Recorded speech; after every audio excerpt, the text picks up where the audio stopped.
It's the Mixed Martial Arts Hour with The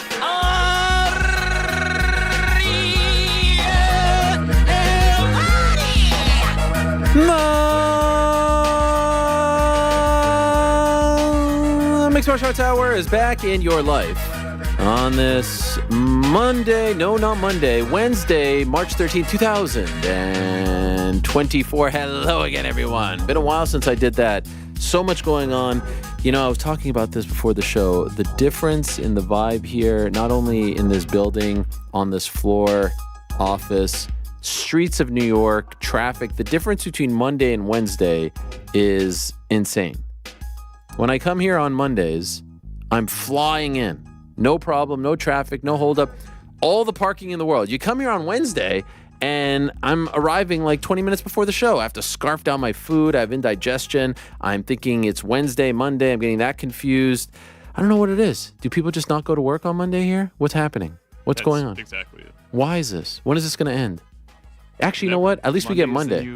Day off. Yeah, it's not going to end. It's Tuesday through Thursday is the new work week. So I guess I should be happy that it's not Monday through Friday like this. But it almost feels like overly congested. Like everyone comes in. Even if you don't have to be here, you come in. Well, what is going on? Mondays, I love. Monday's beautiful. So I feel a little, a little verklempt, as they say. But there's excitement in the air. There's buzz in the air because as you can see right over there, there's a little counter. We've got breaking news coming in a matter of moments. It might actually be coming in sooner than that clock, but no later than that clock. At least that's what I think. So we've got a lot of exciting things to talk about on today's program. As always, we are presented by our good friends over at DraftKings. Stay tuned. Later in the program, I'll tell you more about DraftKings. Exciting time in the world of sports, not only combat sports. You got March Mania coming up and baseball season, basketball season, obviously NHL. Shout out to the next big win last night. OG Anunoby back. Yeah. Very exciting. So what are we doing on today's program? As always, we'll make our picks for this weekend. Can the Parlay boys get off the schneid? Can they finally get their first win of 2024? It's one of the great storylines in mixed martial arts right now. Can they do it? I believe. And what a great slate of fights to sink their teeth into. So we'll get into that. Also get GC's picks for the weekend. Prior to that, on the nose, fantastic array of questions. I have to say, shout out to the Substack crew. And I have to say also, hard-hitting ones. You know, it's not all softballs. It's not all, rainbows and lollipops. So great stuff there. And we will dig into those back end of the program. Now, at 3:30, we were supposed to be joined by Macy Barber. This is a tiny bit of breaking news. Unfortunately, she just told me that she spent the night in the ER and is incredibly sick and has a very, very high fever. And so she asked to get an IOU, and absolutely, we understand. She just fought, big win for her. So unfortunately, no Macy Barber on today's program. She is sick, and most important is her health, and so we do wish her the best and hope that she makes a very speedy recovery and feels better very soon.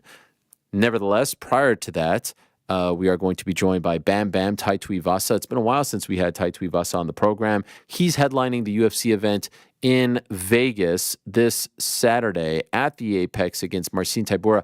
Very important fight for Bam. He's lost his last 3 in a row after a very impressive winning streak. He has to get back on track. He's got a new hairstyle. I love talking to the guy. The time difference between here and Australia proves to be problematic more often than not. And so we wanted to take advantage with him being in Las Vegas. He'll join us at 3. Joanna Jedrzejczyk will join us at 2:30. Found out on Saturday night she's going to be inducted into the UFC Hall of Fame this June. The International Fight Week festivities always includes these days the Hall of Fame, and I love the fact that she's going in. Well-deserved. The strawweight queen herself, Joanna Violence, they used to call her the pride of Poland. All that stuff and more, part of some of the great moments in recent UFC history, and certainly put that 115-pound division on the map for a very long time. She was must-see TV. Been a while since we talked to her as well. Can't wait to have her on at 2:30. I cannot wait to have Ben Davison on as well.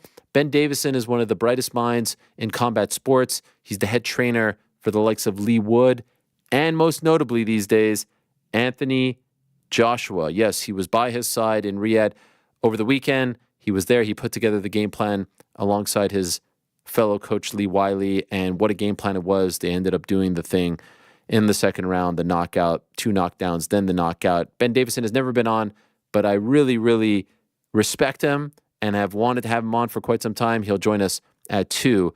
Kayla Harrison will join us at 1:30, and oh boy, did a lot of people say, oh, she's not going to come on. She's a UFC fighter now. She won't come on. Oh, she's changed. She's gone bougie. She's gone this. She's gone that. Well, guess what? She's coming on. And of course, she is making her UFC debut at UFC 300, April 13th. Exactly 31 days from today. And we'll have an announcement regarding UFC 300 as well. So many exciting things happening here at the MMA Hour HQ.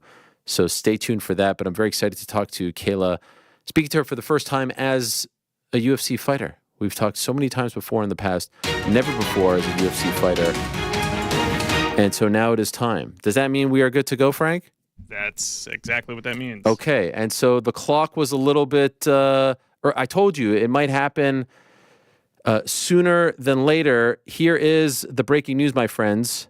Saturday, June 1st, Kia Forum, Inglewood, California. The fabulous Forum will host one of the most anticipated rematches in recent combat sports history. It's going to be Nathan Diaz versus Jorge Masvidal 2. It is a done deal. It is official. They will be competing in a 10-round light heavyweight, 175 pounds, boxing match, live on pay-per-view, presented by FanMio pay-per-view, the same group, of course, that put together the Logan Paul versus Floyd Mayweather fight back in 2019. They have gotten it over the line.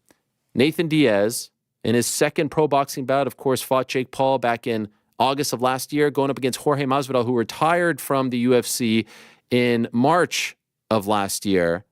Given the green light, they will compete on June 1st in Inglewood, California, once again at the Kia Forum in a 10-round, 175-pound light heavyweight pro boxing bout. Presented by Gamebred Promotions, presented by Real Fight Inc. as well, and put together by FanMio, who, like I said, put together that Logan Paul versus Floyd Mayweather fight back in 2019. It is a done deal. This is happening. A rematch of a fight that happened back in November of 2019 here in New York City at Madison Square Garden, UFC 244. The Rock, Donald Trump, they were all there when they used to not attend events. That fight was won, of course, by Jorge Masvidal. Diaz thinks unceremoniously, thinks he was wronged by the New York State Athletic Commission. They're going to run it back in a 10-round pro boxing bout on June 1st. There's the poster right over there. What do we say? Frank has already booked his flight. That's what he told me when I told him this before.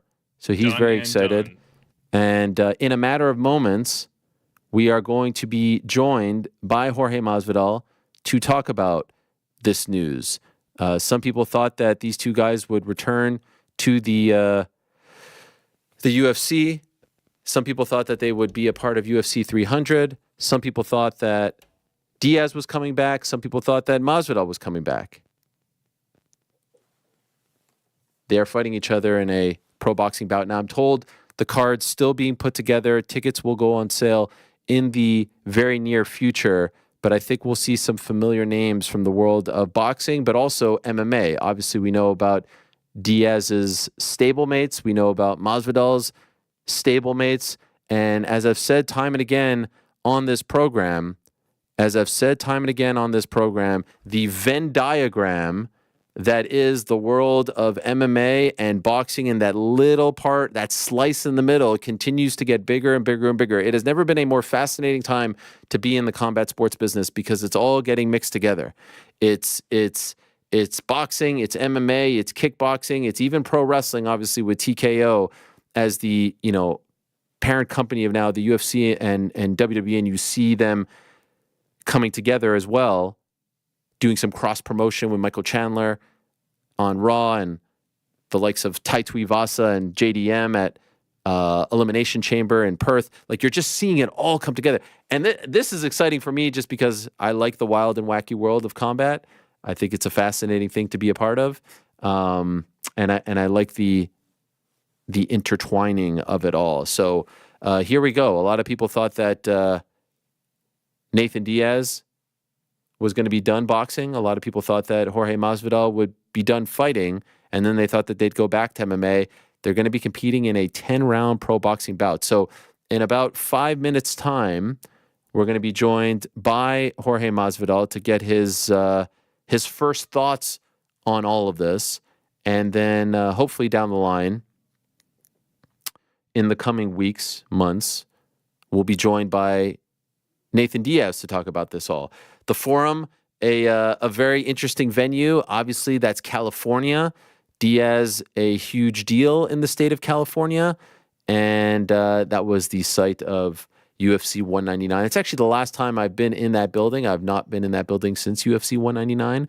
Don't know if I'll be there for this particular one. But you would expect this to be a very pro-Diaz territory, right? A very pro-Diaz crowd. I'm really curious to see, A, what the crowd looks like, how many people are rooting for Masvidal, and what the rest of the card looks like as well, because that would dictate, who's coming. June 1st, shaping up to be, by the way, a tremendous day. I mean, we were talking about how great this past weekend was, and it was.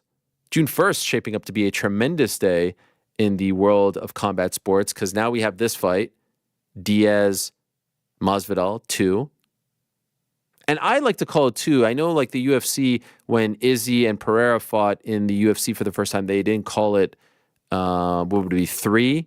I feel like if you tangle in any way, shape, or form, it has to be 1, 2, 3, 4. Like, why should we make the distinction? That's just me. I'm referring to it as such. That being said, we have this fight. We have the Dmitry Bivol versus Artur Beterbiev fight on June 1st. Now, that's going to happen a lot sooner in the day, and maybe even sooner than what we saw on Friday, if the timing works out a little bit better. But that's the not the next Riyadh card, because the next one is May 18th, Tyson Fury versus Alexander Usyk. But the one after that on June 1st, just a couple of weeks later, that's the Artur Beterbiev versus Dmitry Bivol card, and also the 5-on-5 Queensberry versus Matchroom card. That's happening on June 1st. And we'll talk about this more on the nose section of the program. Some strong talk of also a UFC event, UFC 302, potentially right across the river in Newark, happening on that same day as well. So buckle up, my friends. Buckle up, my friends. There's a lot happening on June 1st. A lot happening every freaking weekend. I mean, I was thinking about April. April is nuts. From WrestleMania on the 6th to the 13th, 300, to the 20th, Haney and Garcia, 27th, Taylor Catterall, and a whole bunch of other stuff going on as well. Like, it's just a crazy time. It's just an amazing time to be a combat sports fan. An expensive time, no doubt. Here's some more information. The pay-per-view will be available for purchase at fanmio.com/PPV and fanmio.com/Diaz vs Masvidal. You can go there right now. If you click on those links, fanmio.com, there's a promo running right now, and you can actually get the pay-per-view right now as well if you go to those links. So that's fanmio.com/PPV, fanmio.com/Diaz versus Masvidal. The early pricing, so this is of interest, the early pricing is $49.99 up until Friday, April 12th. After Friday, April 12th, the price of the pay-per-view is $79.99. This is something that we saw with the Logan Paul Floyd Mayweather fight back in 2019. They had like an early on sale, and people thought at the time that it wasn't going to happen, that it was just some sort of hoax, and it did happen. And so they gave you a reduced price beforehand, and then afterwards they made it into a full price. But $49.99 before April 12th, and then $79.99 after April 12th. Of course, people aren't accustomed to buying pay-per-views that far out in advance. But I guess they're trying to get you with a, $30 discount to do so. Like I said, the live event ticket info will be announced shortly, and Fanmio will present the event in association with Diaz's Real Fight Inc. and Masvidal's Gamebred Boxing Promotions. Curious to see how many MMA fighters are on this card. I know that a very good friend of Nate Diaz's is, okay, I didn't see that. My bad. I'm going on and on talking about this, and I didn't know that Jorge was standing by. So that's my bad. I missed it. Let us go to the aforementioned Jorge Masvidal, who I just announced is fighting on June 1st in Inglewood, California, Kia Forum, the highly anticipated rematch from November of 2019. You won that night at Madison Square Garden, Jorge. You versus Nate Diaz 2 in a 10-round pro boxing bout, 175 pounds. It just broke. Your initial thoughts on this mega fight?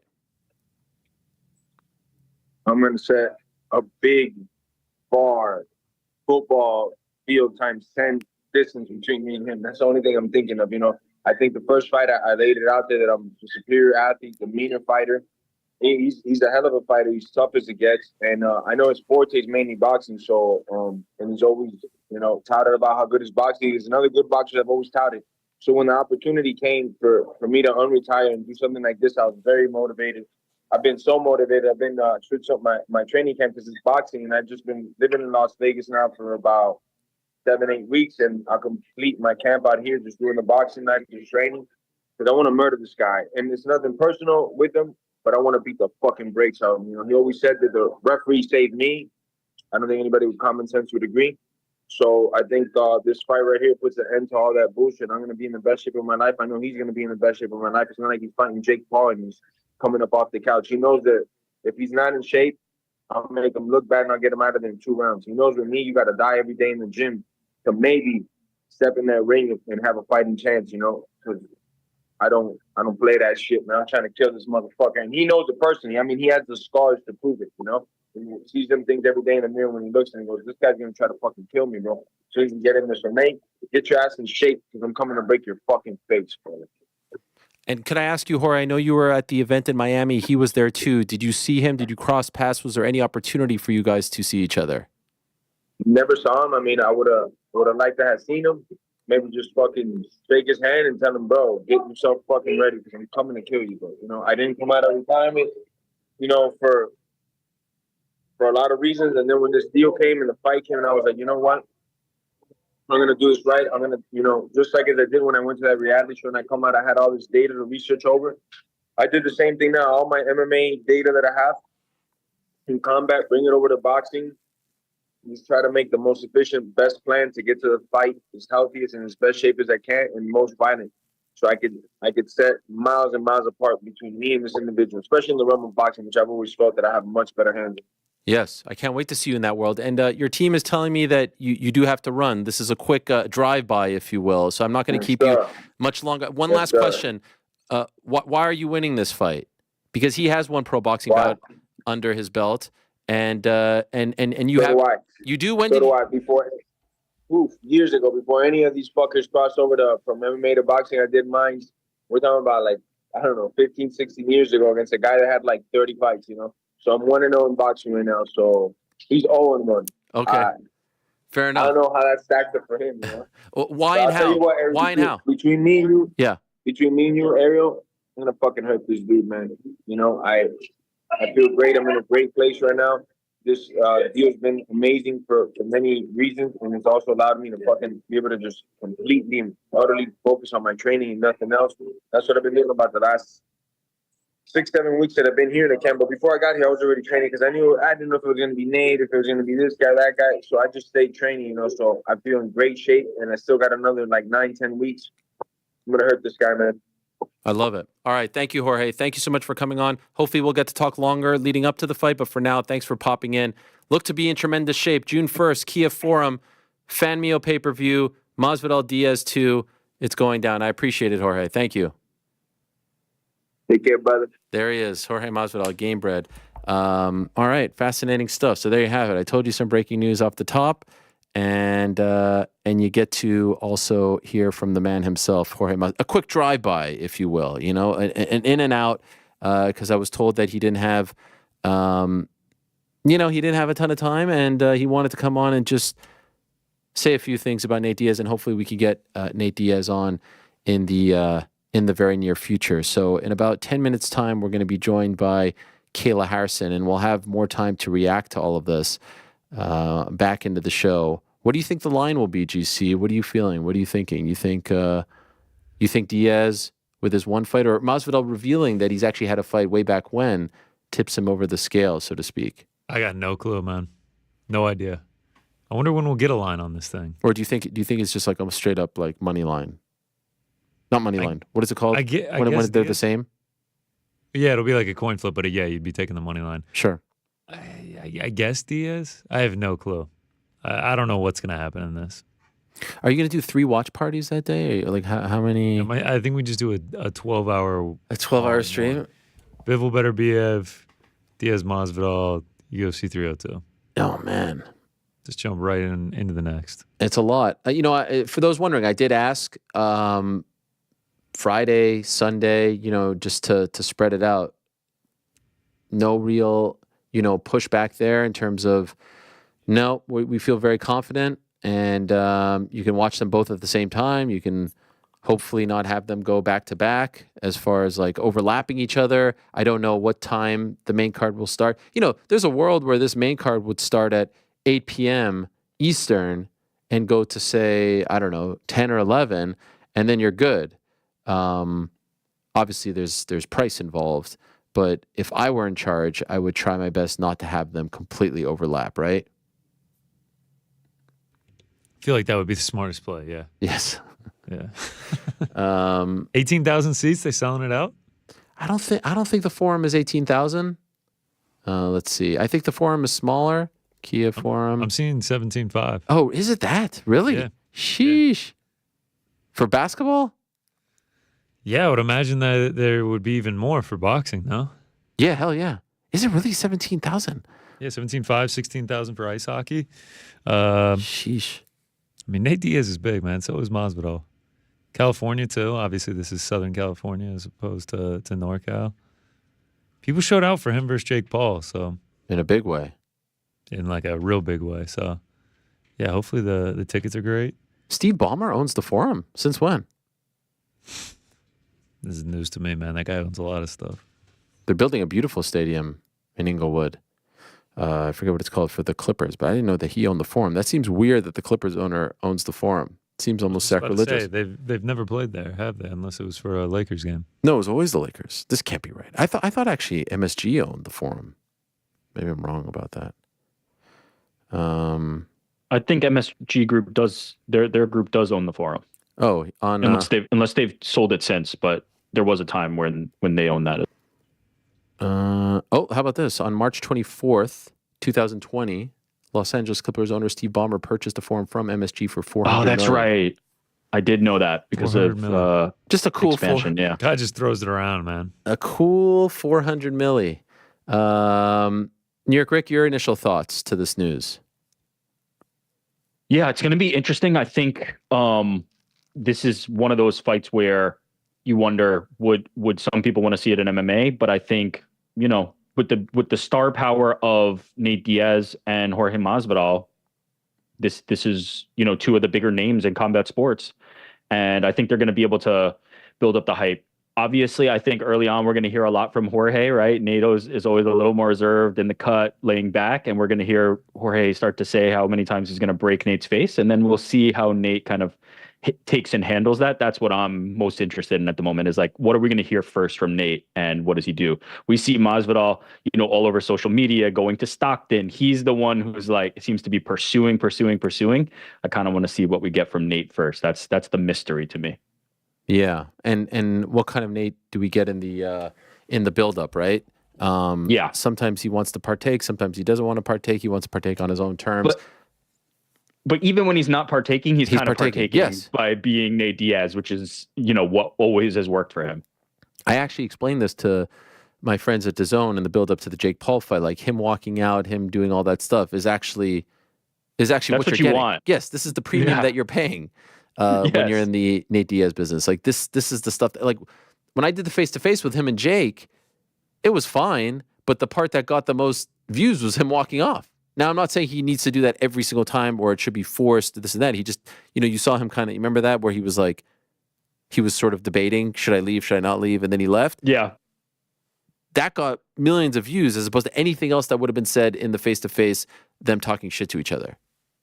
the reason Nate Diaz is who Nate Diaz is and has become so popular is because he doesn't fake the funk. There's not a fake bit about Nate Diaz. Whatever he wants to do in that moment, however he feels, he's going to let you know and do it. And so that's just part of the thing. And that's what I'm kind of most excited to see. I think you obviously, between the two, you get Jorge, who kind of plays the game a little bit more. He's also now a promoter and has that type of hat on.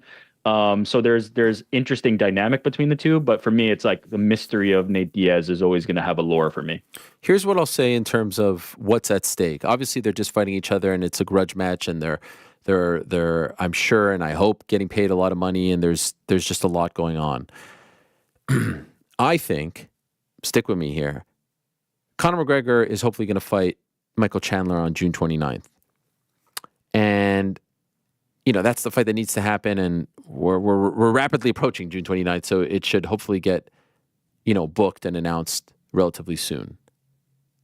I think if Nate Diaz looks great in this fight, if he wins this fight, and then also looks great in the fight, I think there's a very good chance that we get Nate Diaz versus Conor McGregor down the line. This is the fight that Conor McGregor really wants. And I know he has only 2 fights left, and I know he's talked about it being in the sphere, and I know that Dana White has said, no, I'm not interested in that fight. And part of that is because they feel like, oh, maybe you hurt your stock in the Jake Paul proceedings and all that. Fine. I think if he goes out there and has a really big win, I think the UFC is extremely interested, and I think Conor pushes for that fight. If it doesn't happen, then obviously, we may have to wait a very long time, if ever, to see that fight. But I really do think that that's the fight that Conor is going to push for. Win or lose on June 29th, then I think that fight sells insane, tickets, pay-per-view, etc., regardless of what they did in their last fight. But so are you saying from a stakes perspective, if Nate Diaz wins, it will be more attractive to the UFC? Because it sounds like you're saying win or lose, Conor's like, that's what I want anyway, and he's kind of broadcasted that. You're saying if the UFC can kind of feel like they can sell it, then it becomes more viable. If they feel like the stock is up. I mean, I think they could always sell it, but I think their thing now is like, he fought Jake Paul, it didn't go his way. Okay, and my understanding is that they are going to be involved. Remember, there was a story that came out that, and Jorge has talked about this on this show, where he got permission to fight in boxing, against X people. Nate was on that list. So this is sort of being done with the UFC's blessing. Nate has no obligations, but Jorge does because he's still under contract. Nate isn't. So they're on board, and I think that that's their way of saying, okay, let's see. And I think that if Nate has a big-time performance, they revisit that fight in a very big way. And by the way, if Jorge has a big-time performance, you can revisit that, because remember, that was the hot thing in 2020. I was just about to ask, are the stakes similar for Jorge? Because it feels like I would be angling for that. It seems like Conor has always been more, interested in fighting Nate, but I wouldn't hate Jorge and Conor. 100%. I'm talking about what I think the stakes are. No one has told me this is on the line, just to be clear. Yeah. No one has said if Nate wins, he's getting this. If Jorge's winning, he's getting this, et cetera, et cetera. This is what I think adds to the intrigue of the fight, because by then, Conor hopefully will be gearing up for his second to last on this contract. Maybe they sign him beforehand, and that's part of the holdup here. But let's say he doesn't. His fight will be 28 days away, so the timing would be nice. And then he wins. He calls out Conor. Conor wins or loses. I don't think it matters as much. And then maybe we see it, I don't know. I think the sphere might be tough, but maybe we see it in early 2025 or something like that. I just think it ups everyone's, profile and the stakes. So that's something that interests me greatly when it comes to this particular fight.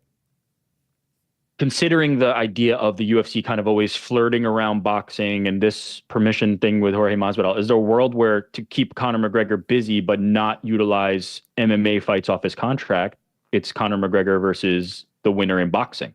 Oh, fuck. I didn't even think of that, to be honest. Why not? Now you're not dealing with the negotiation. You can table that for a minute. You've got a boxing opportunity. You broadcast it. You've got Jorge or Nate versus Conor in boxing. There's something exciting about that. I didn't think of that. Yeah. Sure. I mean, I think people just like those two together. The names. Honestly, Jorge too. I would put Jorge in the mix. I think all three of those guys in some kind of capacity, the names matter, and putting them on the poster together matters. And I do think worth mentioning, it's pretty remarkable what Nate has done now post UFC. A huge purse for the Jake Paul fight, and this one is gigantic as well. His manager, Zach, does a great job. Zach Rosenfield, who isn't traditionally a fight manager per se. The story, the circumstances in which he met Nate Diaz after the first Conor fight, pretty remarkable that they've gone to this point, making the money that they've made, and he's been the real difference maker. And I like him. He's not telling me to say all this, but I think it's been really impressive what they've done together post first Conor fight. And Nate is now a multimillionaire, multimillionaire. So kudos to them. And on the flip side, I know Jorge has a sort of non-traditional fight manager guiding him these days named Dean Toole. And I think it's very impressive what he's done in the past year post UFC as well. So it's kind of cool to see sort of, non-traditional players doing really big things, writing their own journey, paths, history, and, getting paid a lot. And hopefully this event for them is a success, and more fighters can see that there is and are opportunities outside of the traditional outlets to secure your future legacy, financial future, all that stuff, and put on mega events. So interesting stuff. We could talk more about this on the back end during On the Nose. Obviously, no questions regarding it because y'all didn't know, but now you know, and we'll talk more about it leading up to June 1st. First guest of the daytime, and I intro her with my eyes closed because ever since we kind of locked this in yesterday, my heart has been pounding, my palms are sweaty. Quite frankly, I have PTSD from the incident, which we don't need to go too far deep into, from last month, where it was just sort of like the rug was pulled. But it was so traumatic because every single show since, the questions have been, where is she? Where is she? Where is she? Are you on the outs? Is she too big time? Are you not important anymore? Is this it? Is this the end? Sure, you were there from essentially the Olympics, basically, like before the first gold medal. And now, are you just, roadkill on the side of the road? And so, I don't even know what's waiting for me on that side. I have no idea. I'm nervous because I feel like it's just going to be a blank screen and it's just going to be egg on my face once again. And so let's just go to the screen if we can. And you see, that's what I thought. That's exactly what I thought. I knew it. If you could only feel my heart, it's by my ankles right now. It's been a very. You laugh. You are such a drama queen. You laugh, Kayla, but it's been so tough. It's been so tough. Hi, Ariel. Hello. Everyone's like, oh wow, she couldn't do interviews that day. Meanwhile, she's doing 95 interviews. Oh, she's doing this. She's doing that. It's not true. It's just been. Oh my gosh. Man, I went from being first. Don't make me say fake news. Don't make me. It's first to Latin. By the way, nice Stanley. I like a good Stanley. My daughter loves a good Stanley. Well done. God is love. It's a fake one. Okay, fair enough. All right. I guess the UFC paycheck isn't as good as I thought it was. No, I have another one. Oh, there it is. It's a Stanley. I got 2 Stanleys. Respect. Well, it's so good to see you for the first time. The journey started. You were just selling books. That's all you were doing. You weren't sure who I was, and pre-PFL, if you recall, that's the first time I spoke to you. Yes. Post Olympics, you mean? After I won my I was medal, there. right? I was there at the first gold medal. You just didn't know me. I was in the back of the room, but I've really been on this journey. We never really talked about it. For the first gold medal, you were there. Yeah, I was in the back. I was just a young. Were you really? I was just a young cub. In London? Yeah, I was in the back, all the way in the back of the press room. So full of shit. Now see. How are you? What a journey. Yeah. Let's just clear the air for a second here.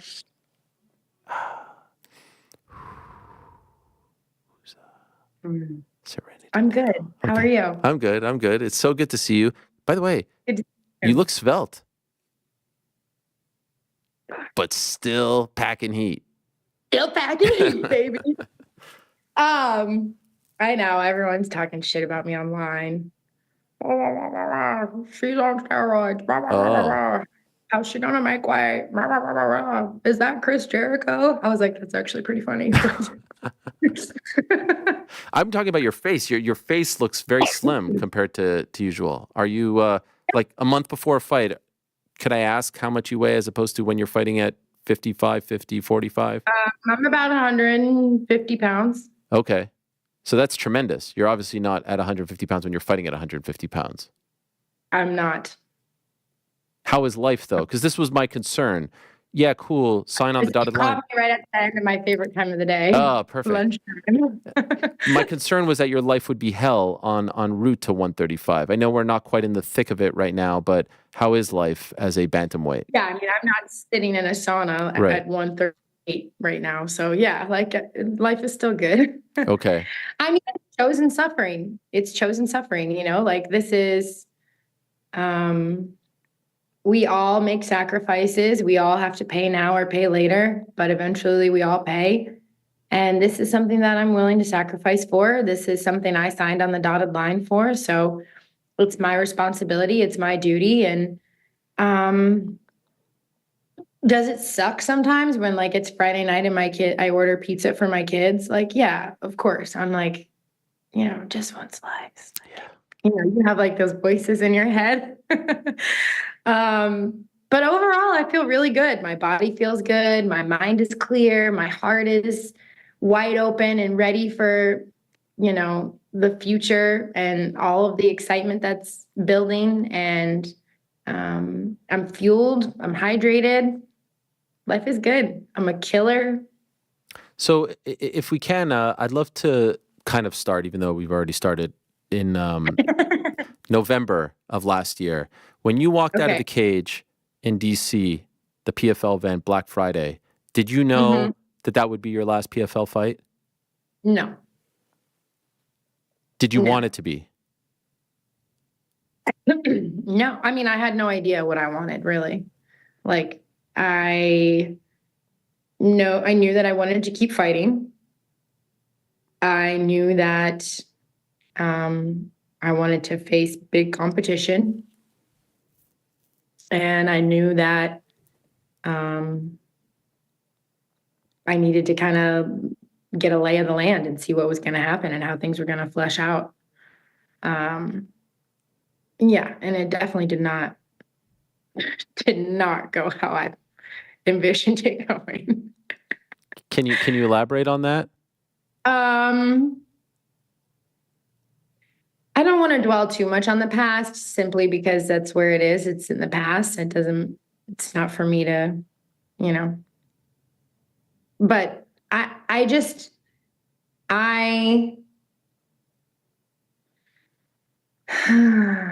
this is a business. It's not, you know, it's the fight business. It's not the fight friends.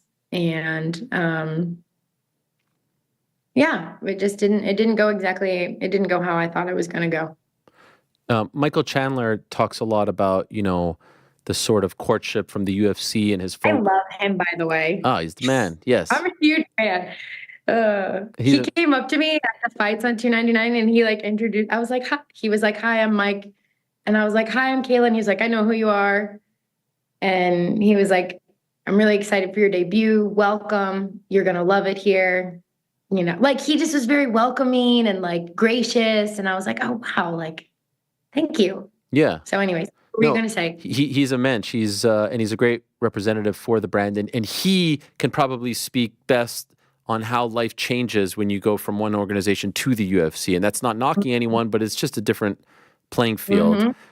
But he has talked about like his conversations with Hunter and Dana saying like, I'm not here for a long time, I'm here for a good, and I'm just wondering about your conversations as you guys were trying to make this, like, what was that like trying to get this done? Because obviously there's the 135 thing, which you've never done before, and you had a great situation with PFL, and I think they treated you quite nicely. So how did it go in terms of inking it?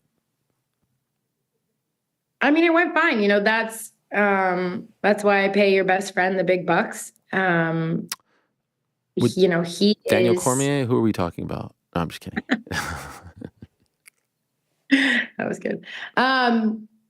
I try not to get too involved in that side of it just because it's hard to not become emotional about your own worth and your own, like how you feel about, it's hard not to let emotions get involved for me personally. So I try not to get super involved in the negotiation process. You know, I'll show up, I'll, you know, wow them with my wit and humor and grace. But yeah, the negotiation part of it, I mean, I just make it very clear. Look, like I I come over to be the best. I want to win a title. I want to smash everybody, and I want to get paid well to do it. And I know I deserve that. And that's it. Was there any pitch that was made in terms of fighting at 45, not 35? I don't think so. I don't think that was even like a on the table kind of thing. Which, in all fairness, like they didn't. Yeah, like they were like, no, that's not an option. Okay. And was there any trepidation on your part because of that? Oh yeah. Okay. How hard of a decision was this? Of course. You think I'm crazy? Yeah, no, it was definitely, Ariel, it's like,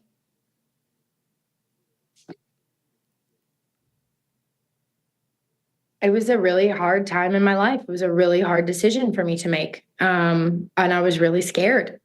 I was really scared about all of it, like the weight cut and the unknown, right? Like whether I like it or not, this is a totally new beast to me. Yes, it's MMA, but this is like at the PFL, like I started with them. I was with them before they were the PFL. Like I grew with them. I know everybody knows me. Like I know that animal, like I've been there. So it's comfortable, it's familiar. Fighting is never safe, but it's as probably as safe as it can get, and this is not that, this is not that. And I had to kind of dig down. I had to get really still and I had to shut off all the noise, because there were a lot of people who felt very strongly about one way and a lot of people who felt very strongly about the other way. So I kind of had to get real quiet and sit with myself and, pray about it, journal about it, meditate, like literally write down a pros and cons list, like picture it this way, picture it that way. And just get really still and try and listen to my heart and listen to God. And, yeah, like I'm excited. I feel like I'm ready for a new challenge. I'm ready for a new chapter. I don't have a ton of years left fighting. I think that I'm a 2-time Olympic champion. I'm a 2-time PFL champion. I have plenty of money in the bank. When I started MMA, I wanted to be UFC champion. And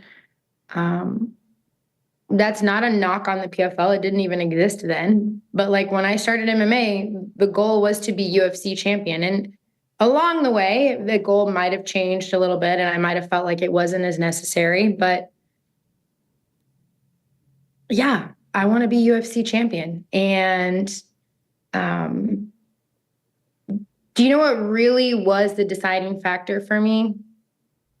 And this is so crazy for someone like me to like openly admit this to the world. But like, I realized that like, say the worst happens. Say I go out and I fucking get knocked out in 10 seconds and I never become UFC champion. And that's my last fight ever. Like whatever. I tear my Achilles and I can't recover, whatever, something crazy happens. Like, will I be okay? And the answer is yes, I will. Like, I'll be okay. Do I really want to win a UFC title? Fuck yes. Like, I am in it and I'm eating, sleeping, living, breathing, and so are my children and so are all of my friends and my family. Like everyone is like all in on this with me. And like, it'll be okay. It's going to be fun. I'm enjoying the ride. Would that mean more than winning Olympic gold, becoming UFC champion? I'll tell you after I do it. Okay.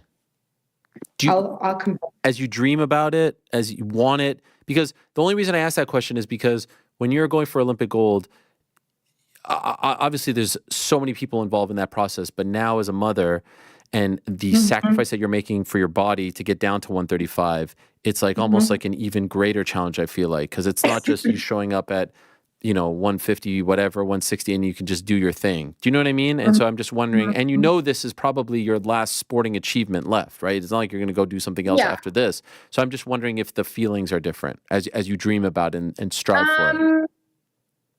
I think the feelings are different in the sense that like I'm actually living in the moment and enjoying the process versus like trying to get there as fast as possible. Well, I listened to Dustin's interview the other day, and like being mindful, being present, being grateful, being aware of like, dude, what a beautiful life I live. And like, what an amazing journey it's been. When I was 16 training for the Olympics, like I was not grateful for anything. Right. I was miserable.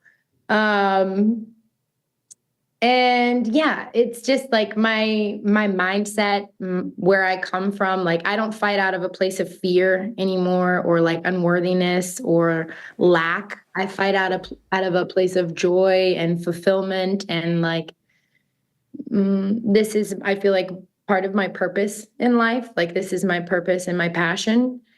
So it's different. It's hard to compare to, like, I was a different person when I was an Olympic athlete, and the Olympics are it's a different world. Like, it is a different world, Ariel. I mean, yeah. Number one, it's every 4 years. Right. And no one had ever won a gold medal from our country. And like, everything I overcame to get there, I don't know that anything will ever top that. But also just the culture is very different, like I just did my first UFC Q&A last week. What did you make of that experience?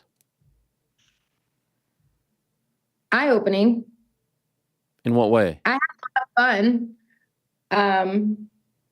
Well, like, for instance, because it was a fan Q&A. So at one point there was a fan who came up and spoke to Armin. Yeah. And Russian, and Armin was getting booed the whole time. And like, we have talked about it. We're fine. But like, the guy asked him basically how many times he asked him a really inappropriate question about me. Mm-hmm. And Armin answered it. And I look like an idiot. I'm up on the stage, like laughing. And, Megan Olivia says, would you care to translate it? And Armin's like, no, stupid question, move on. And then the next day I'm tagged in all these Russian outlets with the translation of what he asked. And, it's disheartening. I think, like, it's disrespectful. Like, I'm a 2-time Olympic champion, a world champion. I'm a mother. I'm an advocate for survivors of sexual abuse. I wrote a book. I have a foundation. So like, in that sense, it was disrespectful that someone would even ask that question. But more than that, I think like you would never hear a female get asked like, how many times would you have sex with Alex Pereira? Like, that's just like, we don't sexualize men like that. So it was disheartening. And at first I was super embarrassed and like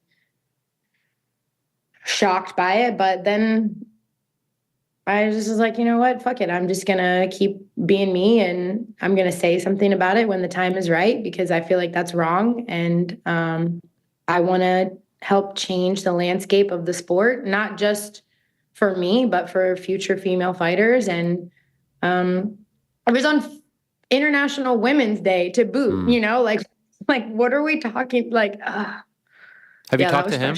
Have you talked to him about it? The guy who to Armin. Yeah, Armin and I spoke about it. Have you cleared the air? Because he's a teammate, right? Armin and I he's a teammate. Yeah, that was obviously awkward. Yeah. No, we spoke about it. We're good. Okay. I have no issues with Armin. It's more just like, I guess this is my point, is like, that is wild that like even happened. Like, the whole Q&A was bizarre. I won't lie and say that I watched the whole thing, but I did see that clip, and I saw other clips where people were coming up and telling Armin that he's going to get smoked by Charles Oliveira. It's like that was very disrespectful to him. It's crazy. As well. It's crazy. I was like, not. It's just a different beast. Like, and I think too, I'm realizing like it's a different beast. Yeah. Like this is the big show. This is the big show, and fans love you or hate you, but you know, you're gonna get a lot more eyes in this space. When's the last time you weighed 136? Probably 18. Wow. How close have you gotten to 136 in this process? Very close. Okay.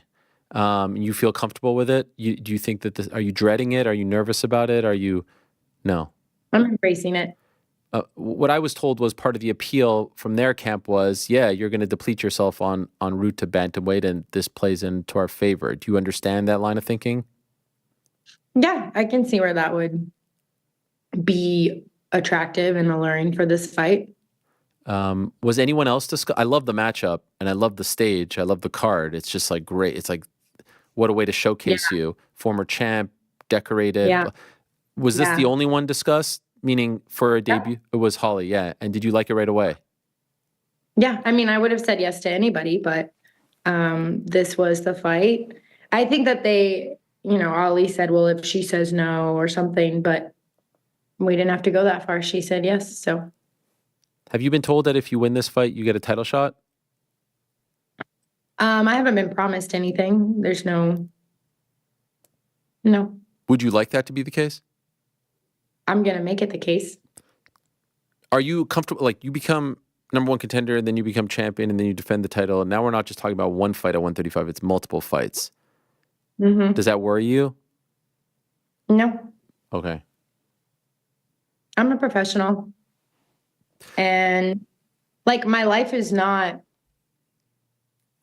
I think that people have like this misconception because I fought at 155 pounds for so long that maybe I walk around at like 180 pounds or something. But like I walk around at like the max I get was 165, you know? So I just didn't cut weight. Like I don't love it. I don't agree with it. I don't think it sends the right message to kids. And I think it's probably pretty unhealthy and not safe, but like, I'm doing it the right way. I have Eric Pena is working with me. My chef Dara, like, is also a nutritionist working with me. Like, we're super dialed in. We have a group text. I check in every day. Like, I'm a well-oiled machine at this point, and I feel really good. Training is going great. Like, I feel like I'm hitting my stride. I'm about to hit my peak right at the perfect, like it's all coming together. In the build up to all of this, before it was officially announced, but there were some like rumblings and whatnot, your old friend Chris Cyborg was saying, or as I like to put it, the moderator of her social media account was saying that you were turning down a fight against her in Riyadh. Could you tell us your side of the story here? I mean, yeah, it's just not true. I didn't have any fights left on my contract. So, there was nothing to duck because I wasn't under contract anymore. I was open to being under contract again, but ultimately that didn't play out. So I told you I'll fight Chris Cyborg after UFC 300 in the parking lot, since she's probably going to be in Holly's corner. So like, we can just settle that right there if that's what she wants to do. Does this drive like? She's a professional. She's a professional. Right. Do you sometimes want to bang your head against the wall just because I do remember you signing an offer sheet to fight her in Hawaii in Bellator. So you chased that, then PFL matched it, and now at the end of your contract, yes, the stars align nicely that she's now supposedly a PFL fighter, and now trying to put out the sort of narrative that you're ducking her when it's the UFC. It's the UFC. It's not like you went to go to LFA or, One or Ryzen. Right. It's UFC 300 against Holly Holm. Like, what are we talking about here? Right. I I mean, yeah, of course it's like, it's annoying, but I kind of stopped chasing that golden goose a long time ago. Like, I don't believe that she would ever fight me. And I don't believe that my legacy depends on her. And I know that people are going to feel one way or another, and it's not my job to tell them how to feel. Like, if you think I ran away from Chris Cyborg, that's your opinion. You're entitled to it. I don't care. Could I ask, and obviously I understand there's a relationship here, so answer it whichever way you want. How did things end with PFL? Because I do have to mention that Don Davis was on the show and said that you had one fight left and he was hopeful that you would fight. So is there anything you could tell us about how things ended with him? Not at this time. I am hopeful that things will end amicably. Yeah. Okay. I failed to mention before, Chris is training Holly, or training with her, I should say. I know. Is this just like one big... Everybody knows. Yes. Did you just laugh at this? Well, how do you react I just to this? don't get it. Yes. I don't know. I'm like, is that why you two get along? Because she's high drama too. You love the drama. You like to just like. Actually, I would say I think we're not in a great place because I've pushed back. Really? If anything, Kayla, dare I say, I think I've had your back. I mean, I've taken some bullets for you. I've put my reputation, my job, everything on the line. Have I not? I'm fighting battles. While I'm fighting battles for you, you're canceling on me. You're canceling on my show. No. Okay, first of all, for the fans and the listeners' sake, I had to cancel because my lawyers requested that I not do media due to some pending Thank you for stuff. saying that, because they thought we were on the outs, or they thought that people were coming between us. I would never be on the outs with Ariel. Thank You couldn't. I mean, we're still gonna have the AH and KH. Yes, podcast. can't wait. I'm waiting for it. I'm just gonna. Yeah, it's gonna be great someday. What would we even talk about? Because I don't watch fighting. So. Oh, life, parenthood. Parenthood. Yeah. Yeah. We could get deep. I mean, like, what about that Dustin conversation, right? I mean, Ariel. what a guy. What a guy.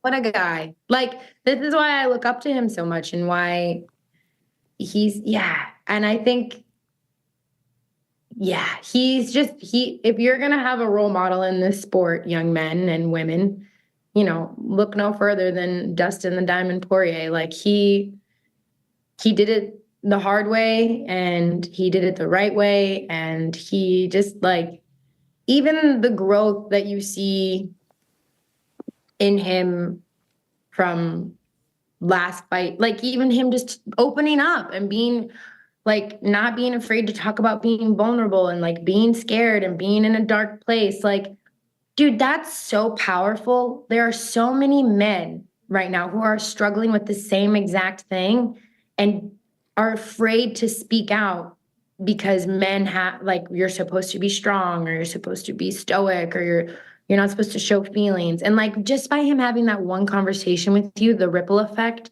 that it's going to have on young men, and old men, like men everywhere, I think is so powerful. And yeah, no, I'm a fan of Dustin for life. Like, I think true strength lies in our vulnerability. And he impresses me every day and he just shines, man. Like, my God, it was so funny. Like, I've never met Robbie Lawler in my life. And we're, sitting next to each other. I was surrounded by Kill Cliff people. I think they did that on purpose. And we're sitting next to each other at the fight. And, everyone loves Dustin. Like, who doesn't love Dustin? And like in the second round, like, when I don't even know how many gillies he jumped, but like when he jumped the like third or fourth one, like Robbie and I are like grabbing each other, like, no, Windsor. Like, we're bonded now forever in my mind. Probably not his, but in my mind, I was like, It's so funny too, because he always talks about it in practice. Like he's like, Kayla, you miss 100% of the gillies you don't jump. And I'm like, I can't do it, Dustin. Yeah. I can't do it. I don't have the kind of like confidence that you have. Like, Love him. me too. But seriously, I'm a Dustin Poirier fan for life. And I just, yeah, like his awareness, his strength, his like willingness to open up and be vulnerable is something that the world could use a lot more of. You know, we have enough clowns. We could use more like real men like that. How do you win April 13th? What are you envisioning? Oh. I mean, I think realistically, we're gonna get a nice takedown, and then people are gonna see Oh boy. what Kayla Harrison can do Elbows. with some fucking elbows, Yes. some real ground. Oh gosh. That is something. Have you only Invicta have you been allowed to use elbows, right? Oh my. This is fun. I'm excited. By the way, any meaningful conversations with Dana White? It's good to see him give you love, props, the way he's building you up, but any good chats with him? I mean, I just said hi at UFC 299. He was leaving. I was leaving. I said, I'm Kayla. He said, I know who you are. Welcome. Perfect. I don't know. You know, you don't want to Yeah. assume that people know who you are. Like, No. Next time you see him, just tell him, like, I really like Ariel, and he's not that bad a guy. You know, whatever. That I might... should probably get a little more. Like, Okay, whatever. I have a couple dubs under my belt before I. No pressure. Well, I mean, I have your back, but No, like, no. let me Okay, fine. let me get a Get little your more feet prominent. wet. All right, fair enough. Not even on the main card. So That's- we got. Right. You should probably ask Bo. Bo to tell him Nickel. for it. Yes, everyone's so mad about that. Golly. I Everyone's... know. I saw that. Everyone is very heated about that. What's up with that? It's so dumb. It's so dumb. You get paid the same. There's no difference. In fact, you're probably seen by more people if you're not on the pay-per-view than, if you're on the ESPN prelim. No, I Yes. bet a lot of people buy the pay-per-view. ESPN prelims are available in everyone's home. It's going to be on That's true. you know No, what I mean? that's true. For You're free. not wrong. It's dumb. Yeah. People get too crazy Maybe about they this. just want the younger generation to buy the pay-per-view, and they think Bo will get them to do that. Nah, they're trying to push him. I don't know. I mean, the whole card is great. You can't really, Yeah, what is there to complain about? Cody Garbrandt's the opening fight, for goodness sakes. I know. Two former champions. So, I can't believe that either. I know. well, What a life. what a life. I'm delighted. I feel like I can exhale now. This long, month-long nightmare is over. We're You back. are so dramatic. You act like we weren't even talking the whole No, time. listen, it was so tough. I had to go try and make through everyone think that I'm mediators, like, lawyers, agents. you. It was good, we've been talking this whole time, everyone. Bullshit. Congratulations. So happy Thank for you. you. Well done. And perhaps I'll see you out there in Las Vegas. Perhaps? Yeah, perhaps I'll see you out there. Going out there? We'll see. We'll see. I would love that. I wouldn't miss it for the world. So we'll leave it at that. Kayla, All right. congrats. Well done. Good luck this upcoming month as you prepare for the debut, the weight cut, everything that goes into it. Can't wait for it. Well done. And appreciate you coming on as always. Always. Thank you. Much love, Eric. Much All right, love. bye. Kayla Harrison, the great one. Back-to-back Olympic gold medals. And she is just an absolute legend. And I can't wait for her debut on the 13th of April at UFC 300. It's going to be great. It's going to be great theater. So let us move along now. And let us welcome in our next guest. Our next guest is someone that I've wanted to have on this program for quite some time. I've talked about him on the show. I've talked about him on social media. I got to finally meet him for the very first time on Friday in Riyadh, of all places. Did a quick 3 or so minute interview for the DAZN pay-per-view broadcast. But after what transpired on Friday night in Riyadh, the knockout by Anthony Joshua of one Francis Ngannou, then I was like, okay, now we have to have him on. We have to have him on. In my opinion, he's one of the brightest minds in all of combat sports, not just boxing, but of all combat sports. And I think he is, and he may push back on this, largely responsible for the new AJ, whatever you want to call him, because I know he doesn't like rejuvenated or the redeemed AJ. He doesn't like that, and I appreciate that as well. He is his head trainer. He is the head trainer for not only Anthony Joshua, but the likes of Lee Wood as well. Shout out to Nottingham. He's the one and only Ben Davison, kind enough to join us. There he is. Hello, Ben. How are you? Oh, good. Thank you. Yourself? I'm so good and so happy to have you on. Really, it's a great honor to have you on and a great admirer of everything that you are doing in the sweet science. Congratulations on the win. So much to talk to you about, but could I ask you this? When this idea was first floated to you, AJ's next fight after Otto Wallin against Francis Ngannou, were you on board with this, or would you have preferred him go down a different path?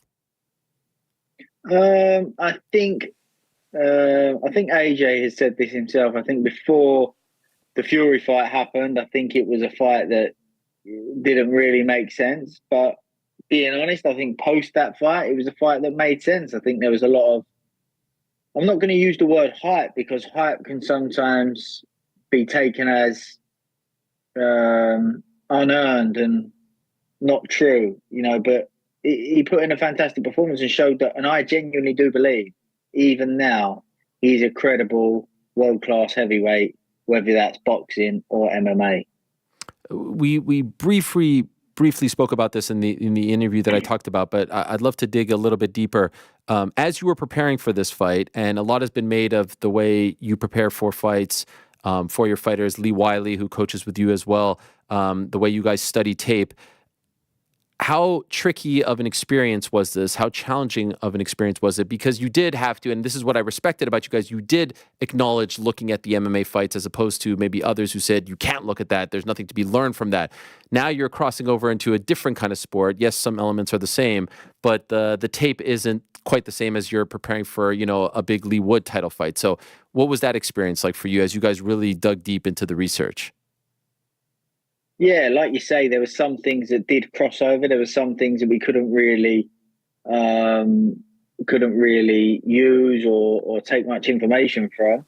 But of course, there was only the one fight with Tyson Fury, so we had a little look at some of his other UFC and mixed martial arts fights just to take a look and try and make sure that some things did cross over, that we had evidence to back up. It wasn't just this fight that this tendency was happening. It happened here, it happened here, it happened here. So, yeah, Lee Wiley does a fantastic job. Unbelievable, a huge part of what we do.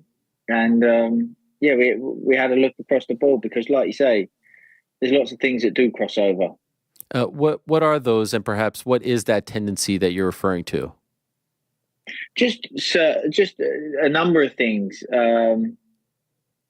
What's his reaction when somebody jabs? What's his tendency when the distance opens up? When somebody repositions? Are there certain things that he does? And there were certain things that he done in the Tyson Fury fight that he also done in the same scenario in the MMA fight. So, going into the Tyson fight, how did you think he was going to do? I'll be honest, I hadn't watched much of Francis Ngannou. I knew that he was this devastating puncher, big, strong guy. I heard a bit about his story. A phenomenal story, a phenomenal human being. I didn't know. First of all, straight away, the thing was the 10 round, That was the first thing that stood out to me. I thought, going into your first fight. Well, not first fight. That's the wrong way to put it. He's a fighter. He's a championship world champion fighter. But just the format of the 10 threes with a minute's rest in between, without the long periods of potential grappling if they come about, the concentration levels, these kind of things. I thought it was going to be a struggle for him to do the 10 rounds, but he proved me wrong in that first Tyson Fury fight. And he shocked me, if I'm being 100% honest. He shocked me, and I think he shocked the boxing world. Were you in the camp of, Francis was tremendous, or Tyson didn't take this seriously and that's why the fight played out the way in which it did? I think there was a bit of both. I know Tyson. I used to work with Tyson, so I don't think he ever prepared for a fight with a lack of professionalism. However,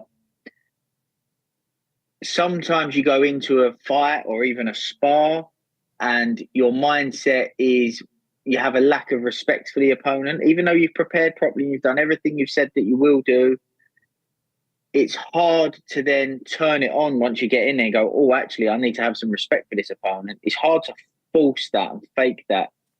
And I think that's what happened. I think Tyson went in there with a lack of respect Francis. I think he prepared professionally. I think when he got in there, he didn't have that respect for him. But I think quickly it was a case of, oh, actually, I need to treat this guy with respect. And I think it's hard to then turn that on. But I also think that Francis is a phenomenal learner. I think he's proven time and time again with his story and his life and the way he's done things and defied odds over and over again. I think that he is the type of guy that just can pull these big moments out the bag. And he boxed phenomenally well. And I truly do believe, I know what happened on Friday night happened. I don't believe there's another heavyweight that does that to him, if I'm being honest, in boxing. Wow. Okay. And I want to ask you specifically about that, but just curious, your first time working with AJ, was that the Jermaine Franklin fight or was it the Helenius fight?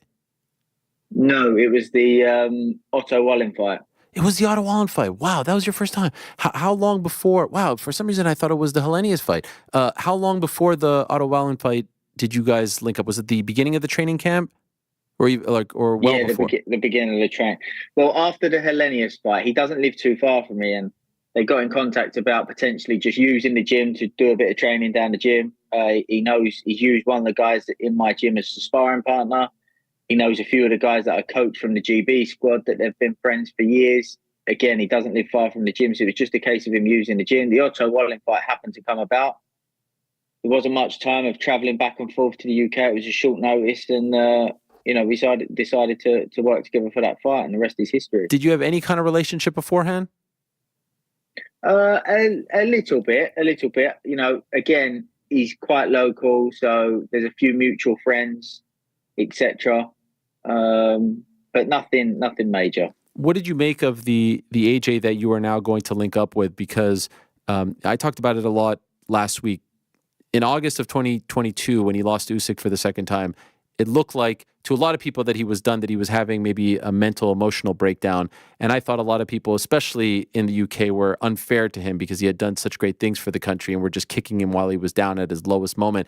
And then slowly but surely, he's building himself back up with the Franklin fight. Every time out, he looks better and better. But he hadn't quite fought, top-level competition, with all due respect to those guys. So the guy that you saw and met, as you say, okay, let's go for Otto Wallin, what did you make of that person that was standing in front of you? I think by the time the fight come about, there'd been a few conversations about certain scenarios, certain fights. We'd shown him a few clips. I think by the time the fight come about, there was a certain level of trust that he gave to us to be like, actually, what these guys are saying is true, and they've got evidence to back it up. So I can see why they're asking me to do, or why they would want me to do what they're saying to do.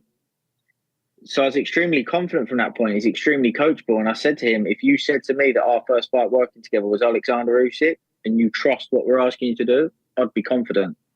I said to him that you will get out of this next fight with Otto Wallin what you wanted to get out of the first two fights coming back from the Usyk defeats. And I'm confident that that's what he got. Again, we only supplement what he's able to do. He's got this amazing tool bag. He's an Olympic gold medalist, a two-time unified heavyweight champion of the world. All we help him do is just select the right tools for the job. And he's extremely coachable, extremely professional. He's an absolute pleasure to work with. And that combined mix has led to these fantastic performances. Was there any concern on your part? Because let's be honest, he has bounced around a little bit as far as head trainers are concerned, that you would give him so much that there would be this commitment on your end, and then after that fight, he would go back to someone else? No, and I wouldn't ever see that as being a problem. A fighter only has one career, and it's really important that they make the decisions that they feel, hand on their heart, is best for them. Sometimes it happens to be business-wise that they make a change. Sometimes it's genuinely hand on their heart. They feel like they can make better improvements elsewhere. Whatever that reason is, if that's how a fighter feels, they only have one chance at one career. They need to do whatever they feel is right for them. So if a fighter ever wants to leave, I never, ever have a problem with that. I've heard you say in interviews that you don't love the sort of like rejuvenated AJ or the all that. Why do you not like those labels being put on him?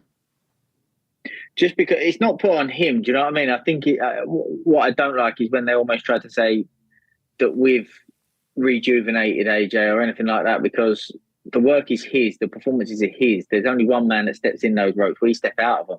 So it's his hard work. It's him who's, put under immense pressure and has to perform under the lights, and it's him that's going in there and doing it. So it's all on him. Like I said numerous times, he's the ultimate professional, and he's reaping the rewards from that. How are you feeling in the changing room on Friday before the fight? As you're there, he's coming to the arena, you're gearing up.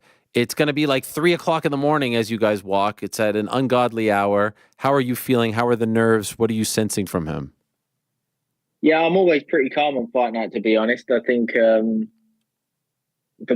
work is almost done by that point. We know what we need to do. The fighter knows what he needs to do, and it's just a matter of a case of going in there and executing. And when you've prepared properly and you've got a professional team with a professional fighter, there is no reason for that not to happen. And I was extremely confident that if he went in there and done the right things, he was going to get a result, and that's what he got. If we would have talked candidly before the fight, what was your feeling as far as how the fight would end and when it would end? There was a few people I spoke to before, and since the fight they've come out and said, "Oh, Ben actually told me off camera, etc." And I don't think Francis doesn't have a chin, but I don't think it had ever been tested properly to the extent that people were claiming it to be. I think he is very tough. He's known for it, obviously, in the MMA world, and he showed that in the Tyson Fury fight as well. I just think no matter how good your chin is, when you're getting hit with punches that you can't see by somebody like Anthony Joshua, no chin's going to hold up against that. And I just felt like that was the key, creating situations where he wouldn't see the punches, taking his mind elsewhere before hitting him with something else. That was the key, making sure that he was reacting to something while being made to pay for something else. And I feel like AJ done a good job of that. What were you thinking when you saw him switch to southpaw? We'd prepared for that, and we knew that he would struggle to defend. If AJ done a couple of things beforehand to set a certain scenario up, he'd struggle to defend the right hand from a southpaw stance, and that's what happened. I just think it was a mistake on his behalf. But I understand he's done that. Again, we had little looks at his MMA career. He's done that throughout his career as well. So that was something that we prepared for. And what is that scenario? When he switches to southpaw, what's the scenario that you can capitalize on? I'm not going to go into too many details, but we just knew that he would struggle to. He's not naturally a southpaw. We knew that if AJ done a few things and established a few things, it would make it hard for him to know where or when the punches are coming from, which would lead to AJ landing a flush right hand. And again, doesn't matter how good your chin is. If AJ's hitting you flush with a right hand, you're going to go down. Do you watch MMA? Are you a person who? I watch some. I don't follow it religiously. I used to actually probably watch a little bit more. Chuck Liddell days. Okay. Those sort of times. But I know little bits and I watch some bits. The reason I ask is, as you may know, it's a lot more common for fighters to switch stances in MMA as opposed to boxing. Someone switches stances in boxing a lot is made. Terrence Crawford, people go on and on about this. In MMA, as you say with Francis, it's just more common. Why do you think that is? Why do you think in MMA people do it a lot more and it's just sort of ho-hum, and in boxing you either really stick to orthodox or southpaw? It's very rare that someone will actively switch stances. I don't know. I imagine a lot of it is due to the leg kicks, I would imagine. I think sometimes fighters that are able to switch in boxing, they would switch to maybe I want to create a bit more distance against this fighter, or if it's naturally a southpaw versus orthodox, the distance is a little bit further, I might switch to be a little bit closer. So yeah, I don't know. You're probably better off asking an MMA expert on that one. Fair enough.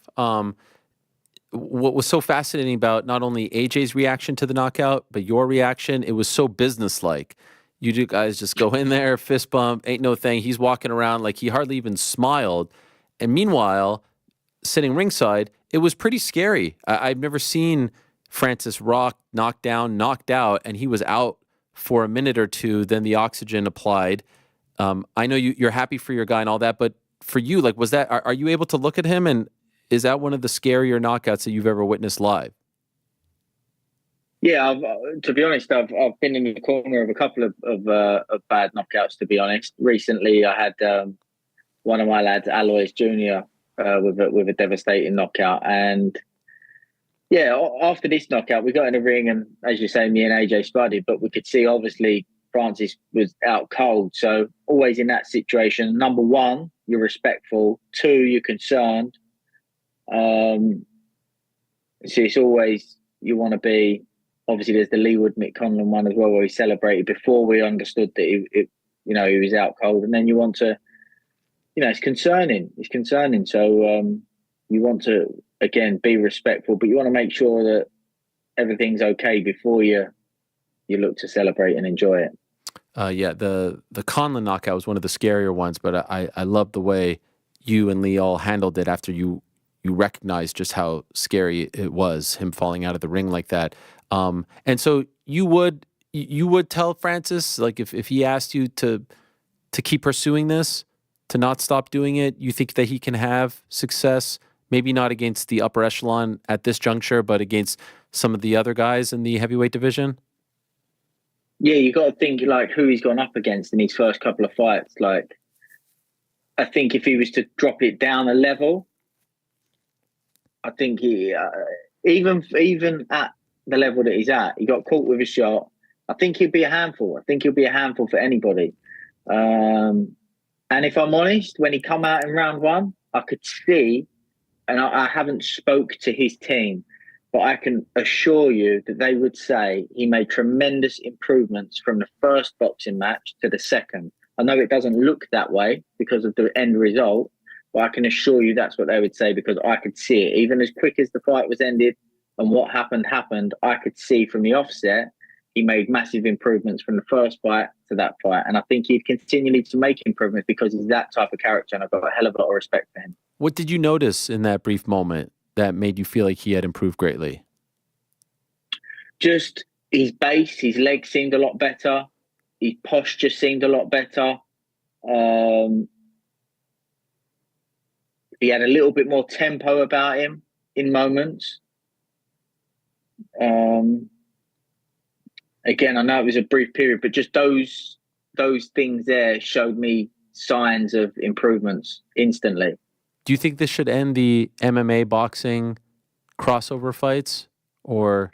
Again, and I tried to say this to Francis after the post-fight press conference, that he deserves a hell of a lot of respect, because he said something at the press conference, and I have to back him on this.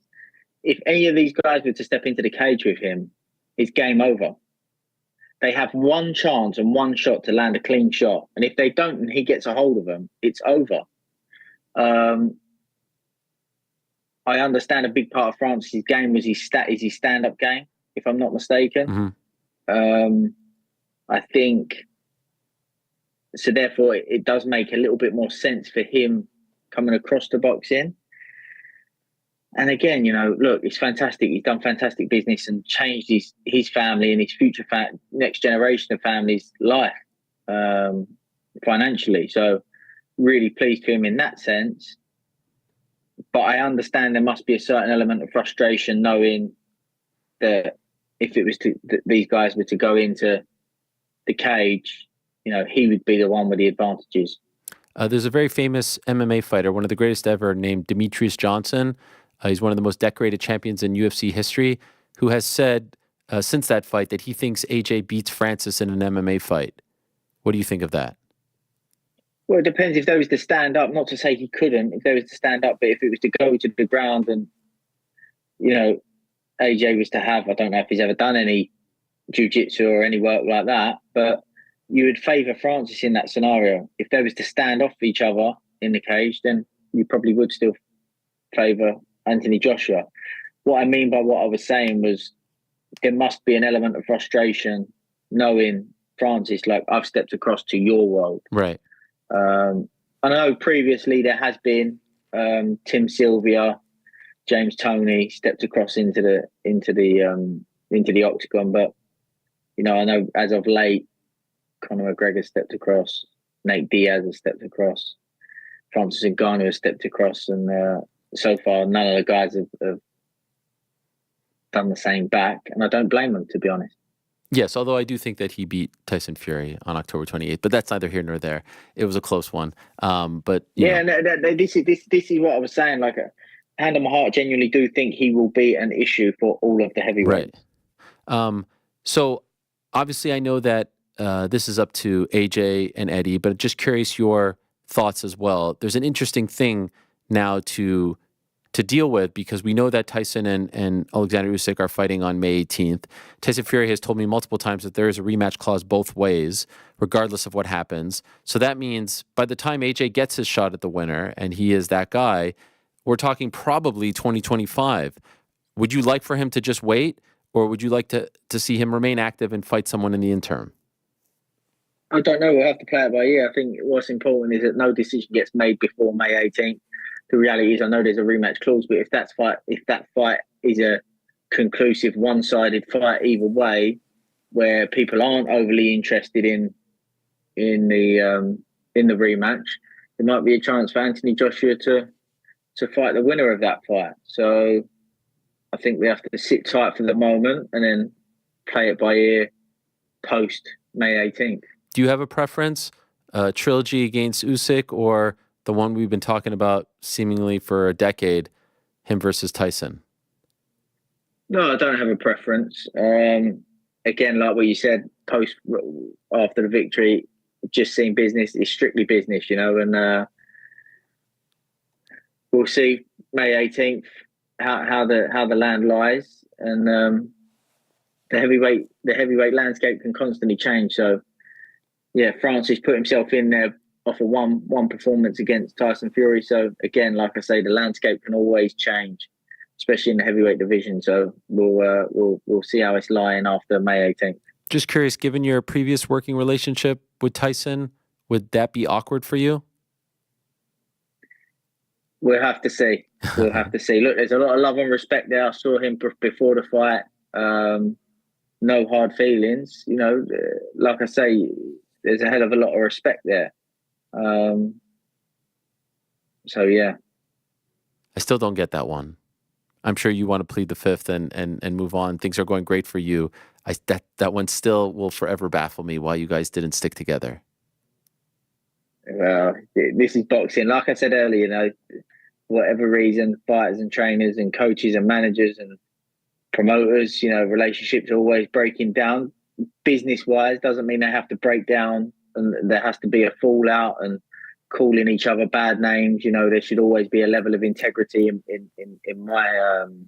my belief, and a level of respect. And I hope to think that any fighter that's previously worked with me feels like there's been that from my side, and I like to feel like there's been that from their side as well. That's important to me. Safe to assume you're sticking with AJ. AJ sticking with you. You guys are gonna keep on doing this.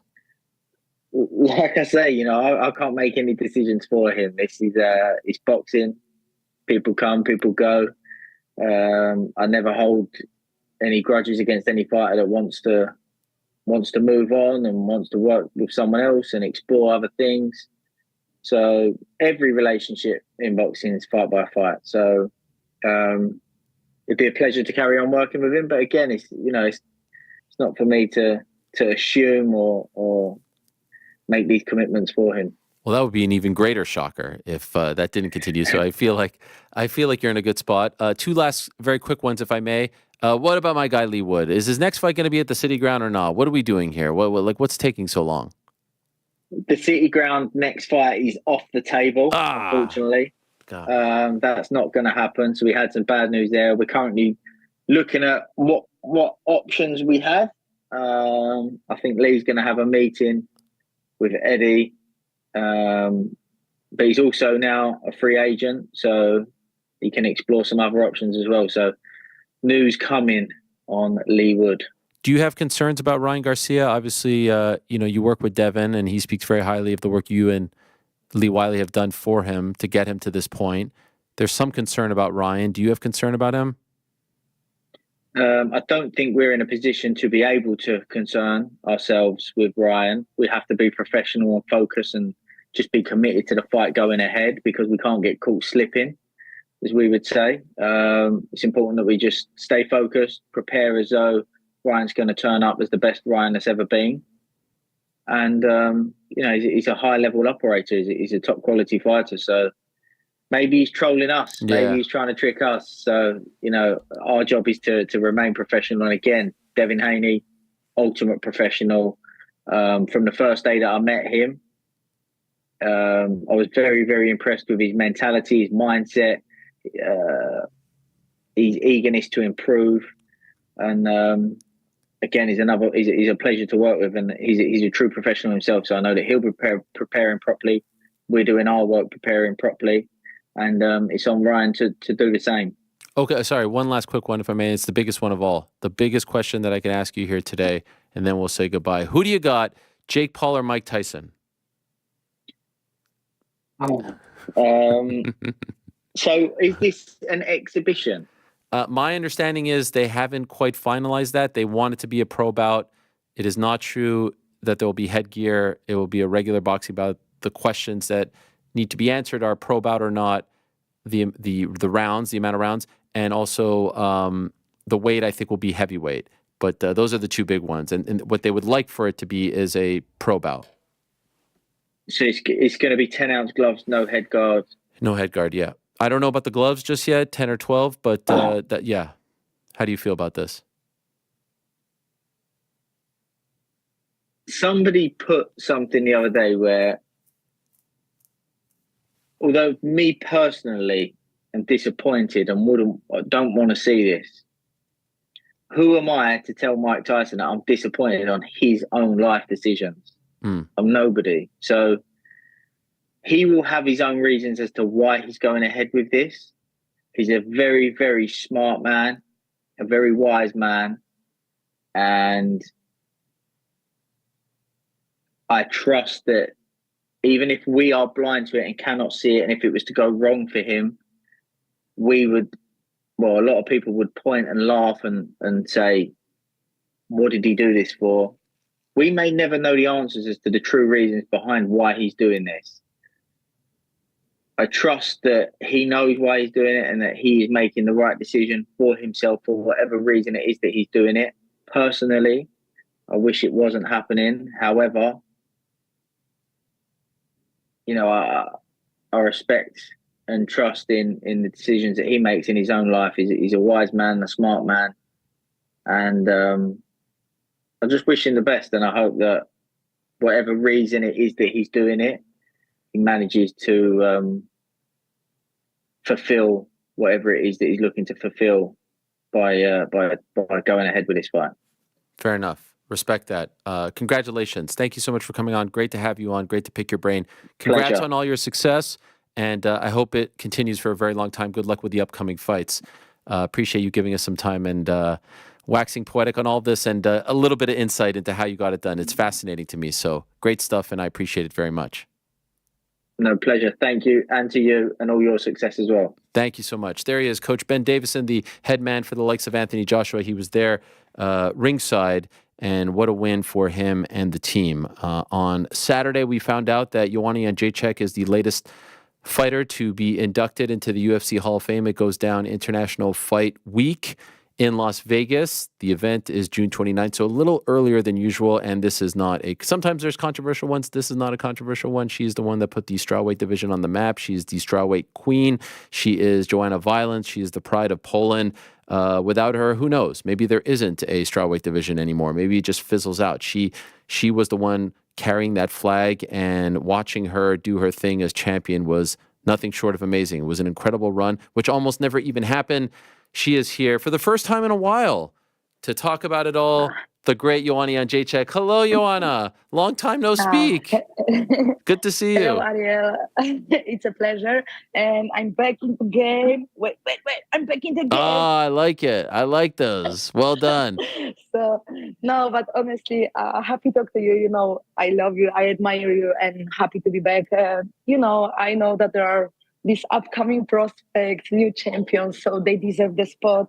on your show, but super happy. As you can hear, it was an emotional weekend for me in Miami. I was screaming. You could hear me screaming the whole Mateusz fight, and what happened after, it just blew my mind. And I was crying like a baby because I was not expecting the introduction into the Hall of Fame UFC.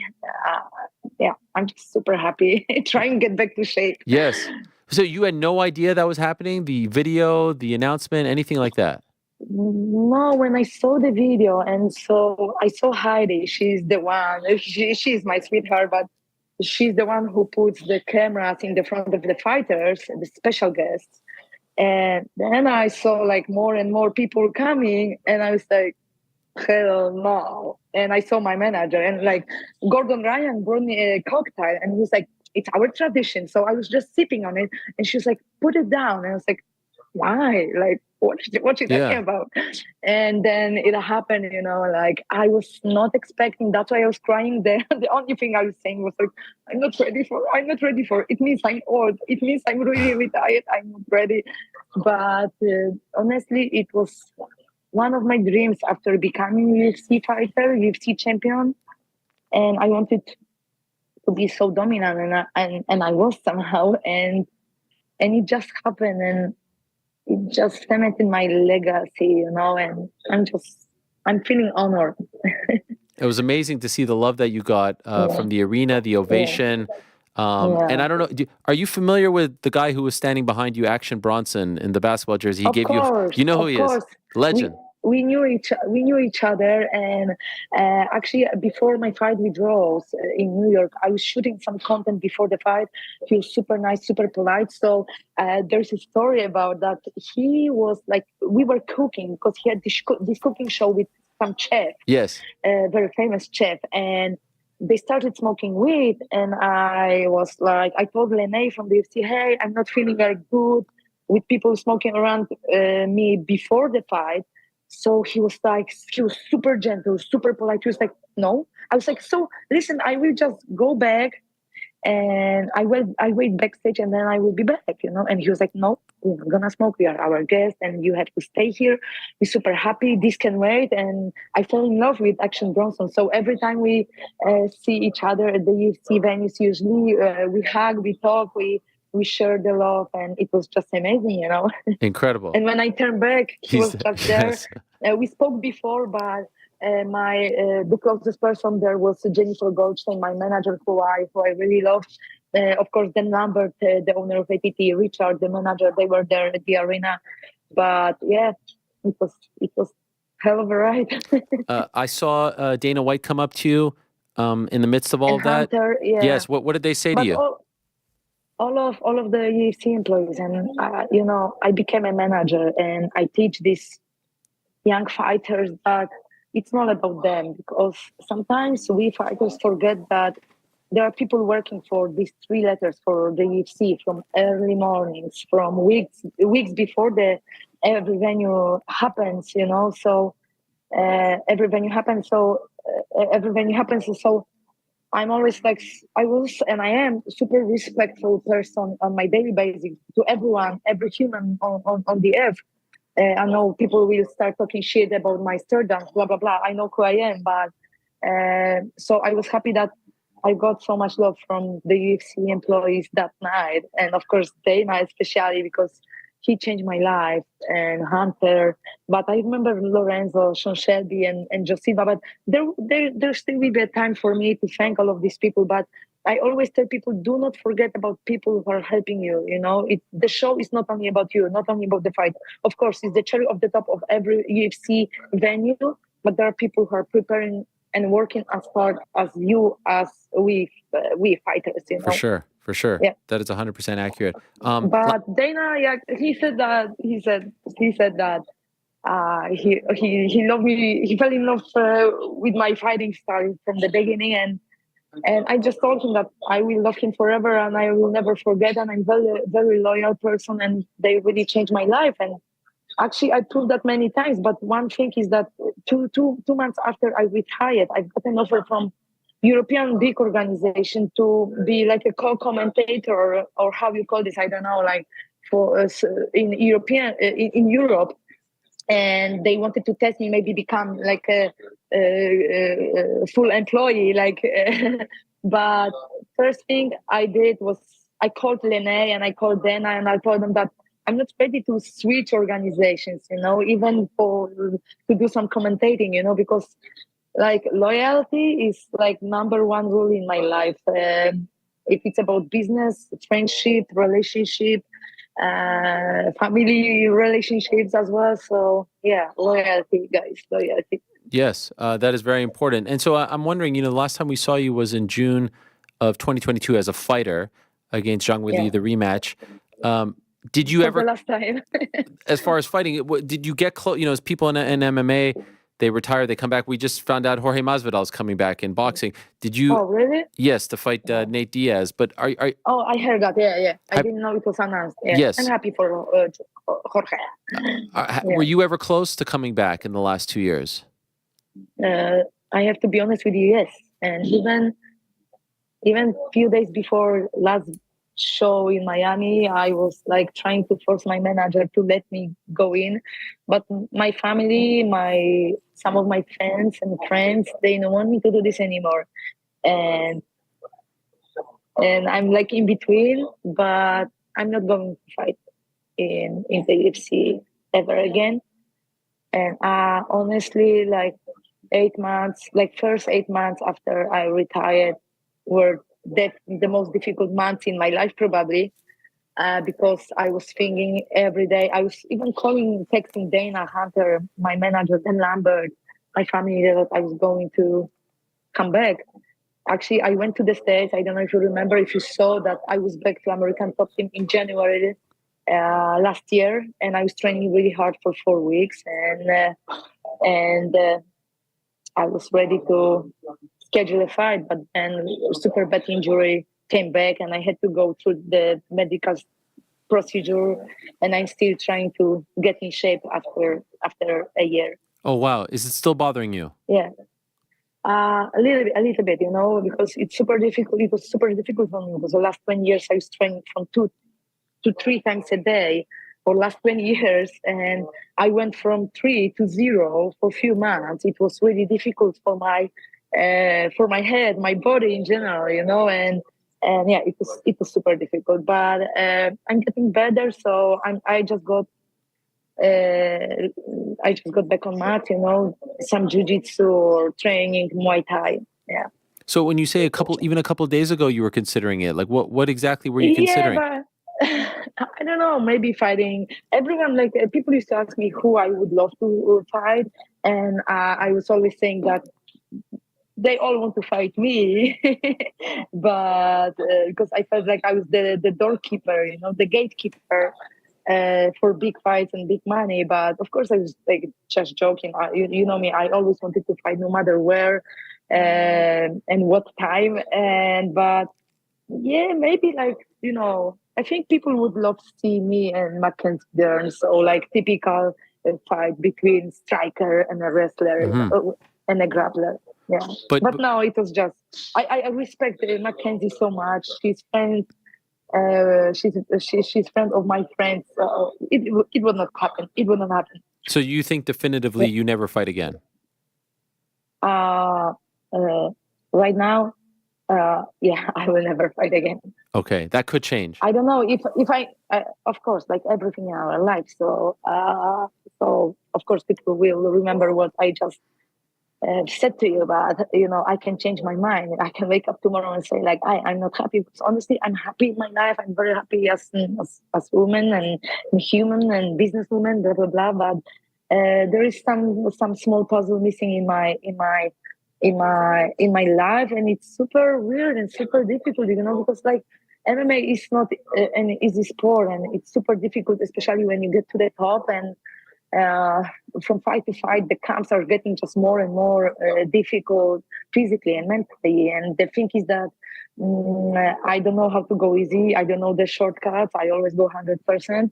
But somehow I miss this, I miss this shitty job, but I love this in the same time, and I'm always on the road. Like, so I was back home for 12 hours after 3 weeks, and I'm on the road again. We're meeting somewhere.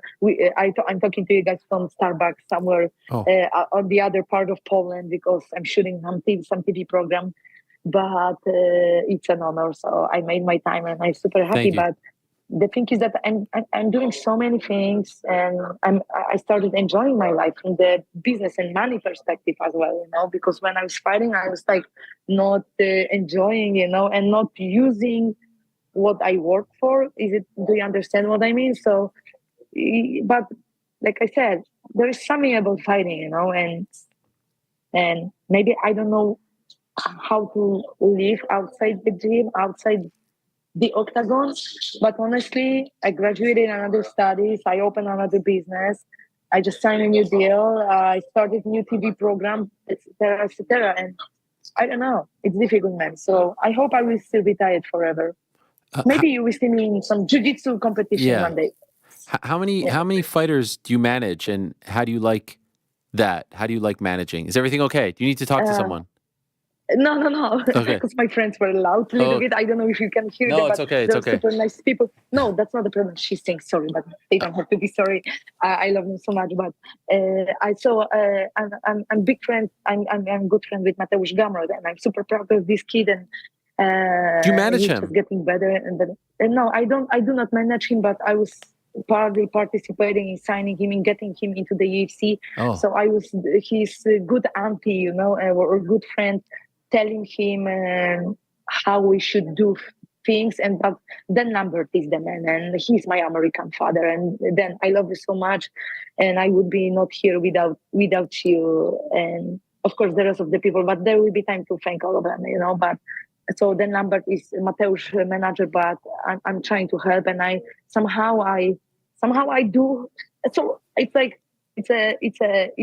maybe it's a help, not and I do not manage him. Consultant. I do not manage him. I have him, but Robert Bryczek, who lost, but I think he has so much more potential. He's one of the fighters I fully signed into the UFC. He has his own manager, but I was the one responsible for getting Robert into the UFC. I manage Vanessa Romanowski, very talented Muay Thai girl who is trying to make her transition into Muay Thai. And there is a few another young upcoming prospects. So I hope that Mick and Sean, they will be nice to me, because so many people think that I'm the former champion, so they go easy with me, but no, they are tough to negotiate with. But I always tell them that, hey guys, forget that. I still can fight, and I have Dana's number. Yes. But I never use this in when we talk business, So I go the long way, of course. We didn't get a chance to talk right after that fight against Zhang in Singapore. Yeah, I wish. Yeah. Could I ask you, why was that the right time? Why did you feel like that was the time to walk away? It wasn't the right time, but I live my life in God's hands. And you know what? Maybe the affirmation, you remember me as a badass, and I used to just go and fight anyone, anybody, anytime, anywhere. And I was always going for a win. And it's not that I didn't go for a win, because my last camp before my last fight with Weili Zhang was the best camp in my life, physically and mentally. Man, I felt like an animal, like super strong. Like, I'm super proud of myself, how much I pushed myself. And I broke another limit, own limit, like barriers. But I told my friend during fight week, who came to watch me and support me, like, listen, he was like, how are you feeling? I was like, how am I look?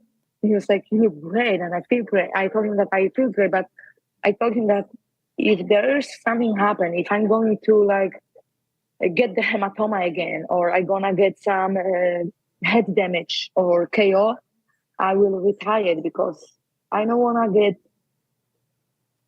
be, how you say, sick. I don't wanna get dysfunction. How you say this? Like dysfunction in the future.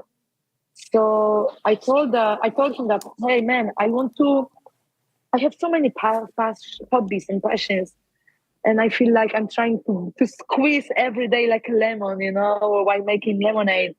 And I don't want to pay the price for fighting on the highest level. So my decision was spontaneous, but somehow I was thinking about, so it doesn't go like together, you know, the same way. Spontaneous decision and how you say, and the decision you were thinking about. But it happened, you know, it just happened. And I, walking into this fight, I knew that all or in, you know, all or nothing. That it was going to be the toughest fight in my life, and it was. No, maybe the KO was like tough. She did it very well. She was well prepared. Weili Zhang is another like great strawweight, and that people are watching, and there is something about her. But yeah, it is what it is, man. It just happened, and so I'm very loyal to my decisions as well. So when I say A and A happens, I go with an A. I do not complain that B didn't happen, you know, and that's the thing. I see you guys Staying are. loyal to yourself. So I'm a big fan of Khabib, and I always was. And actually, we have this picture from back in the day when it was some The Ultimate Fighter show or some Invicta show. And yeah, we have this picture, and it's great to see that, you know, and I follow his decision. You know, he's very loyal to his decision, and I try to stick to my decision as well forever. I love that. Yeah. I saw a photo of you and Zhang Weili. You guys were like making dumplings or something together. So it seems like you're in a pierogi, no dumplings. pierogi. Excuse me. Chinese dumplings. Sorry. No. Pierogies. Yes, that's Dumplings, Polish. you're right. Yes. You know what? She's such a sweetheart, you know. And I remember from our first face-off, it was it was like a Super Bowl scrum, media scrum. Oh yeah. Because that time we had Super Bowl in Miami in 2020. And I remember the first face-off, and then she came like, no, it was the face-off before the first fight. So it was the media day, like 3 days before. And she was looking at me, she said, "You're so beautiful." I'm not Weili, but thank you. And I was like, I went crazy. Like, no, I need these third downs to make myself like more like aggressive, the sport way. She was like, "You're such a beautiful." I was like, what the heck? It's not like beauty contest, you know. We have to fight soon. But she was always very nice, commenting my pictures. She DMs me a few times, but funny thing, because when she saw me coming to Phuket, so I met Valentina, but we've known each other for like 20 years. But Weili texting like, "Please, let's meet, come to my place, let's have dinner." And yeah, it was nice to learn about her country, her friends, her history. And she gave me nice flowers and nice necklace. It's too much. She's such a kind and person and sweet person. So thank you, Weili. I promised her to come for UFC 300, but I won't make it. But Weili, like, you got it, girl. You know, you got it, girl. But it was really nice. She has an amazing team, amazing coaches, sparring partners. Her like friend manager was there, so I'm super proud of her. And I wish her all the best. And I love people who are bringing the best of me, and definitely Rose and Wade are these people. And yeah. And Valentina, you and Valentina, you're in a good spot. You're a good relationship. Oh, we were always, and of course, and I was super happy. She was super happy when I got in, when I won the belt. She was cheering for me all the time, and I was always cheering for Valentina Shevchenko. And she got to the UFC, I was super excited, and we are always good to each other. You know, we fought like 5 times. 5 times, and yeah, it was great. You know. Oh, now it's okay. So sorry. Yes, no problem. So yeah, Weili is the goat, you know. You know, Dana White. Weili, Shevchenko, Valentina. Yes. She's super sweetheart, and she surprised me because I know she's been to Thailand many times. Actually, we met in Thailand in 2006, but she speaks Thai. This girl is legit. She speaks English, Spanish, Russian, and Thai very good way. So it's amazing. It's good. You've told the story about how, before you got signed to the UFC. And she like Valentina Shevchenko is one of the fighters. I thought that she was never going to lose the belt. You know, that's the thing. Crazy. There's 3 of them: Max Holloway, Izzy, as well, and Bolt. Yeah, actually. But the sport is unpredictable. But you've told the story about how you were very close to not continuing to fight if you didn't get into the UFC, and then you get in the UFC. Yeah. and then everything happened. So it's amazing how quick. But Dana Yeah. even mentioned in the post fight press conference on Saturday how the first time he saw you fight in your debut, he was so impressed. He invited you to come sit next to him and watch the rest of the card. I think it was in San He Jose, invited me. right? Was it in San Jose? It was, and he invited me to the VIP room, and I met one of the Red Hot Chili Peppers leaders, and he was like, "Did you see her fight?" And he was like, "No, I just got here." And then I was like, my English was so bad still now, but it was bad. And I told him like, "You better watch it, man, in the good way." And Dana started laughing. He was like, "I love you, girl," And I met oh man, the big actor from the US. He lives in Russia now. Oh, Steven Seagal. Yes, Sensei. Yeah, Legend. It was this show. Yeah, so. But what was that great. like for Actually, you? it was You're funny that to- close. You're that close to not fighting anymore. Now all of a sudden you're with Dana White. He's calling. That must have been a crazy thing, right? Your head must have been spinning. Oh, it was, but when people ask me about the most important fight, they all think it was the title fight or the title defenses or the pay-per-view shows. I always tell them it was the first fight in the UFC because they let me shine and I shine. I got the chance. This is what I'm trying to teach young people, upcoming prospects. Look how many prospects there is. And they get into the UFC, like some of the Polish guys, they were very good, and they get into the UFC. So sorry for my voice, guys, but they get into the UFC and they feel so comfy. I'm in the UFC, I'm the fighter, I'm good. No, you're getting a chance, but now it's time to put double the work, like work more, harder to prove that you deserve winning and climbing to the top of the rankings, to fighting for the belt. Some of the fighters, they don't need to. They don't want to fight for the belt. It's good. They just want to fight it. They just enjoy it.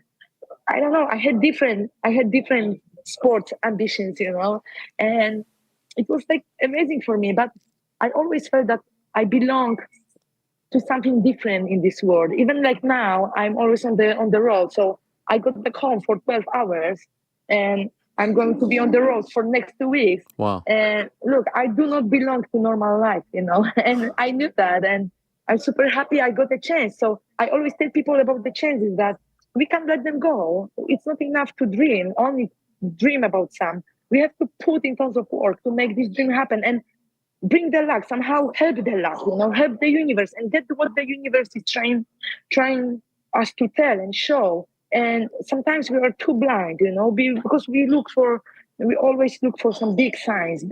The signs are very small, very small.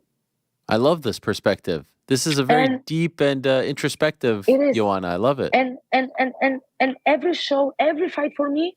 So why I was super dominant? Because every fight in the UFC, even when I was the champion, was the debut for me. So every time I was trying to prepare the best way I possibly could. So physically, mentally, I know I lost a few fights, but I remember giving like probably one of my best fights with Jessica Andreas and fighting Rose right after. I was even better prepared. Something's happened. Rose was in like good shape. Like, I would not do some things. I would not say some things. But that time I felt different and I did the right things. I feel like people don't believe me, but I delivered the truth. And, the truth will always last, Mm-hmm. And that's the thing, And even when I was losing, I was always better version of myself than the fight before. And what I'm trying to tell young people, no matter what color is your skin, religion, orientation, gender, like a status, material status, like what your parents are doing, and you deserve becoming who you really want to be in your life. And your dreams can be alive, but you have to be disciplined. I used to say that the hard work brought me to the top. No, it was discipline, guys. That the momentum when you have to say no to your friends, they going for pizza or beer, or when there are doctors who are saying you won't make it. You're from this town. You don't deserve big America. You don't deserve living this big American dream. Yes, I do, and yes, you do. So you can't hurt anybody. But if you're good with it, like if you go the good way, and if you believe in yourself, if you're disciplined enough, and if you work hard, go and do it, and chase your biggest dream. Do you know who's going to induct you? Who's going to be the one to make the speech before? I don't know. You haven't thought of that, or have you decided? I have someone in my mind, but let's see if my intuition is strong as I think it is. Okay. So we'll keep it. Yeah. Man, I want to cry. It was super emotional, like wow, real. Like it was real, and I was full of emotion after Gamrot's fight and few of ATT fighters. Man, Dustin Poirier, man, you baddest motherfucker. But I'm super proud of Mateusz Gamrot, and what I want to tell you, like some people comment that he's a boring fighter, but I remember when people used to call Khabib's fight boring. He's living legend. He's one of the greatest right now, guys. And believe me or not, Mateusz Gamrot is going to fight for the belt sooner or later, 2025. I love that. Any regrets? I'm super proud of you, my friend. I'm super proud of you, my friend. Yeah. Me. Gamrot, as well. I thought you meant me. I okay. love you, man. I'm proud of you as a friend. I thought you were talking about me. Thank you. Do you have any? Hey man, I like the coach you had before me, Ben. Ben Davison, yes, No, Ben, Anthony Joshua's coach. Amazing. I would love to talk to him, and he's amazing. I know who he is, but I forgot his name. But Ben, but amazing what he was talking about. It was really good. I love that stuff. Good. I have to rewatch it. It was really good, and I love how he make his shared his opinion about Tyson's fight, and like we all are different guys. Let's like how we say like that we should let each other do the things we want to do. Yes. We should let. Yes. You nailed it. So so that's the thing. We all changing as in humans, but the good thing, and I'm super proud. You can see me smiling because I'm changing as a human. I'm not going through therapy, guys. Life is my therapy, but I'm happy how I'm changing on a daily basis. But the good thing is that even in my worst days, I'm trying to smile and take it as it is. That's the best way. That's the best way, And then the miracles are showing up. Well, I'm so happy for you. I'm delighted for you. No one deserves it more. Like I said, you're a pioneer, and appreciate you.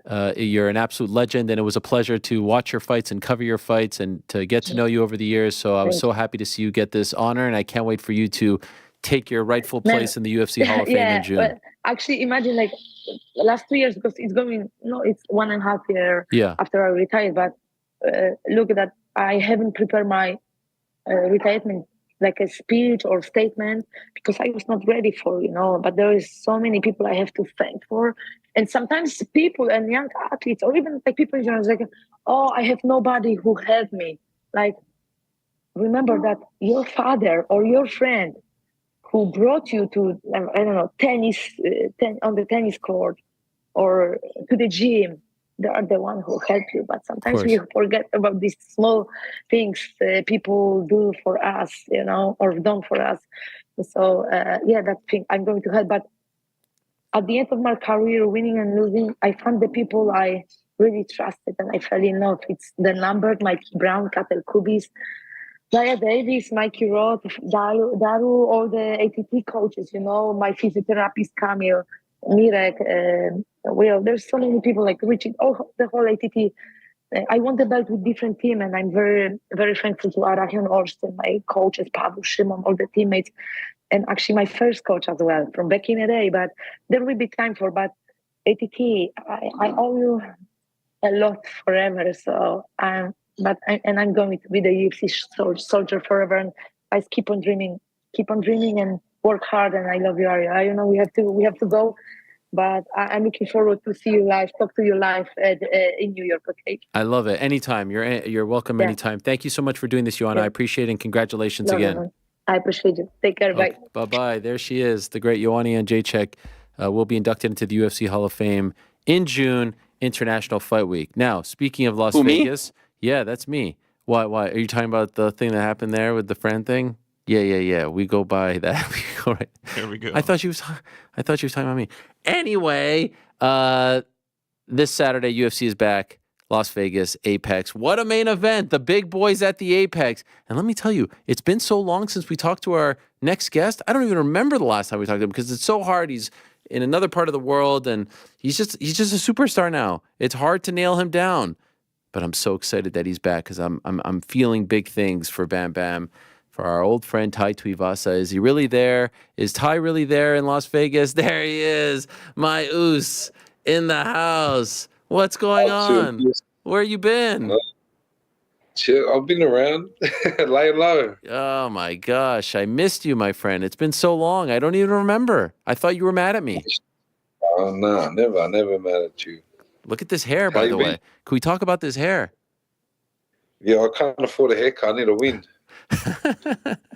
It looks good. I like it. When's the last time you got a haircut? Shit, that's a good question. Before that, I've been grinding since the last fight, so I don't know. Okay, is this like a statement you're trying to make? Are you saying you're not going to cut it for a certain amount of time, or is it just how you're feeling? I'm just, I don't know. I'm just going with the flow. I like it. You look like Roman Reigns. Letting the curls rock. You know? I like it. It's a good. You're looking svelte, by the way.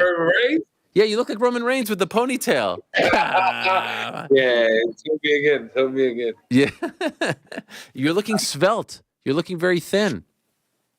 Yeah, it's been a long camp, bro. I feel good. This is probably the best I felt coming into a fight. So really? It's good. Good, yeah. What's the difference? I've had to get some few things cleaned up. I had a few surgeries on my elbows and the knees, and it's been a long camp, but a really good camp. But I'm over it now. I just want to hurry up, get in there and smack on. Is that why you've been out for several months? Yeah, I had to push the fight back a little bit because I had to get my meniscus removed. Damn. I was meant to fight in Anaheim, but my meniscus tore and flipped, so I had to remove that, and then I just pushed the fight back 4 weeks. So it made a longer camp. I could have fought in Anaheim, but I gave myself some time. I need to give myself every chance to win this fight. So. Okay, so that was your decision to move the fight from Anaheim. Yeah, me and the team. Yeah. And Anaheim wasn't that long ago. Is this enough time to be 100%? Yeah, I could have fought Anaheim. Okay. I could have fought. But I just wanted to give myself extra time. But I feel good now. Ready to roll. I'm happy about that. The one part that is a little bit unfortunate, I would say, is that you're such a fan favorite in your walkouts and everything about you is just so electric that the Tai Tuivasa experience at the Apex doesn't quite hit the same. Are you disappointed about this, that it's not in front of 20,000 people in Anaheim? There's always ups and downs. I love the crowd. I love the crowd, but maybe I might be a bit more focused in. I can listen to my corner more and I can get the job done. And once I get back in the winning column, give me back the crowd. Okay, fair enough. What about the smaller cage? How do you feel about that? Yeah, that's good for me, I suppose. Yeah. Nowhere to run, nowhere to hide. No, I don't mind the smaller cage. I like it. It's more intimate. Yeah, okay. Fair enough. You obviously your walkouts are legendary, but can you do the funny walkout at the Apex? Does that still hit the same? Yeah. I just rock it out by myself. Okay. What are we thinking? We have something in mind? You know I got something. Okay, it's a surprise. It's always a surprise. Okay, fair enough.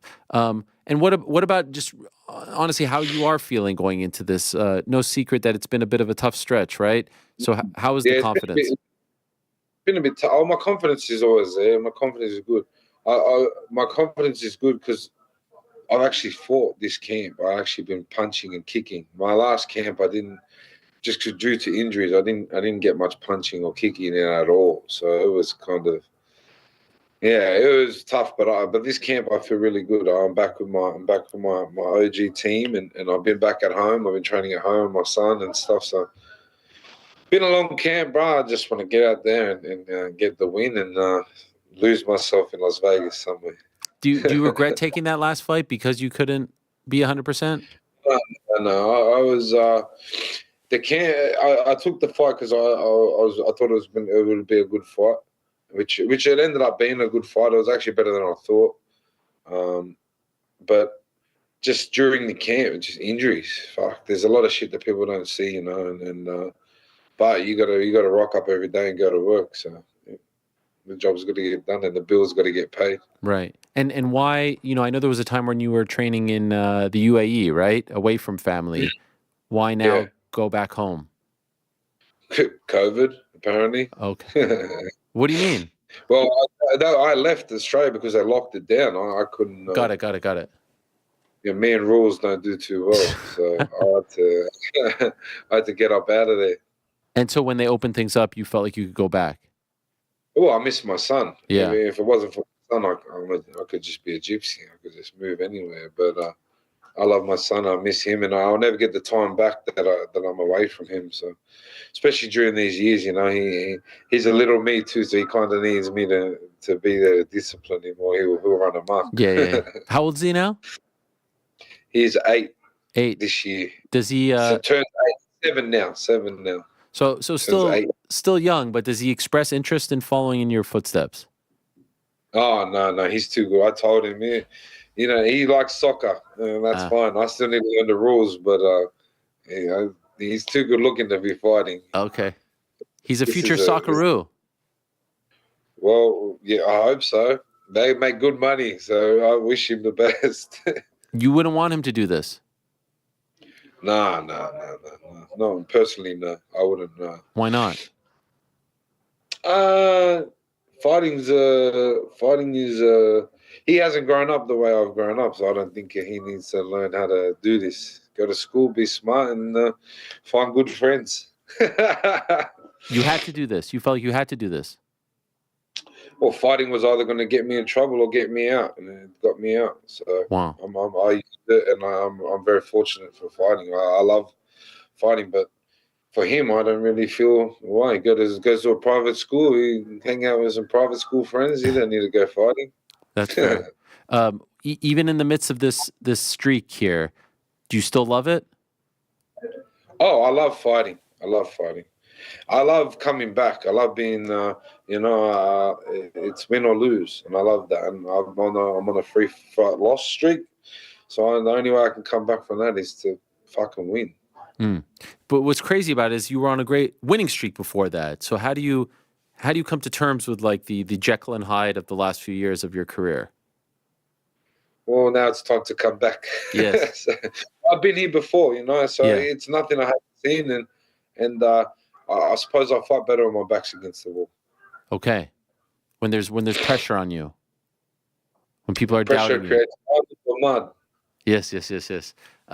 And do you feel like people are doubting you? Do you feel like people have forgotten about you, that they're riding with you? Yeah, you always see like little people, but the thing is, I'm losing against fucking Cyril Gane, Sergey Pavlovich.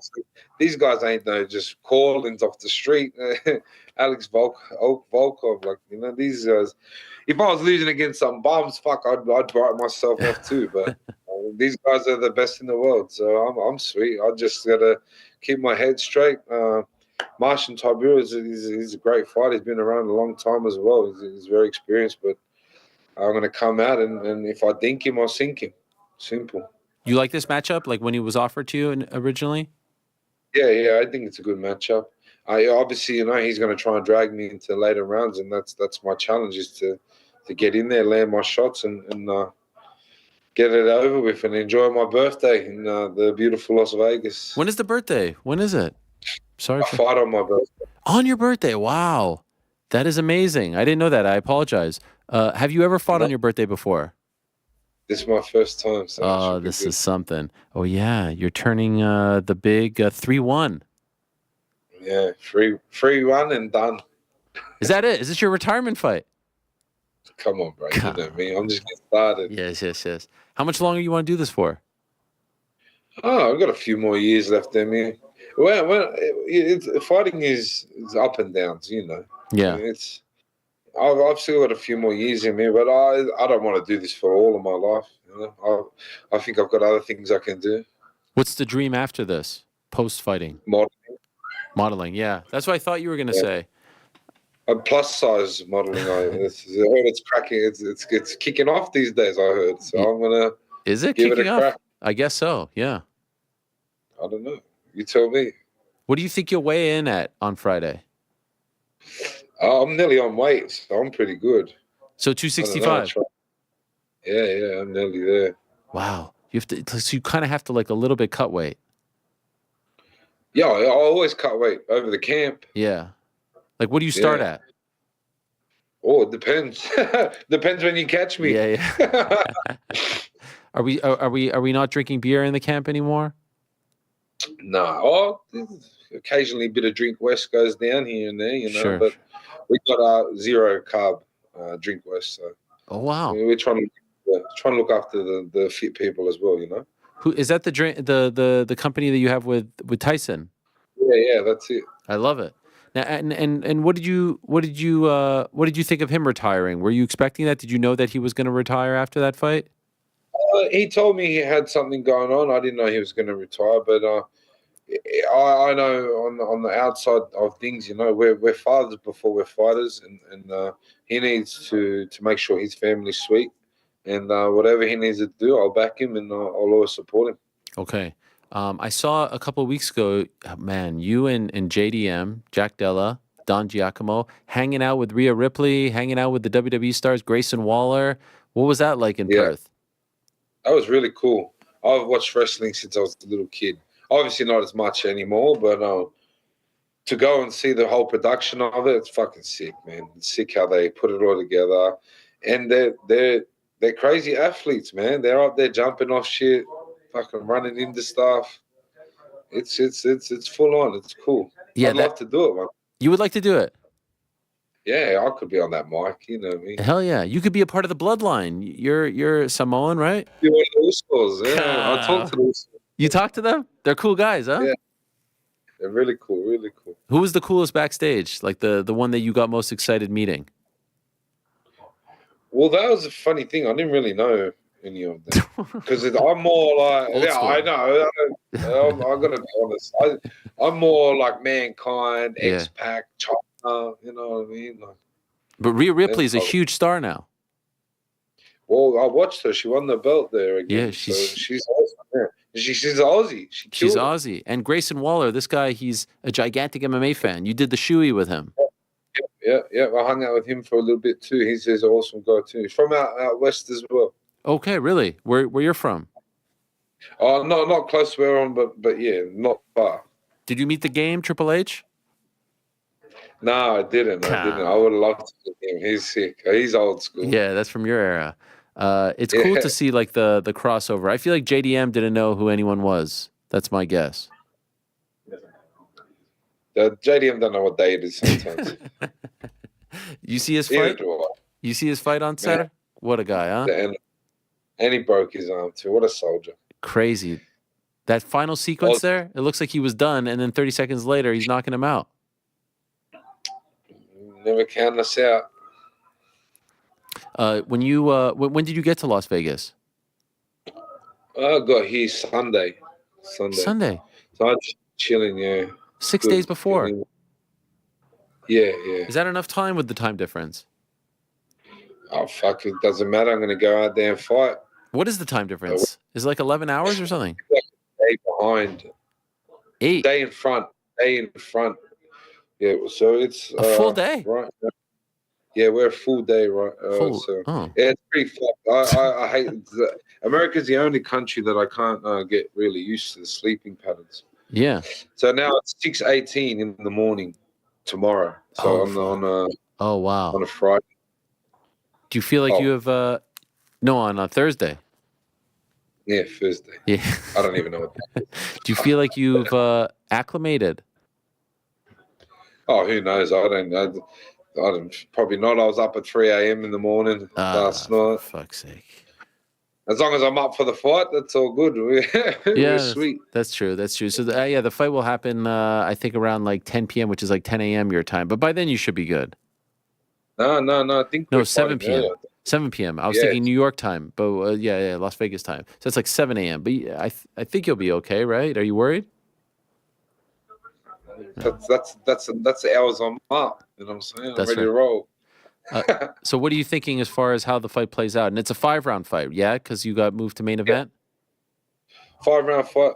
it's gonna be a hard fight. I know he's obviously gonna try and drag me into the later rounds, and obviously my game plan is to get in there and get it done with. So we've been around long enough. We both kind of know he's very experienced. I've got to stay away from getting in the grind and the wrestle and stuff, and I've got to pick my shots. And I know if I pick my shots, if I land one or a couple, it's gonna get the job done. Did you watch Francis on Friday? I did. Wow. What did you think of that? Were you expecting that? I wasn't, to be honest. I really wasn't. I actually, off of his last performance, I actually thought he was going to go in there and smoke him.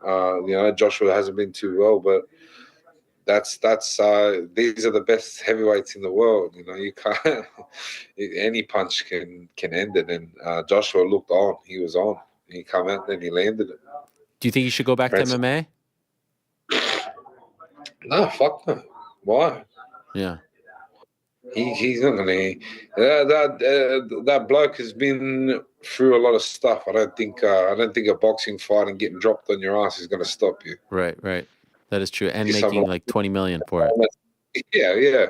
I think I've heard enough people say they'd get half murdered for 20 minutes. So yeah, there's a few volunteers out there. I don't think he's going to give up. I don't think he should give up. I think it's just a learning curve for him. And speaking of crossover fights, what about your manager, Tim Simpson, getting in there? You see that? Timbo in Mexico? You saw that? Timbo, I did. Did you see how ripped he was? He was freaking ripped, yes, I must say. I had no idea he had this in him. And got the W. I thought it was easy. I thought I thought they did like a skin color change, but I thought it was easy. But no, he looked good. He don't look no good no more though. Oh, he lost it? Yeah, it happens. It happens to the best. Weigh-in day, you look your best, right? So take all photos on that day. Is he now trying to like give you tips and stuff? Like, oh, you need to do this. I've been there. I've done it. I've made the walk. He ran over a few knee situations this morning. Yeah. Yeah. Pulling guard is his main one that he wants me to do. Right. Listen, not a lot of managers do that, so I give him a ton of respect. Oh, there's not much he can't do, this bloke. Yeah, and you're relatively new to the squad, the chosen few, the chosen group. Lucky to be chosen. That's right. Yeah. You're the guy at heavyweight. And by the way, Ty, before I let you go, on Monday we had Dustin Poirier on the show, and he talked about just like the highs and lows of fighting, and how it could get dark when you're on a streak, when things are going so good, you're on top of the world, and then can you relate to any of that, or are you not the type of person? There's some people who just don't get up and down. They just kind of stay middle, and you're a pretty mild-mannered, kind of jovial guy, at least what we see of you. Behind the scenes, though, do you go up and down like... I'm pretty good, but it's a lot on the... Like, we're humans. The mental it's full on, but I suppose it's who you got around you that can help you and get you through it. Just like me, I'm lucky. I've had these like surgeries and injuries and losses, but I've got a good group of people around me that have kept me strong and have really pushed me to get here to today. So for me, I'm just lucky for them. If you have a good group of people around you, you should be all right. But there's a lot of people that don't, and you kind of get lost. Mm-hmm. At the end of the day, we're fighters, man. We're stubborn cunts. We don't like to listen to people, and sometimes we don't even listen to ourselves. So I get it. We're all human. We all bleed the same. What are we doing with the hair, by the way? Are we gonna do cornrows? What are we gonna do? What do you want me to do, Ariel? You want me to go bald? I don't know. No, I'm worried. I don't want the bun to come out in the middle of the fight and it goes in your eyes or something. I'm worried about it. Well, you know what I'm gonna do? I'm just gonna do the front. Just do it hard. Just tie it up. Okay. Because I only need the front. If I don't have it in the eyes, I don't care. The back can I'm just let it flow. So what's the front? What are you gonna do? You're gonna do meeting in the front. It's a meeting in the front. It's a party at the back. Yeah. So we're gonna do braids in the front. What are we doing up there? Look, I'm worried. I'm not really thinking about the hair. I get worried about these things. Is someone worried about this? Is anyone looking after it? Is Tim looking after it? look, if the hair pisses me off enough, I'll get the scissors and just Okay, fine. out of my hair face. All right, Oos. All right. Go backwards. Okay. I need to get the wig. I don't want any distraction. I don't want any issues. I want the best for Can you. I blame the hair if something goes wrong? Or no? Built in, here we've established it. We've established it. So then, but it's not going to go wrong. It's not going to go wrong. It'll be all good. Delighted to see you again, Ty. It's great to see you in great spirits. And don't be a stranger, after the win, if you're still in America, please come on. I know you don't like to wake up early. That's why we can't have you over there and when you're in Australia. But I had to jump on this opportunity knowing that you're in America. Well, I'll be for a little bit. So where are you? New York. You're in New York? Yeah. Is it cold there? It's getting nice. It's getting nice. It's springtime. What's the degrees? You're a Celsius guy? Yeah, me too. We're talking 7, 8, 9 at the moment. Ah, it's not summer. You guys are summertime. Bro, No, we're I opposite. ain't going out. Bro, I'm freezing in Las Vegas, bro. I ain't even. It's freezing there? What is it there? 14. I'm freezing. We're Aussies. Yeah. Well, it's summer over there now, right? It's the end of summer. Yeah, but it's always hot. Yeah. All right. Well, you're welcome. And the winter's coming on now. Yeah. Well, you're welcome anytime, in studio or out. Much love. I still have, by the way, we still have this here. Rocket, you see? We still have it. We were presenting. We haven't forgotten. It's still here. I see it's off camera. That's good. No, it's there on the other shot. It's the other. It's the other angle. Good. No, it's all good. You just put it in the rubbish bin. It's all good.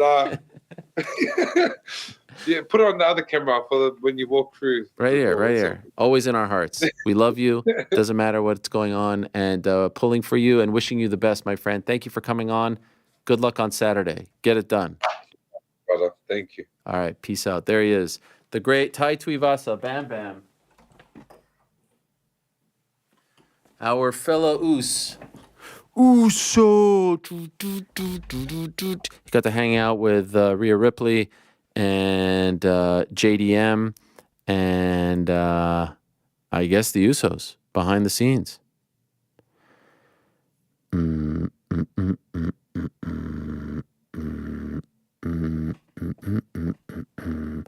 got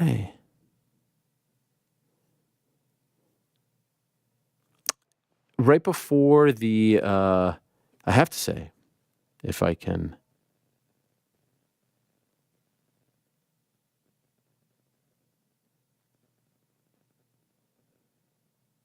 What is going on here? Right before. You good? Yes, right before the, I think it was the Joanna event. I think so. Not event, interview.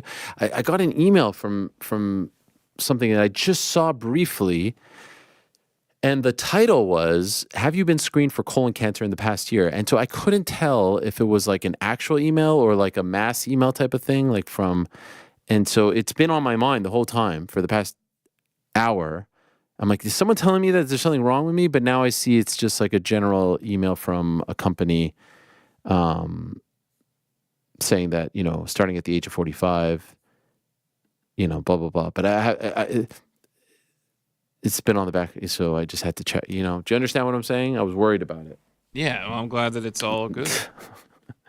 That's always a thing. I think I'm going to go earlier than 45, if I'm being honest, for the checkup. Yeah, might as well do it while you're got it on top of mind. Colonoscopy? Yeah. I think I'm going to go earlier. I think in America it's 45. I think I want to do it earlier. Yeah, might as well. Have you ever had one?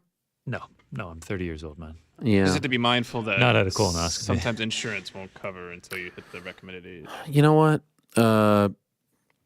For some, my father-in-law is a colon cancer survivor and had stage 4 colon cancer, and he was first diagnosed when he was 41. Wow, and he lived.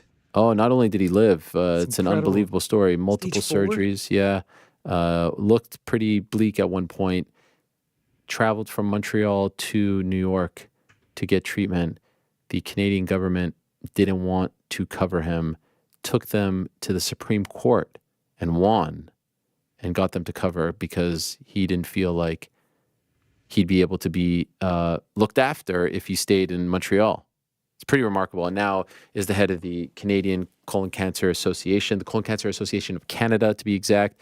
Our very first shirt that we ever got, the Helwani Nose shirt back in the day, very, very first one that we ever did, all the proceeds went to them. And also the first year of the Substack, we gave all the proceeds to the CCC, the Colorectal Cancer of Canada Association, I think it is. They've changed the name. Anyway, so this was on my mind the whole time. Great stuff there, great interviews. Speaking of merch, by the way, what about our friend over here?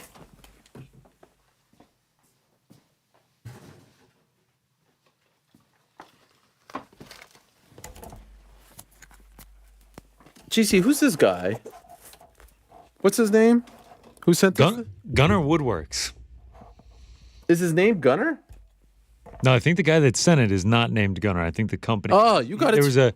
There was a letter in there with his name on it. This guy, it's some fan. Who, me? Yes. Look at this. He made a Who Me hat. And an MMA hour hat. And an MMA hour hat. I'm gonna wear this bad boy around. It's like leather Yes. pressed on. I mean, it's a quality hat too. We got the trucker. I mean, I still got the. I mean, he has custom tags on this too. Gunner Woodworks on the tag. I mean, it's unbelievable. Blown away by how quality this stuff is. He sent cups, laser engraved cups. Just all out of the goodness of his heart. This is incredible. Like stuff. this guy has done a better job with merch than all of us in the last. in the last 2.5 or ever in my life, really, in my whole career. This is tremendous. Look at this. He did a Who Me. Look at this. Can you see it? Can you see that it says Who Me? We can. Who, me? I mean, it's unbelievable. Also, this, an MMA hour hat. Oh, it's the same one you're wearing, right? Yeah. Same one. Anyway, Always I'm wanted blown an away. MMA hour hat. I'm blown away. This And stuff is also, great. I do want to thank, I mean, we have so much stuff here. I want to thank our friends at St. Pat's FC.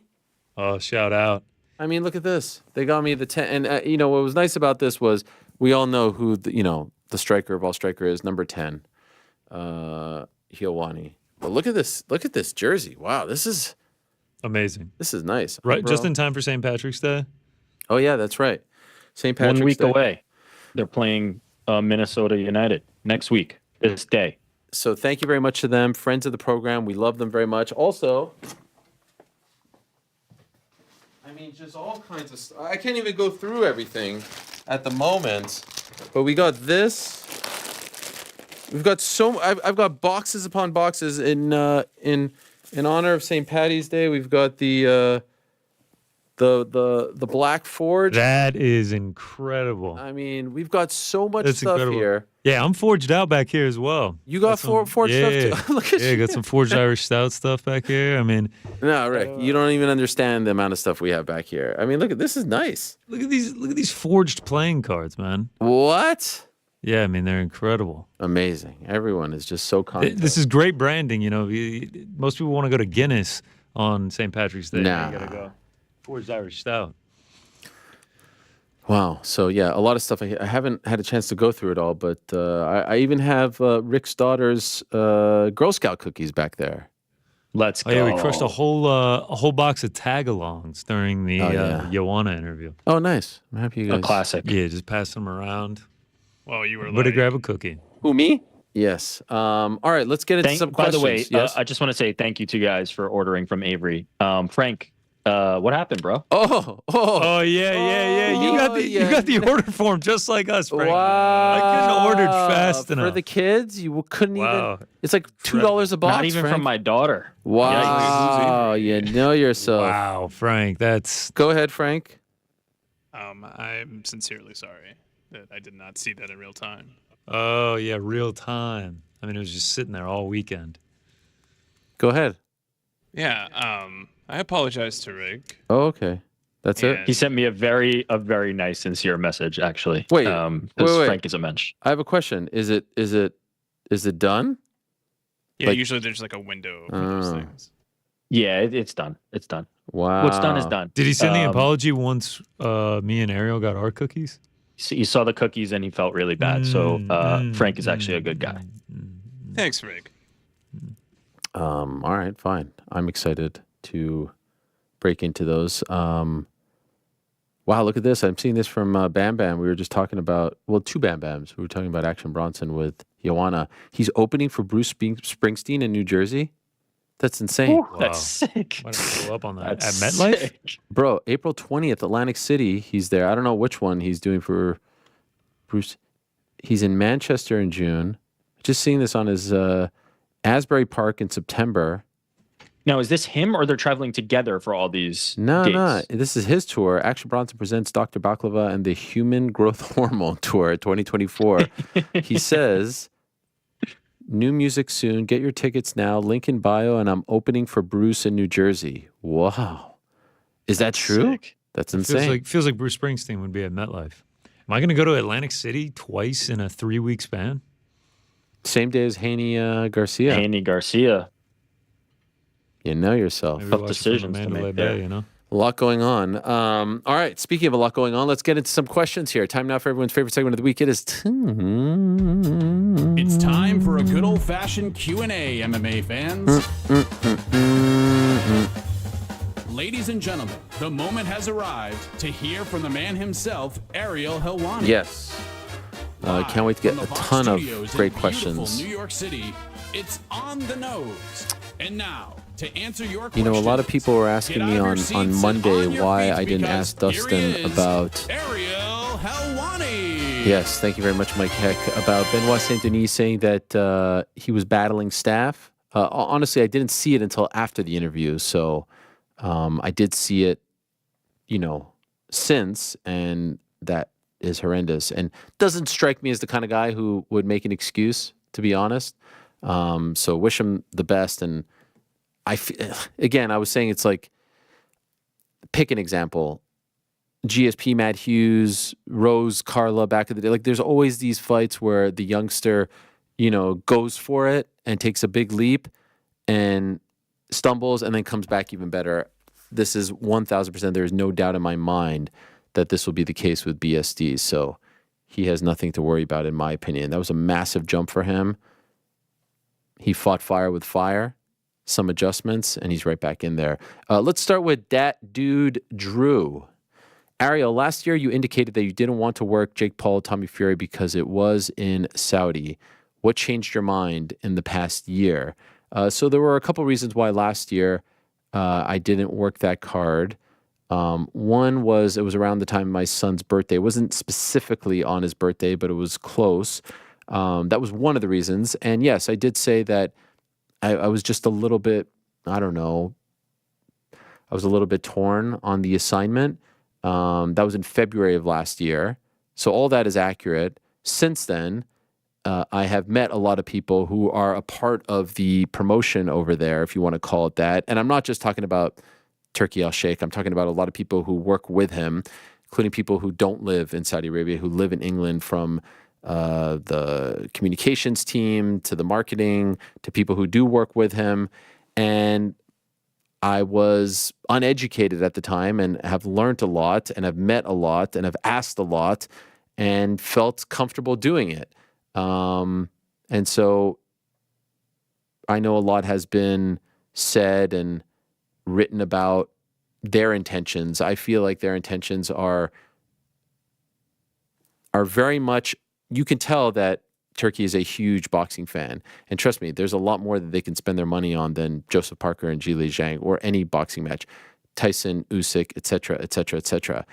I do feel like there is a willingness to put on the biggest events, to grow the sport, to obviously show Saudi Arabia in a positive light, but that's no different than anyone paying a site fee to have the UFC come to town and there's a commercial being played for Salt Lake City or Miami, et cetera. So everyone has motives in that regard. And I feel comfortable with their motives, and I feel comfortable with what they're trying to do. So I felt like it was important for me to experience it. I felt like it was important for me to go there and kind of know what's going on because they're such a massive player in the world of combat sports. And I see some people saying like, "Oh, Ariel's being paid by the Saudis," or just to make the record crystal clear, I have not been paid by any of them. I feel like I've made my stance on these types of issues very clear. And I don't even think that I owe anyone, because no one else, by the way, ever has to answer these questions. But I make myself available to answer these questions for you. The only people who paid me last week to work that event were DAZN. And I'm sometimes a pain in their ass because a lot of people in boxing and combat sports don't have these feelings about pay. And so there are events where they're like, oh, can you get paid by the promoter? And I say, no, it's either I'm going to go and I have to be paid by the broadcaster or I'm not going at all. And that goes for flight, that goes for hotel, that goes for everything. I am not taking anything from anyone other than the media outlet / broadcaster, streamer, whatever you want to call them. That's a hard line. That's something that I will never waver or waffle on because of my history with Fox. And that's how it always was supposed to be. And I did waver and I paid for it and I made a mistake. So I will never do that. And so just so you know, to be 1,000% clear, no one told me to say anything, do anything, be anything, whatever. And I didn't accept anything. And I wasn't paid by anyone other than DAZN. So I just want that to be extremely clear for everyone. Not trying to cast aspersions on anyone who feels otherwise or conducts business otherwise, but that's just what I was taught, and that's just what I feel most comfortable with. So we change, we evolve. I don't think I had like a super hardline stance like others, but I felt after numerous conversations, and they could vouch for this, that it was, the appropriate and right thing for me to do. And like I said, it was a very memorable and rewarding experience, and I would be open to doing it again. Here's another one from OCO. Howdy, Ariel. My boss sucks. I mean, truly terrible. Probably the worst I've ever had. Do you or any of the fellas have any terrible boss stories that could get dicey professionally? So maybe a story or experience from when you were younger working at a fast food joint or something. My misery wants company. Wish me luck on getting a different job soon. Thanks to you and the crew for the great shows week in and week out. Anyone want to share a bad boss story? I've never really had like a horrible boss. Just same. Your typical corporate stuff that can be frustrating, but no boss that was like out to get me or anything like that. Luckily, actually. Yeah, I'm in the same boat. I've been fortunate. Why do I feel like Frank has had a bad boss? Yeah, just give that vibe. Yeah. It is true though. See? I have had some pretty bad bosses. Knew it. I had one tell me that I wasn't assertive enough. I was a lot younger. And then in the same breath, he's like, and you're a bit of a smart aleck. And I was like, wow, I'm shocked. Smart aleck means over assertive. What you mean to say is I'm a smart ass. And I proved the point. Oh, feels like you're being a smart aleck right now, man. Yeah. Yeah. I mean, the smart aleck is, again, just like you think it's the PC version of smart ass, but it's actually saying that you're overly bearing and overly assertive. All right, smart ass. Rick, you were going to say something regarding this. No, I mean, I was going to say something similar to Connor, which is like certainly like there can be frustrations and growing pains and things like that, but typically they're organizational. I've never had somebody who was my direct boss where I was like, that's bad. It's mostly been just like bureaucracy stuff and not a boss themselves. I feel bad for this guy. Like I couldn't even imagine having to look that in the eyes and have that situation. So you'll get through it, man. Sorry that you're in that spot. Have there been a couple times where like I maybe not felt my boss is the most qualified for the position? Sure. But like a boss that's actually out to get me? No. My roommate has had some experiences like that. And by the way, this isn't just some regular schmo. This is OCO, our YouTube moderator. Yeah, our guy. Who we saw in Dallas, I believe. Shout out. So yes, I've had some interesting experiences. I was an intern one summer at my dad's work, and the guy who was in charge of being my boss, because I didn't like I was doing very different stuff than my dad was doing, was not happy about me being there, and actually quite amazingly said to me one time, just given the fact that I was the boss's son, we were eating lunch. I was eating with the guys in the cafeteria, this little room that we had, and I was like leaning back on my chair, and he said that he hoped that I would fall off my chair and break my head.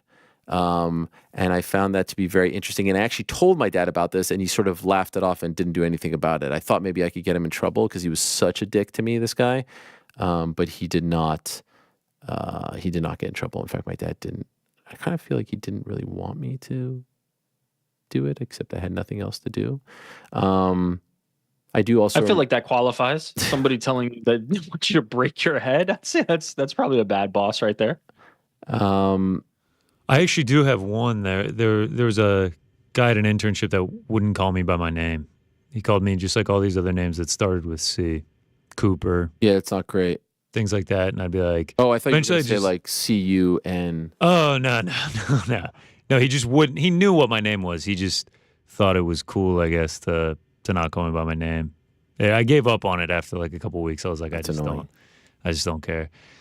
Guys on the radio every day in Atlanta, drive time. Wow. Yeah, well, he'll remain unnamed, but yeah. You should have just called him a name that starts with the same letter and just made up his name. His name actually, you know. Yeah, it was good stuff though. It really made me feel like a nice and valuable part of the team. When I left Spike TV, I told my boss that I was going to leave after a week, and he told me that it was the worst decision of my life and that I would regret it forever, and that I was making a huge unprofessional move and all this stuff. And that didn't make me feel very good. I understand he was upset, but I think he handled it very good, especially since I wasn't that, I don't know, I wasn't that important to the operation. How do you feel now?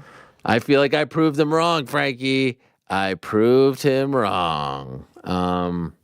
So yeah, that one comes to mind. And I would certainly say, especially later in life, I would say last few years or so, not post 2021, there's certainly been people that I've worked with that I did not enjoy working with, but I wouldn't qualify them as bosses per se, just people that I didn't really like the way they did business and the way they talked to me or the way they asked me to do things. But that's for a different day. Before we proceed with the questions, I did want to mention, and we didn't get to it at the very top of the show because of all the breaking news stuff. I did want to talk very briefly about Mark Coleman. By now, you probably have seen the news regarding Mark Coleman. It's been all over social media, and I want to just read so I have all the details correct. It's been reported on multiple outlets, including CNN and very mainstream and traditional outlets, that Mark Coleman, the former UFC heavyweight champion, according to his daughter on Instagram, is, quote, battling for his life at the moment. This is, absolutely awful news. This is from his daughter. I'm reading this right now. As many know, our dad was involved in a house fire early this morning, along with his parents and beloved dog, Hammer. Of course, that was his nickname when he was a fighter and still is his nickname. He managed to get both of his parents out of the house, but despite his best efforts, was not able to save Hammer, unfortunately. He was life flighted to the hospital where he's currently battling for his life after this heroic act. Our father has always been our hero and means the world to us. He is and always will be a fighter, the strongest and bravest man I know. Please continue to pray for him and our family during this extremely difficult time. We will miss our sweet Hammer so deeply. Thank you for all the love and support. Hammer House for life. Very hard to read. Mark Coleman is an inspiration and a pioneer and a trailblazer and one of the greatest fighters of all time, and has really turned his life around as of late. If you follow him on social media, you will know that he's talked openly about his battles with depression and substance abuse, and appeared to be in amazing shape and in great spirits, and has cornered the likes of Matt Brown and many others, and really was, in many respects, like one of the true founding fathers of mixed martial arts. Given his style, given his pedigree coming from Ohio State, and the way in which he fought with the ground and pound and the Team Hammer House days with Kevin Randleman, the late great Kevin Randleman, and Phil Baroni and others, UFC Hall of Famer, and just an absolute legend. And it's a very hard thing to read about and see the photos of him in the hospital. According to Mark's other daughter, Kenzie, she wrote on her Instagram stories that Hammer, the dog, saved Mark Coleman's life because the dog was barking to wake him up as the house fire was raging on, which is just an incredible thing.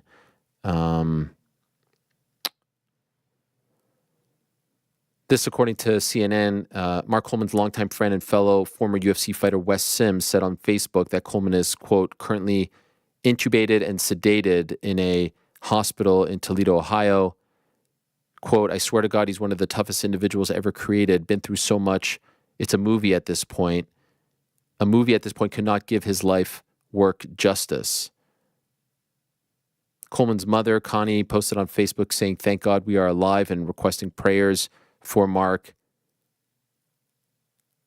And they mentioned that before turning to MMA, he was an NCAA champion, won the championship at Ohio State in '88, and competed in the '92 Summer Olympic Games in Barcelona. So love Mark Coleman. Everyone does.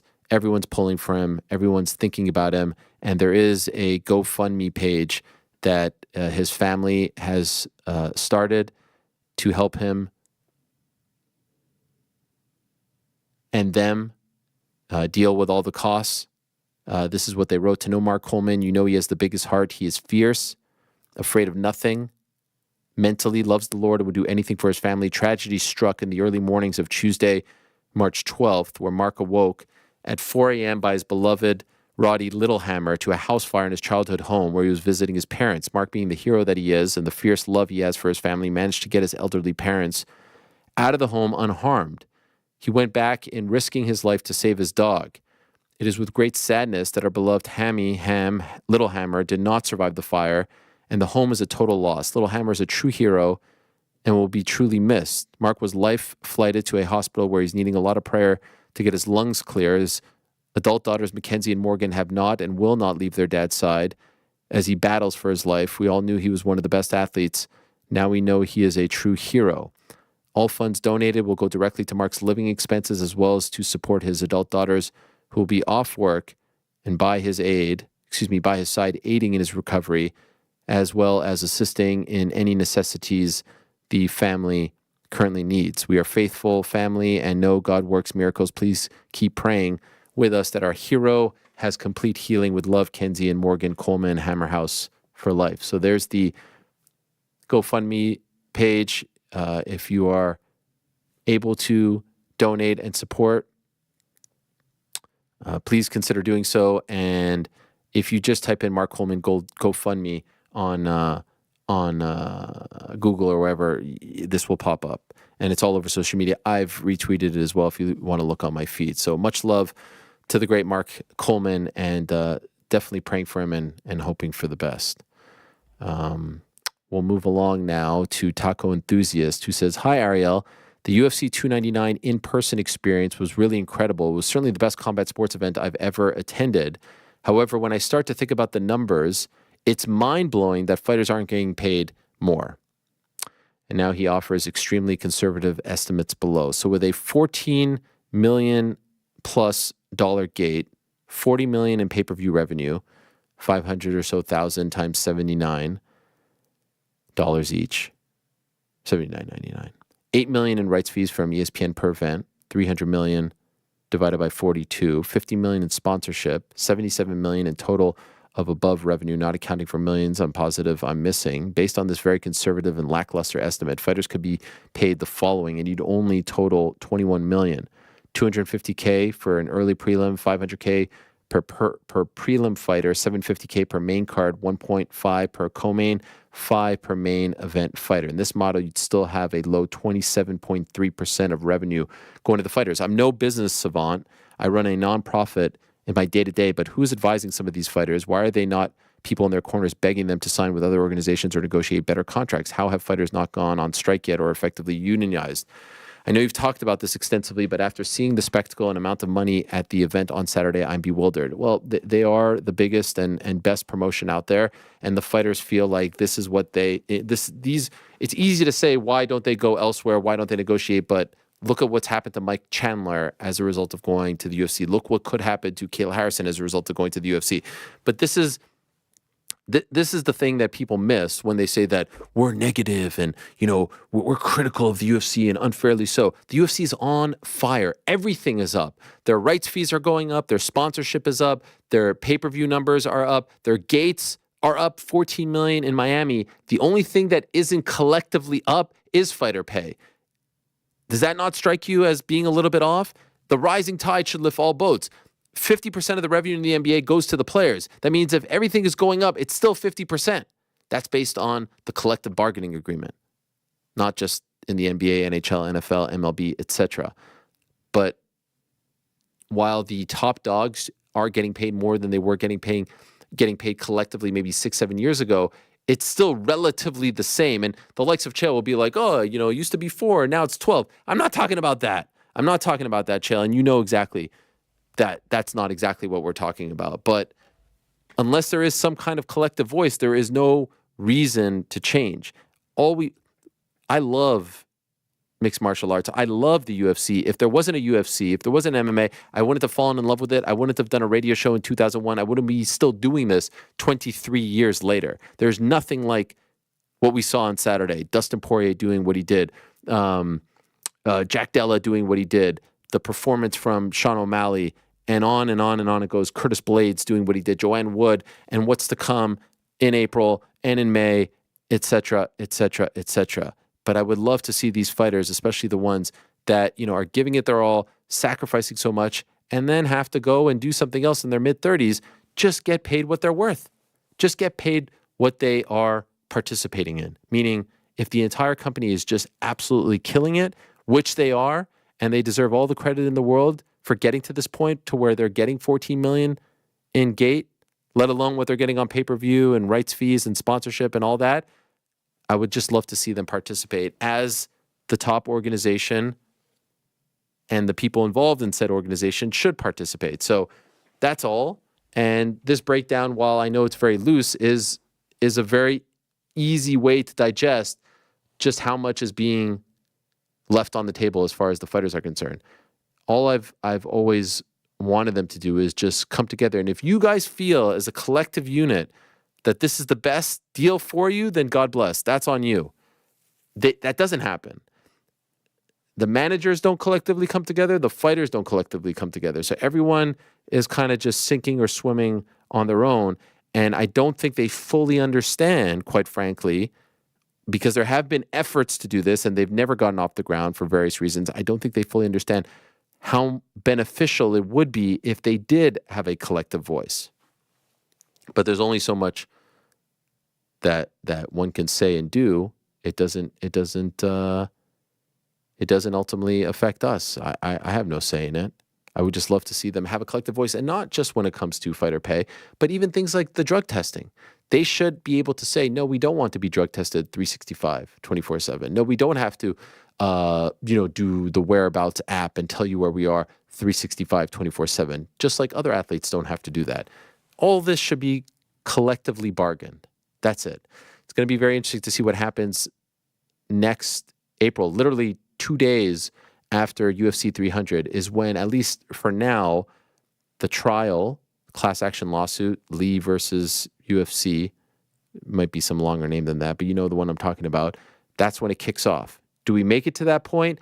And if we do make it to that point, once it's all said and done, what does that do to the state of things? Fighters, UFC, everyone in between.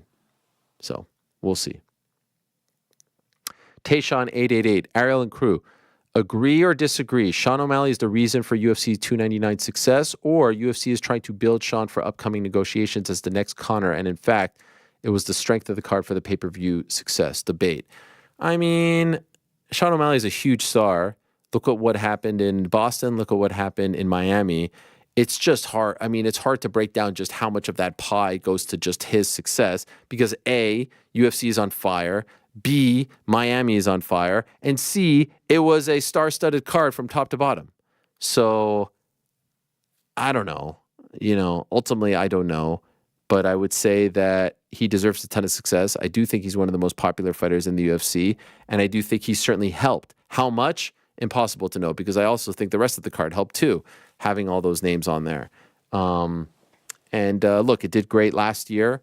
Not as good, but it did great last year when it was Izzy versus Pereira, and they're huge starts too. So it's hard to fully break it down, but I think it would be unfair to not give him the credit that he is due. This is from John 1090. Hey, Ariel, you said your fastest mile is probably around 9 minutes, but we never found out GC's running stats. What's his fastest mile? Hashtag Mysterious Frank is a god amongst men. Hashtag who me. He was running laps right now. He's Ah. back. Fastest mile ever?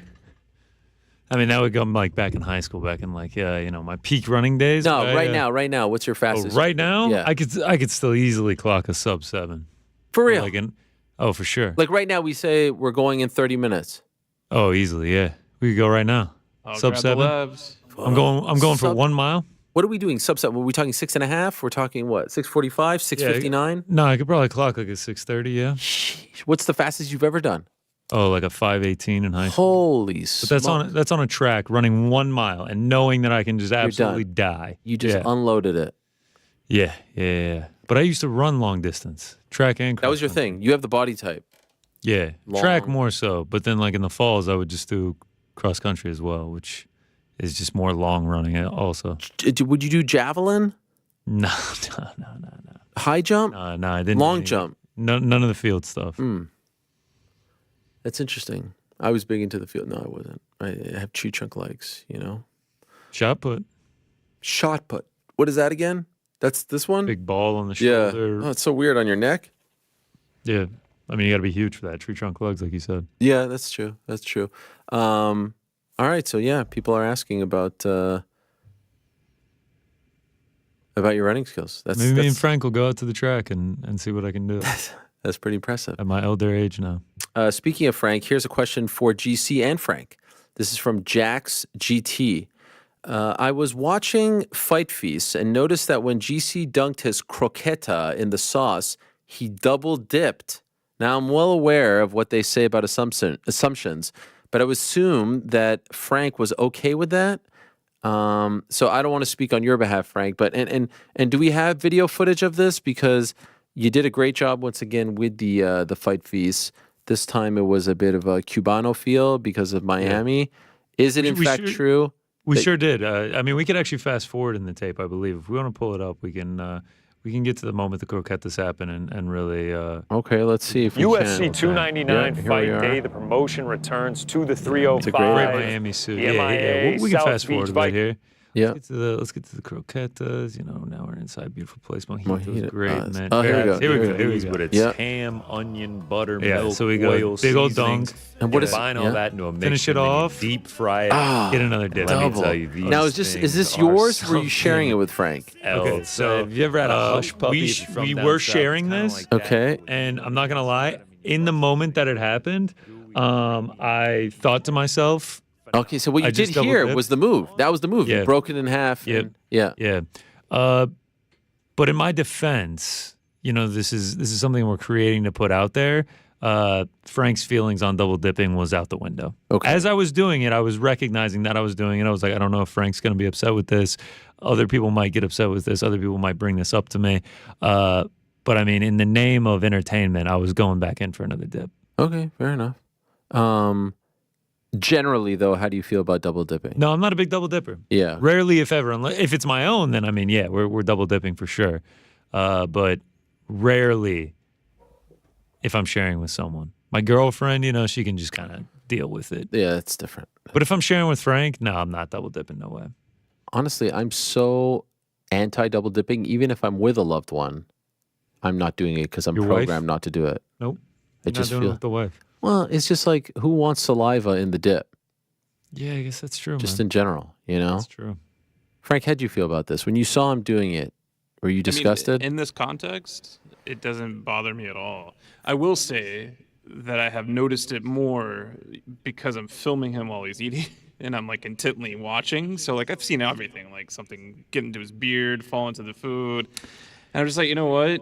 It is what it is. And he's enjoying himself. Like if he was spitting something out because it was gross or whatever, that's a different story. But like he was enjoying himself. It's fine. If we can actually pull up the film again here and do another fast forward, I hate to do this to Andy.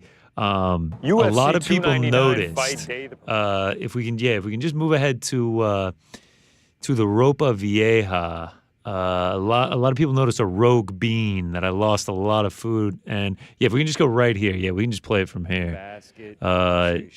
Lose a lot of beans. Obviously, a white suit. People wanted to know if it got onto the suit. Yeah, if you'll see as I go for the bite. Yeah, big chunk fell off there. Where did it go? Did it go on the plate? I can confirm it did just stay on the plate. Did not get on the suit. Wore the suit again on Saturday. Oh, yeah. So it was all good. Didn't even comment like how dirty the table was when they cleared the tables, and I was like, "Your side's a lot dirtier than mine." Yeah. Oh yeah, we make a mess. We make a mess. What's in the croqueta? All right, so it's like a ham paste almost. It's wow, okay. It's like ham, onions, butter, oil, all this, and you like combine it all, and then you fry that. I can't partake. It's unbelievable. Yeah, I mean, we could get you a beef one. Okay, that'd be nice. Yeah, I mean they're incredible. That was the fourth you've done? Fourth, yeah. Mexican, Georgian, Canadian, and Cuban. Rank them? Man, that's tough. I think yeah, I'm gonna have to do this in front of you. I think I'm gonna go Mexican 1. Okay. One being Georgian best. 2. Yeah, 1 being best. Yeah. Mexican and Georgian are like the clear 2, and then I would go Cuban and then Canadian. Yeah. But while I say that, all 4 of them were great. I've been great. No duds so far. Thoroughly enjoyed. Yeah, and we got ideas for 5, 6, and 7. Okay. The next one, I guess, would be. What would the next one be? Actually, 5, 6, 7, and 8. Yeah, Atlantic City. Next one's Atlantic City. Yeah, that's going to be something. On location. Yeah, on location. Yeah. Cross. Hey, crew, I just bought tickets for Knucklemania 4 in LA. Mike Perry versus Thiago Alves. This will be my first combat sports event, and I'm super excited. My questions to GC is if he would put BKFC on his list of live events to go to one time. Imagine what those bare knuckle hits would sound like live. I would 1,000% go. To a BKFC event, no doubt. Looks like it's a great time. Feels like something that I want to experience at least once. Still haven't been to a UFC pay-per-view, right? Still haven't been. It's going to happen. Newark rumors? Newark rumors, yeah, there are rumors. So there's a question about that here. That's my area.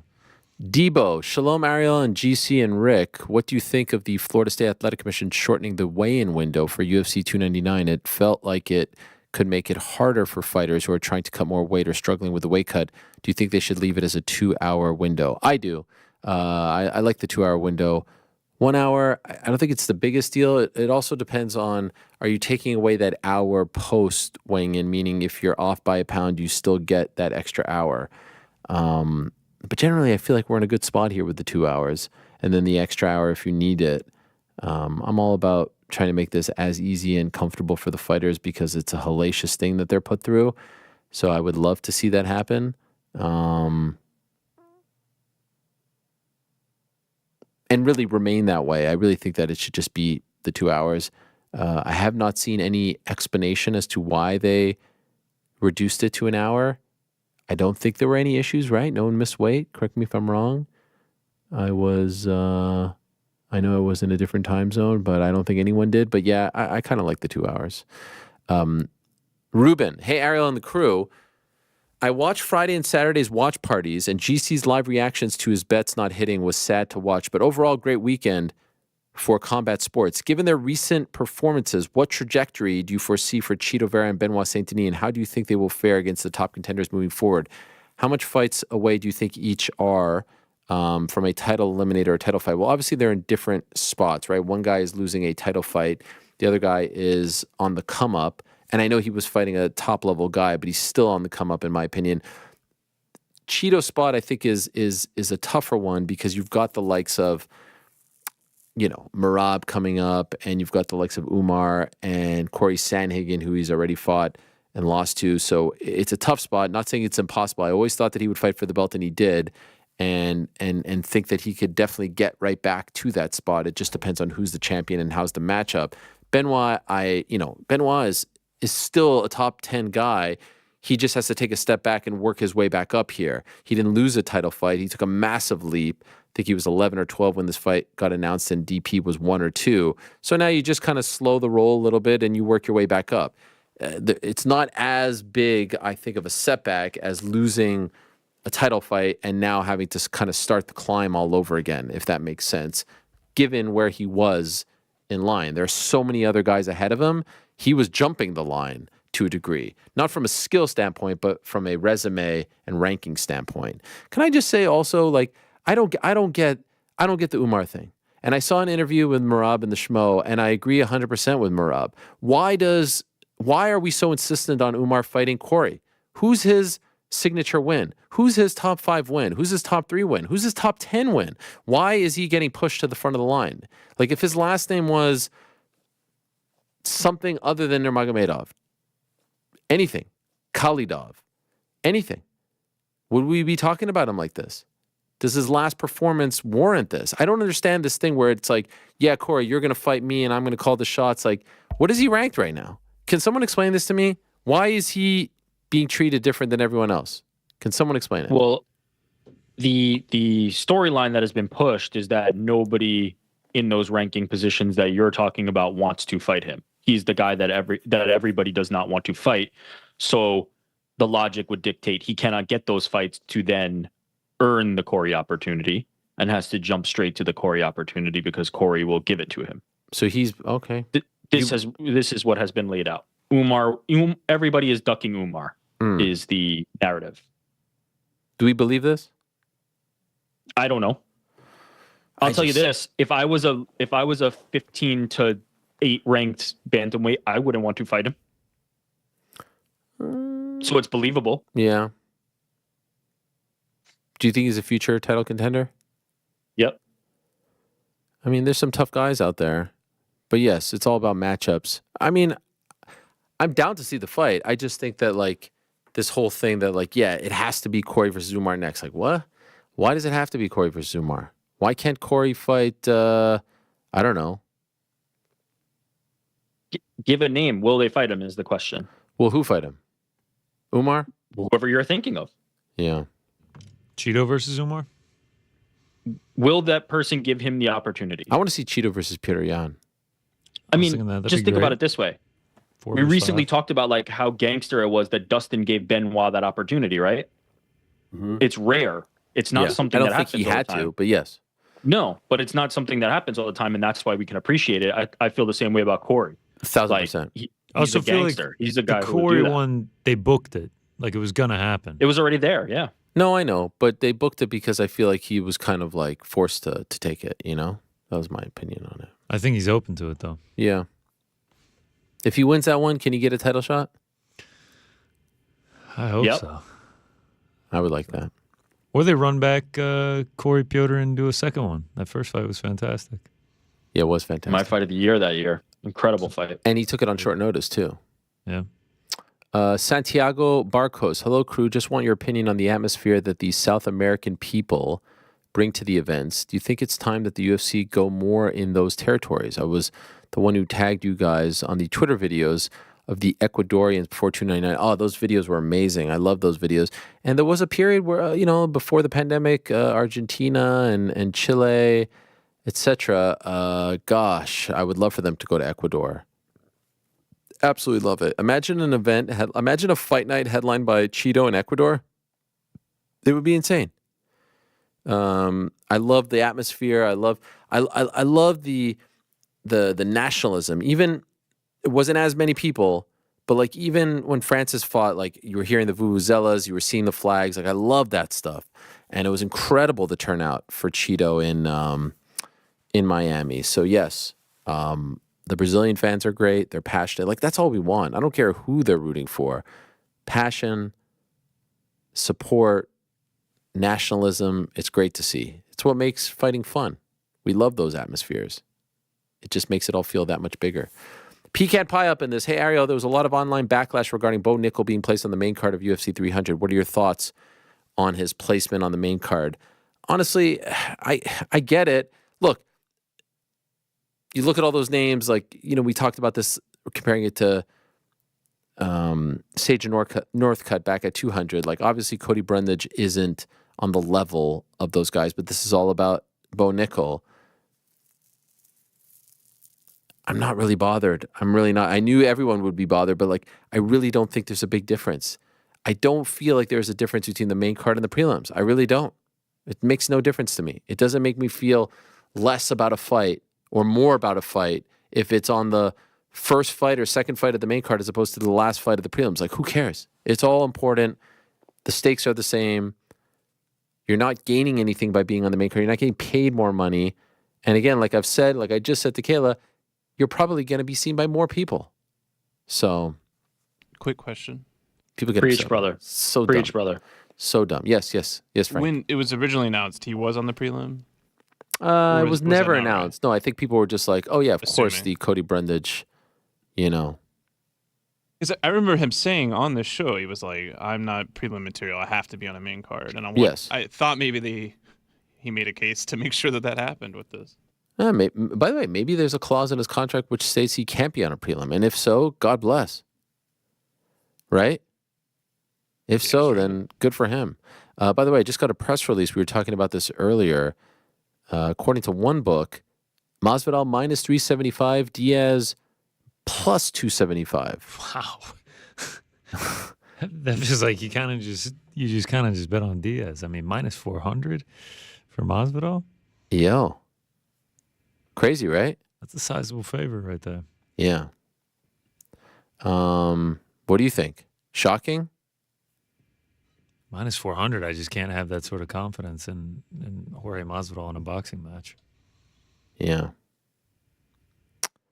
Dun, dun, dun, dun, dun, dun.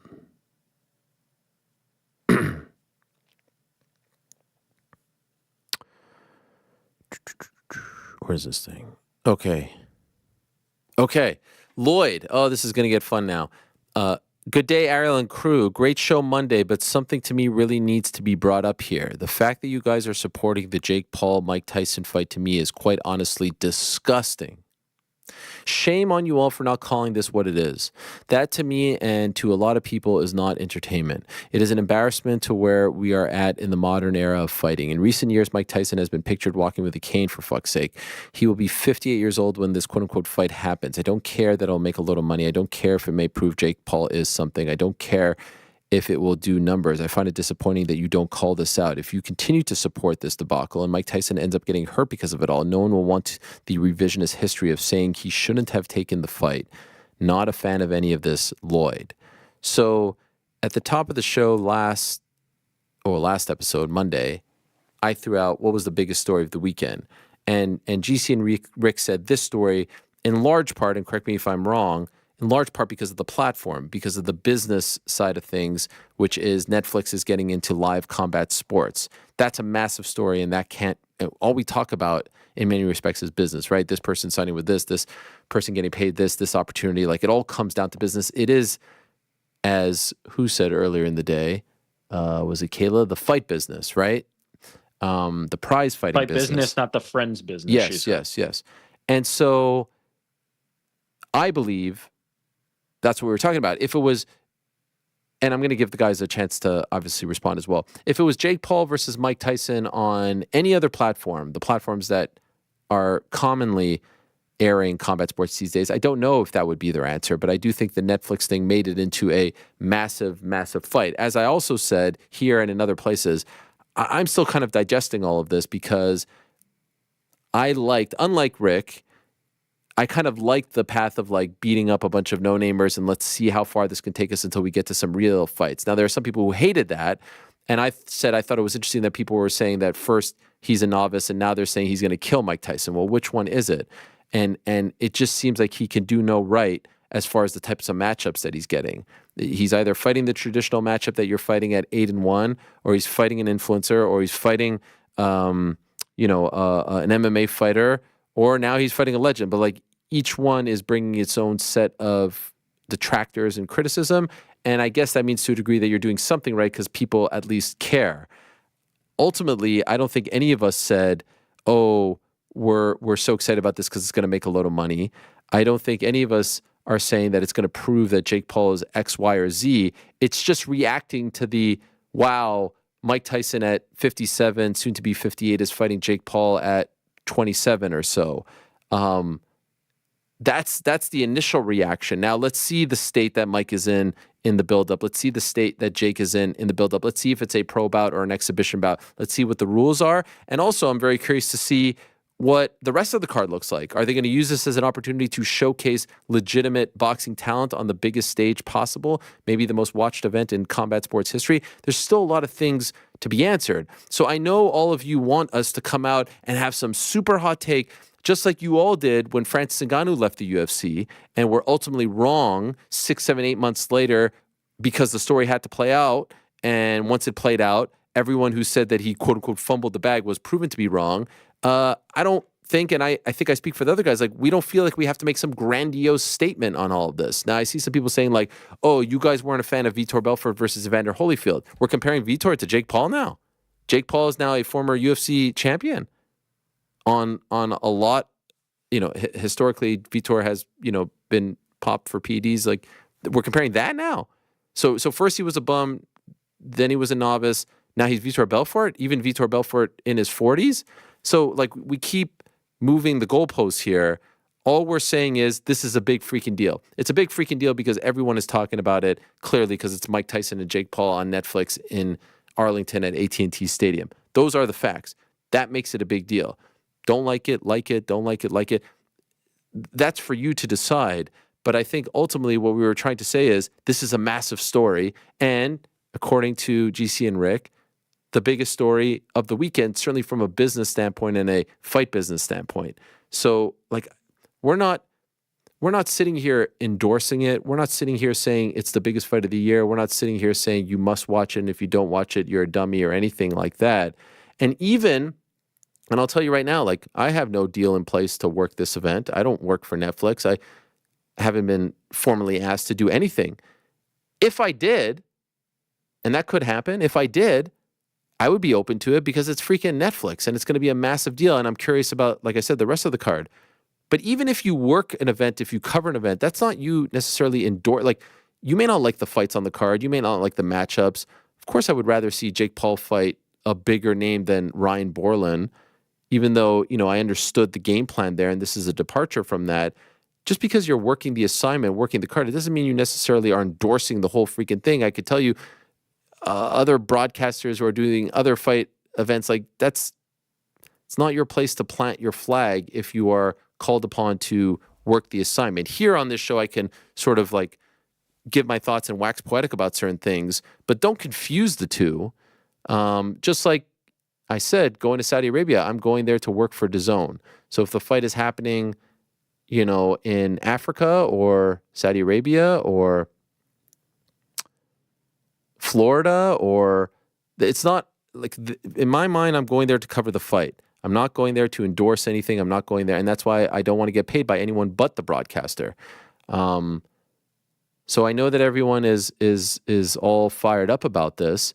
And what I think is also interesting, and someone else brings this up later, but I'll address it here.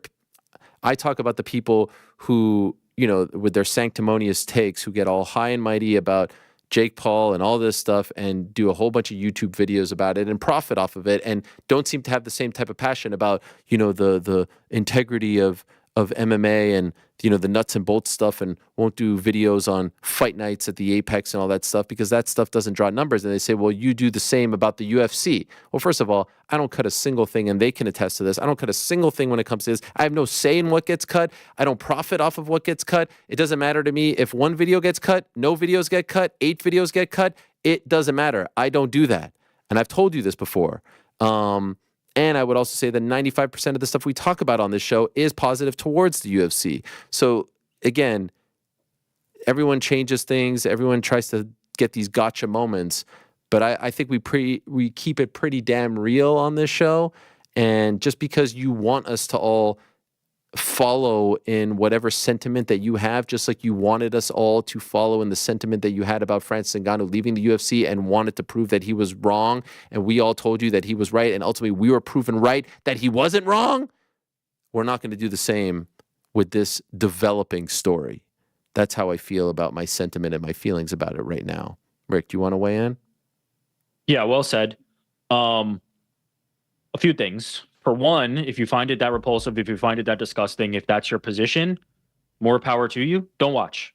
Like, vote. You have a say in this. Nobody is, as Ariel said, this is not an endorsement. I don't care. I personally don't. I can speak for the rest of everybody. We don't care if you watch or not. I personally could not care less if you watched or not. So if you are repulsed by it, if you do not want to watch it, do not watch it. More power to you. I support you fully. Do whatever you want with your time. Second to that, the idea of like, of course, Jake is fighting a 60-year-old man. Yeah, that's the point, right? Like if Jake Paul was fighting Mike Tyson at any other point in his life, he'd get his head caved in. And that's the whole point. That's why this fight is happening, is because the playing field has been evened. Now, certainly I would make the argument, I'm not oblivious, I would make the argument that now it's tipped in Paul's favor. But yeah, of course he's fighting 58-year-old Mike Tyson, because if he was fighting 48-year-old Mike Tyson, he'd end up on a stretcher. So that's the whole point. That's why this is happening. If it were any other time in history, it wouldn't be happening, obviously. That's what the point of this is. Third, from an actual competitive standpoint, like I don't really care about Jake Paul's boxing career. Like to me, like whether he's fighting Ryan Borland, whether he's fighting Mike Tyson, whether he's fighting Canelo, I'm not that interested because I don't think he's a championship level boxer. I don't particularly care about his boxing skills. I don't care about his development. I don't care about his progression. So all I personally want from Jake Paul is to put on big events. He is one of few fighters capable of doing that. In this scenario, he is doing that. And I do not care about Ryan Borland or Andre August fights. I think it's a waste of time and effort and energy by people. So in this scenario, we are getting a big event. Is everybody going to watch it? No. A lot of people are going to watch it. And if you don't watch it, it's not an indictment on you. If you do watch it, it's not an indictment on you. It is what it is. And then the last thing I'll say, Mike Tyson is a grown man. Mike Tyson is the one who is opting to make this decision. I think Ben Davison summed it up quite nicely. Like, yeah, it's not something that he's loving, but this is Mike's decision to make, and he's the one who's going to make that decision. And now it's up to him, and it's up to the commission to protect him. Me voicing on Twitter or even on this show, oh man, I'm really concerned about Mike, isn't going to make a damn bit of difference to Mike Tyson and his life. And so that's not my motivation. I don't care about doing that. Would I rather see Jake Paul fighting somebody younger? Certainly. Sure. But I don't care about either, if I'm being honest. There's negligible difference for me for that. So if you are somebody in the camp who does not care to watch this because you're disgusted by it, don't. I support you fully. Go for it. And I will also add, before I throw it to GC if he wants to weigh in, one thing that drives me nuts is when people say like, oh, why don't you criticize Golden Boy for what they pay prelim fighters? Or, oh, why don't you criticize Matchroom? Or, oh, why don't you criticize the PFL? Why? Like, how does that make any sense? They're not the same. The UFC, what I would criticize the UFC about doesn't make any sense to criticize other promotions because they're not on the same level. And so I don't view MVP with 4 fighters on their stable, 2 years old or 3 years old, the same as the UFC. Of course, the UFC isn't putting on a fight like this. The UFC isn't putting on Jake Paul versus Nate Diaz either. They're not putting on Jake Paul versus Tyron Woodley or Ben Askren or anything like that. They're not signing fighters like Andre August or Ryan Borland. It's a completely different business model. So things that I would criticize Matchroom or Golden Boy or PFL or One Championship aren't things that apply to UFC and vice versa. So you can't say like, yeah, we're going to compare a promotion that makes 1/10 the revenue that the UFC does and think that they should be paying the same. Like a 14, I don't even know if PFL has ever done a $14 million gate combined in all their events in their history in 7 years. And we're going to compare this. So like, again, I understand that people just kind of come in and out and we live and breathe this, but your criticisms are so completely off when you try to get us in these gotcha moments that it's frustrating to read and not want to bang your head against the wall, but you can't hold everyone to the same sort of standards and scrutiny because they're not all on the same level playing field. Hopefully that makes sense. GC, you want to weigh in on something? Yeah, I don't have a ton to say. I mean, it's what Rick said. It's what Anthony Joshua said on Saturday. It is what it is. The fight right now is going to take place, whether I watch it or not, whether my opinion is for or against it. It's going to take place. And we were asked going over on Monday, what was the biggest story of the weekend? In my opinion, Jake Paul fighting Mike Tyson in front of tens of thousands of people at AT&T Stadium, one of the biggest stadiums in America on Netflix, made for the biggest story of the weekend. And yeah, that's pretty much all I got to say on it. It's just something that I think everyone just wants us to shit all over it. Maybe because of Jake Paul's relationship with MMA, maybe because of the fact that it's Mike Tyson. I've not seen this video that people are talking about with the cane. I did see Mike Tyson fight Roy Jones 4 years ago or 3.5 years ago. And I thought he obviously looked not like the Mike Tyson of old, but looked pretty damn good and in pretty damn good shape. And I guess this is the best way that I could sum up. Like, I don't really know ultimately how to feel at this time before seeing them, before seeing him in particular. And this is why hopefully you have commissions in place. A lot of this comes down to Texas. How are they going to sanction this? What are the rules? What are the limitations, all that stuff? That's quite literally their job. Not our job, their job. So let's see what they come up with. Hopefully they put him through a litany of tests and exams and things of that nature to determine what's the healthiest and safest route for this fight to happen. Also, to be clear, like, my excitement for the fight is not like if I was doing it out of 10, it would be like a 3 or a 4. Like, the fight itself, watching them in the ring, I'm really not that excited for it. And if they make it an exhibition, then I really won't be excited for it. But it's still a massive story. Mm-hmm. This is from Craig. Hi, Ariel. Honest question. Would you support a fight with a 30-year age gap if it was not someone with whom you have a working relationship with? Love you in the show, but this feels a bit dodgy, mate. Again, I've never been paid by MVP. I've never been paid by Jake or Nikisa or anyone like that.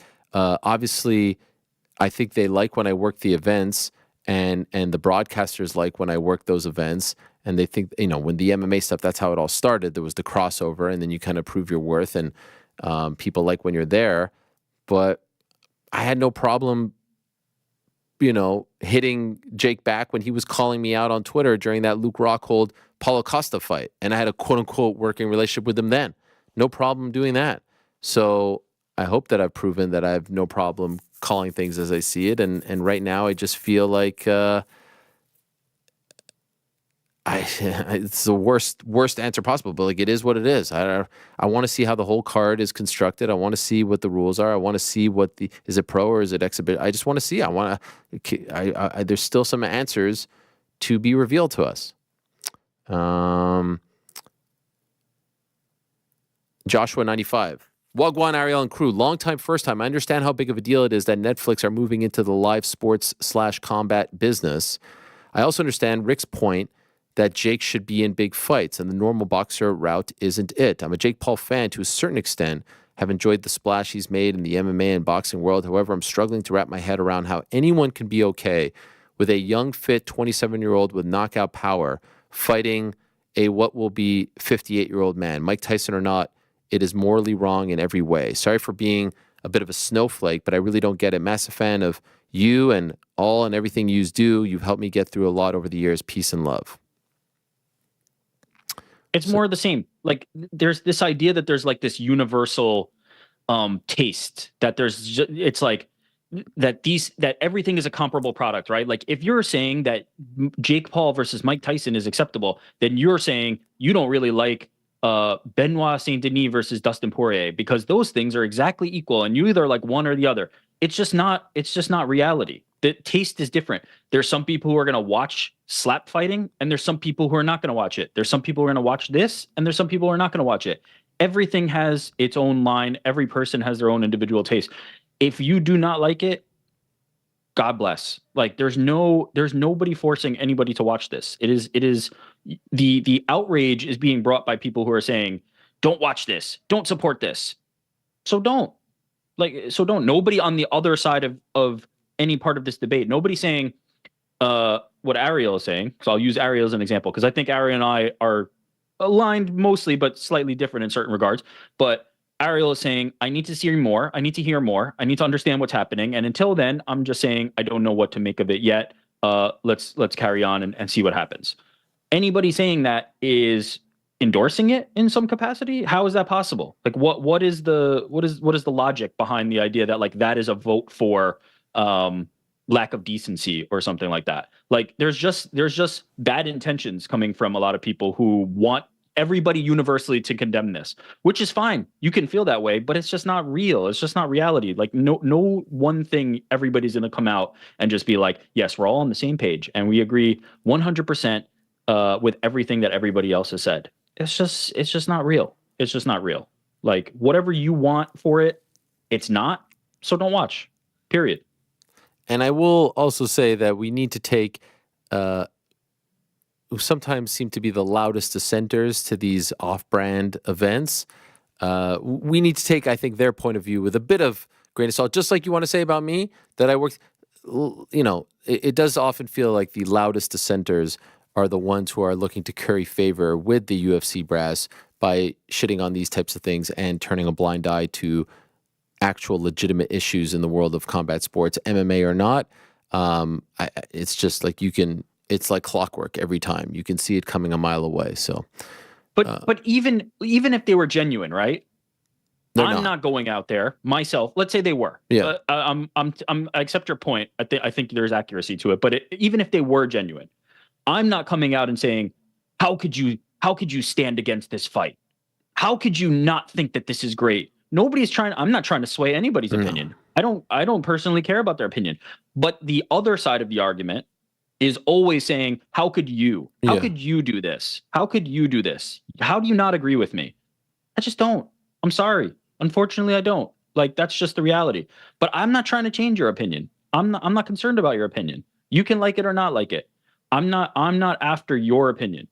However you feel about it is however you feel about it. So even if they are genuine, that's their opinion. But they don't need to come after my opinion or your opinion or somebody else's opinion. That is what it is. James, welcome back, Ariel. Do you think Dustin will get the next title shot? If not, who do you see him fighting next? Also, question for GC, when are we getting that MMA Hour merch? I think there's a chance Dustin gets it. I think it's going to be interesting to see what will headline that 302 card in June. Islam seems to really want to fight in June. So, I don't know. I think there's a chance. I don't think it's a crazy thing, especially if, I don't know, if Max and Gaethje beat each other up, and if, given the good vibes that Dustin has generated since that win on Saturday, I don't think that many people would be too upset, and I certainly wouldn't be. So I think there's a shot. Here's a good story from Mark, and I don't know anything more than that at this time, just for the record. Konas ata to Ariel. Quick story question. I was in Paris last week with some French work colleagues. It was Thursday night, sitting in McDonald's, post some beers. It was that time where people started looking at their phones. Then suddenly they started speaking in French, mentioning Cedric. I was thinking, no way in hell are these guys actually talking about the same Cedric. They were, but these girls have zero interest in MMA. I asked them, are they MMA fans? And they said no, but they like Cedric Doumbé. I couldn't believe how popular he was. So my question is there another person who's more popular than the sport itself in a given country? Amazed. He's up there. He is someone who seems to cross over. Is there someone bigger? I mean, I can't speak for all the countries out there, but I don't know if you guys have a different example, but like, he definitely seems, given the country, big or small, he seems to be as mainstream as it gets. Am I wrong? In that particular country, in his home country. Yeah, in France. Yeah. Like, I don't know if there's another person who hails from another country who breaks through like he seems to break through. Does that make sense? Maybe Khabib in Russia? I don't know. France, the show up, the celebrities, the engagement that he gets on social media is like otherworldly. Yeah. What I think is more interesting to it, because I don't know if he's like, you know, the top 5 of that, but certainly a notable name. What's interesting about it is how new he is to the game and having that kind of power, right? Typically, that's something that's built up.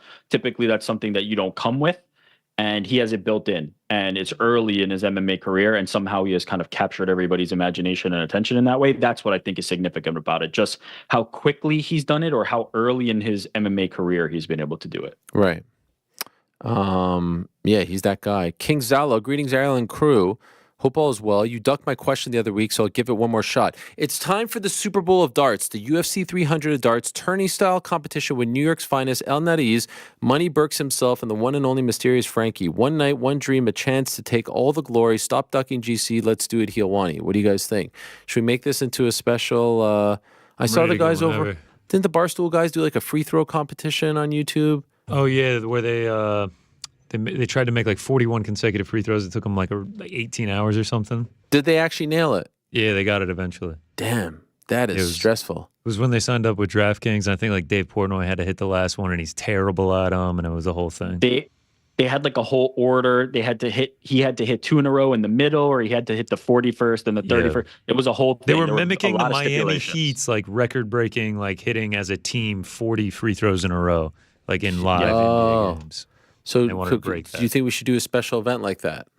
Yeah, I'm down. I mean, I'll smoke y'all for sure. Wow. And I gave Mike Heck to work on Saturday. It's easy money. I mean, we see how you do get fired up. I saw you during the Street Fighter competition. Yeah. I mean, Rick gave me the business there, though. Rick, are you in? I wasn't on that list, so I'm out. You are. Very fortunate. No, I heard GC, Ariel, and Frank. So I'm happy to New York's finest. I think New York's finest is you. That would be you. You know, I don't hear a name, so I'm gonna opt out. Is it collaborative? Tournament? Are we all together? Here's the problem. I'm gonna sync you guys, and I don't want to do that. What is no? Like, I thought we were going against each other. Yeah, we're going against each other. It's not like a collective. Oh, then I'll do it and just be like a layup. Sure, wow. I'll participate and just be so much passion. Not my thing. It's not my bag. Sorry, Frank. Yeah, man. Of course. Wow, this is break out the luchador. This is DOA. It's gonna happen. All right, maybe we'll do a big. Just say it's DOA. Yeah. This is to become the MMA Hour Darts champion. Uh-huh. Can we bring in like Sky and the other everyone? Yeah, it's true. I mean, Sky, all the big dogs. Michael Rappaport. Yeah. No. I was thinking maybe like the top 3. Maybe. Yeah, who is the top 3? I think Eddie got 8. Did he get 8? I was gonna say I think Eddie needs to be in there. Who else? I feel like someone else had a great one. Oh, and then we bring Jack Shore in too. Ah, yes. And then one more. So we have four MMA Hour, and then 4 of the people that have been on the show. Cody Rhodes wants a rematch. There we go. Cody Rhodes, Jack Shore, Eddie Hearn, Sky Nicholson, an eclectic crew. Alex Pereira, I think, is going to kill me the next time we ever do this. Here's Luis. Hey, Ariel, no question, but just appreciation for getting DP on Monday's show. I've been a fan of his for years, and my fandom continues to grow, and not just the fighter, but the man. He's truly one of a kind, and knowing he's closer to the end than the beginning is a bummer. I love the appreciation he gets while he's still here, and I'm rooting for him to get another crack at the title. You're the man, Dustin, and also just a man. Great feedback from that interview, and in particular the last spot where he was talking about some of the stuff he's been through, so I appreciate that very, very much. I mean, how could you not be a DP fan? Even if you are a BSD fan, I feel like it's hard not to respect the guy. How about did you see all like the fighter reactions, like Justin Gaethje and Max Holloway just loving when Dustin wins?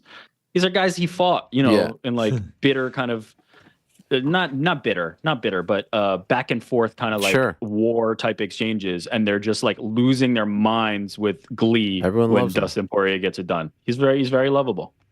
Gaethje said something like, he was like, "Man, I hate that guy," talking about BSD. Yeah, I don't know how you can hate that.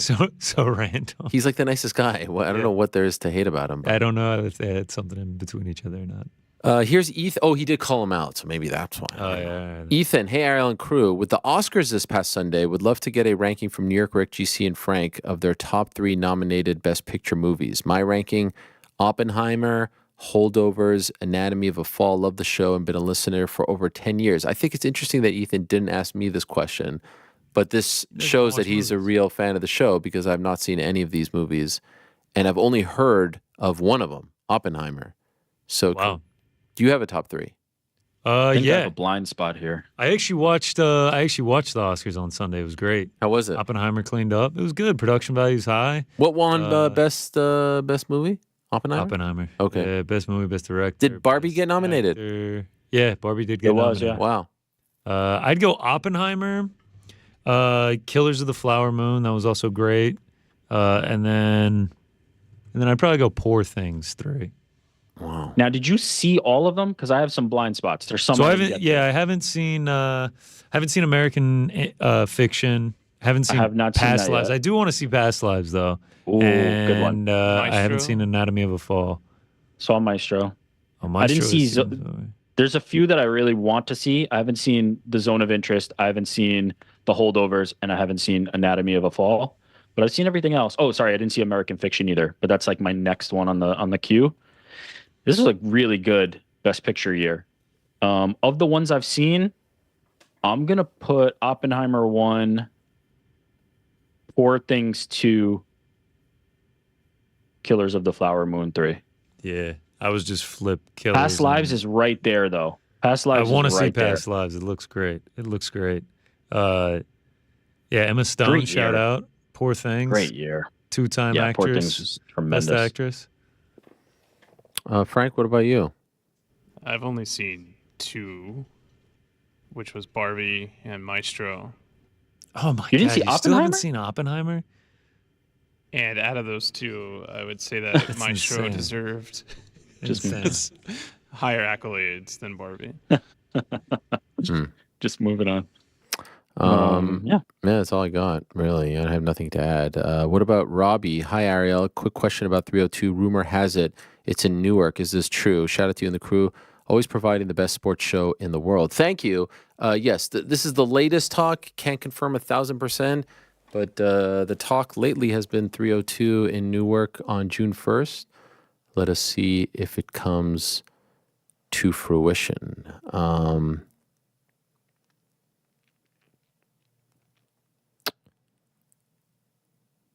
Jack, hey team, having watched countless of hours of fights, do you think you could corner a fighter? If yes, who would you want to corner? Remember, you were just cornering them for their fight, jumping in as they make their walk. Sherm, boy, are those bills depleted. Yeah, it's been a tough time. I'd like to think that Mr. Bean and company, Mr. Pagula, they have a long-term plan here, but tough to see. I mean, just absolute important, the most important pieces, especially on the defensive side of things. Trey White, Micah Hyde, Jordan Poyer signing with the Dolphins is weird, but I always kind of felt like he wanted to go to Miami anyways. Mitch Morse, tough days, but hopefully there's a vision. It would be great. I would love to corner a fighter. One thing that I've always wanted to do is just kind of like experience everything other than the fighting, because I don't have it in me. And I'm not going to offer any advice, but just to make the walk. What does that feel like? What is it like to be in the trenches? What is it like to be there all week? It's all about the fighter. You got to be there when he's cutting weight. You got to be there preparing the food. You got to be there when he weighs in. You got to be there for the after weigh-in. You like just beginning to end, soup to nuts, fight week, making the walk, the highs, the lows, the anxiety, get to the arena. Like, I would love to experience that. Am I worthy of experiencing it? No, absolutely not. I'm not a part of the team. I offer nothing.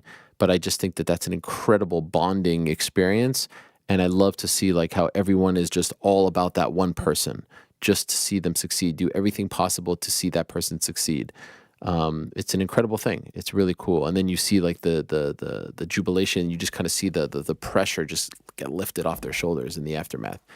Amazing. So would be cool, but I'm not pushing for it because I don't deserve to be there. Oded, hi Ariel and crew.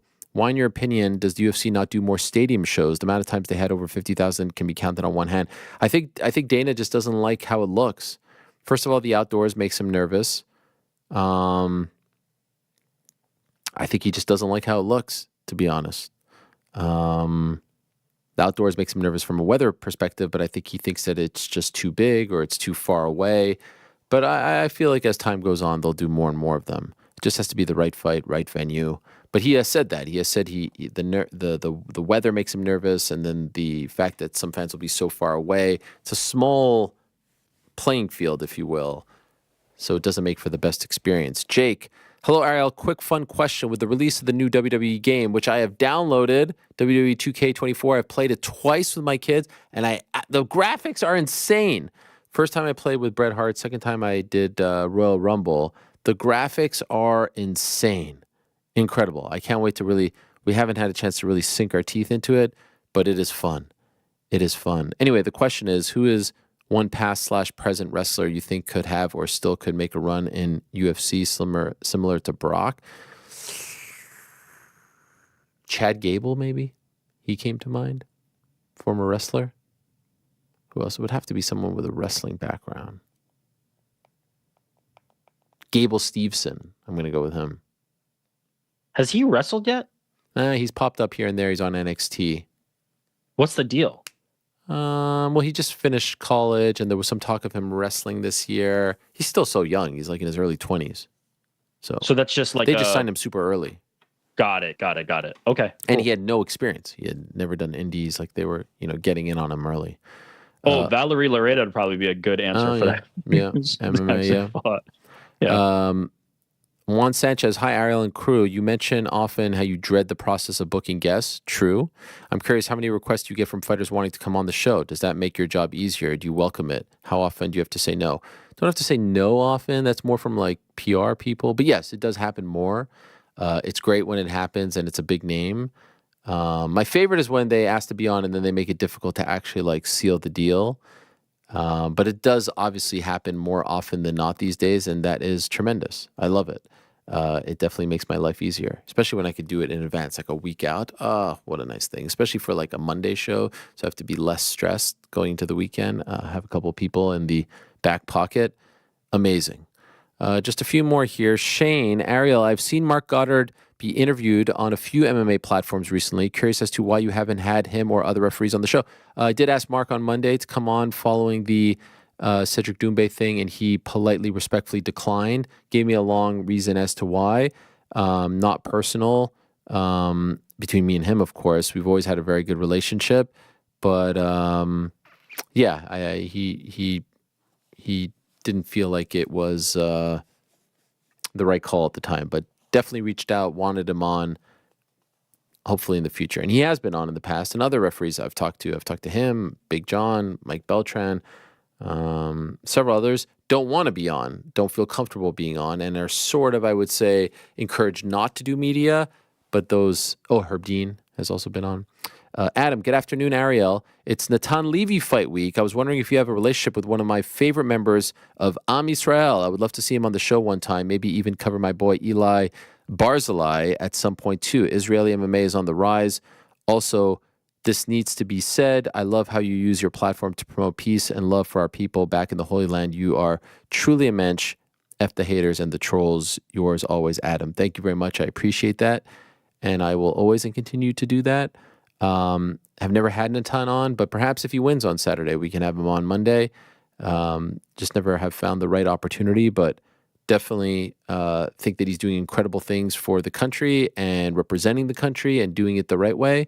And I think it's one of the more interesting fights on the card this weekend. So let's see how he does. Shout out to Floyd Mayweather, who has been very supportive as well. If you look on his social media, pretty cool. Not really quite sure why he is, but it's amazing to see. So, and very, very, very much appreciated. Steve, hi, Ariel and crew, longtime listener, first-time writer from rainy Colchester, UK. Not a question, but I thought you would all appreciate hearing about something that happened to me today.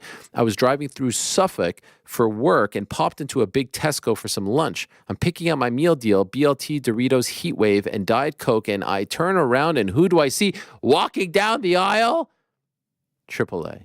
Almighty Arnold Allen. No cap. What are the odds of seeing the meal deal king himself in Tesco whilst I'm also getting a meal deal myself? Anyway, I thought that was pretty cool and thought you'd appreciate it. All the best and much love, Steve. I do appreciate it. And that what is a dream. What a dream that is. That's absolutely incredible. I feel like I would buy my meal deal and then just have Arnold Allen sign it and then put it in a case. 100%. Did you see the shirt that he got designed? The Tesco Almighty shirt? Well, No. You didn't see this? You're kidding me. No. Oh, I've ordered it. It's on the way. You ordered it. Are you kidding me? Of course. Let's see if I can pull this. Wait, does he have to be sponsored by Tesco for this? No. I'll show you what we're working with here. Let me pull this bad boy. It's like parody, right? He's like utilizing This is like going to the park and you're seeing Michael Jordan playing pickup. This is next level. Going to a baseball field and like Babe Ruth is just chilling. Oh, Babe Ruth's just taking BP over there. Take a look at this bad boy. Oh, wow. That's the back of it. Wait, does it have like his actual selections? What are the things? I can't see. No, they all say Almighty. It does say pork. added gains, and then this is the front. So good. Almighty, make meal deals great again. It's so incredible. good. Although, if I can offer, because we shower him with love, I would love to see the "Make Great Again" line be retired. Everyone's variation. It's just enough. Wow. No, it's just like, why? Can you? That's not a political statement. It's just like I just feel like I see it so much, in so many different ways. Yes. Can you text Arnold Allen and get his account of events? I'm interested to see. Do you think it's possible this guy's lying? Did he? No. I think he's telling the truth. I want to know what happened. Did he get a picture? Yeah, I want to see. Did he come up? Do you guys have a picture? Go for advice from the sage master of meal deals. Fair. What did you say to him? Did you recommend a meal deal to him? These are the things I need to know. Gabrielle, hello Ariel and crew. Quick question: any update on a potential live show for UFC 300 or International Fight Week from a huge fan in Bakersfield, California? What can we say about this, gentlemen? Anything at all? I have to admit, I missed it. I missed the whole question. No, I heard the question. Yeah. I don't know it, so you go. I mean, it would be there's not going to be a show in front of a live audience like we did in New York, but potential boots on the ground. Will we be in Las Vegas 1 month from today? Potentially. Who's to say? Who's to say? Who's to say? What hotel would I be staying at? Well, don't say that. Say? Yeah, don't say that part. Yeah. More to come. But yes, no plans for a live show like we did in New York prior to the MSG card, but opportunities to do meet and greets, yes. So stay tuned. Dan asked a question about the July Manchester card and Tommy fighting on the card. This is, again, something being discussed, but all very fluid. Let's see. But yes, it is a thing that is definitely there and has legs. Let's see if it comes to fruition. Ahmed says that he sees me or saw me in Riyadh at AJ Ngannou. Tried to contact me, but I was busy with Oladipo. I'm sorry about that. I would have loved to say hello. He says, I was looking forward to meeting you in person. My question is, how do you rate your experience at the Kingdom? Would you consider returning? Latter, yes. Former question. Like I said, I was pleasantly, what's the word? Not surprise isn't the word, but it was just like, I felt welcome. I spoke to so many people about it, and everything they said was accurate, and what I experienced, the warmth and the welcome, and I appreciated that very much. Just very warm, peaceful, kind-hearted, and sincere people. So obviously they have a lot of work to do in terms of, the evolution and development of the country, and when it comes to the events, the timing and the crowd and all that stuff, all very much a work in progress, but an experience. And I've been lucky enough to be at events in Japan, Australia, Brazil, England, Ireland, I said Brazil, USA, Canada, and so many of other places. And so this was just in Abu Dhabi. Another great experience that, I'm happy to have experienced. Maybe just one more.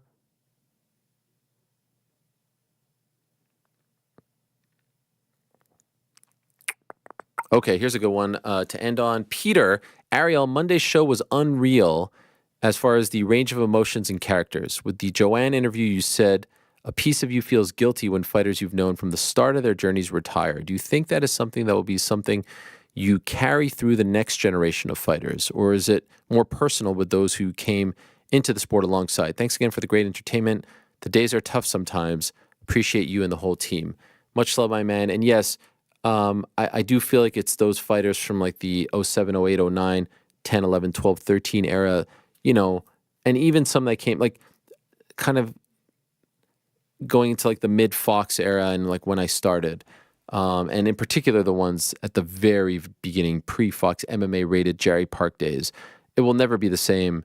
The connection will just be different because I was a complete nobody, and the vast majority of them gave me the time of day. So, if not for that, I would have never been able to advance and get my name out and get my work out there. And so they had to say yes when I was contacting them via MySpace back in the early days, a lot of them. And, I will forever be in debt. And that's why there's a bit of a guilt in that I get to continue and they don't in this particular way, but they're continuing on to do other things and hopefully great things and different things and all that. They get to say goodbye or they have to say goodbye and I don't. So that's what I talk about. I don't know if I'm verbalizing this the right way, but it bums me out to see them sad. And I also know that with that sadness is just sadness for the end of a road and a journey. But I feel like with someone like Joanne, she's so happy in her personal life and the way in which things have played out, that's a beautiful end to a story. This is going to end soon. At some point, it's going to end. The show's going to end. I'm going to not cover. Like, it's always going to end. There's always no one does anything forever and ever and ever. And you just hope that there's joy and happiness as far as the journey, and you're at peace and you can move on without regret. That's what I hope for all the fighters. I appreciate everyone who sent in questions. Thank you very much. I could sit here for 4 hours answering all these great questions, but I feel like we've touched as many as possible. Time now for a word from our good friends over at DraftKings Sportsbook. As you guys know, the thrill and excitement of March Mania is here. DraftKings Sportsbook, one of America's top-rated sportsbook apps, is giving new customers a shot to turn $5 into $150 instantly in bonus bets with any college basketball bet. Thick of it right now. Big East tournament, ACC tournament, all that's going on right now. And then next week, the actual tourney, the 68 teams, that whole thing goes down.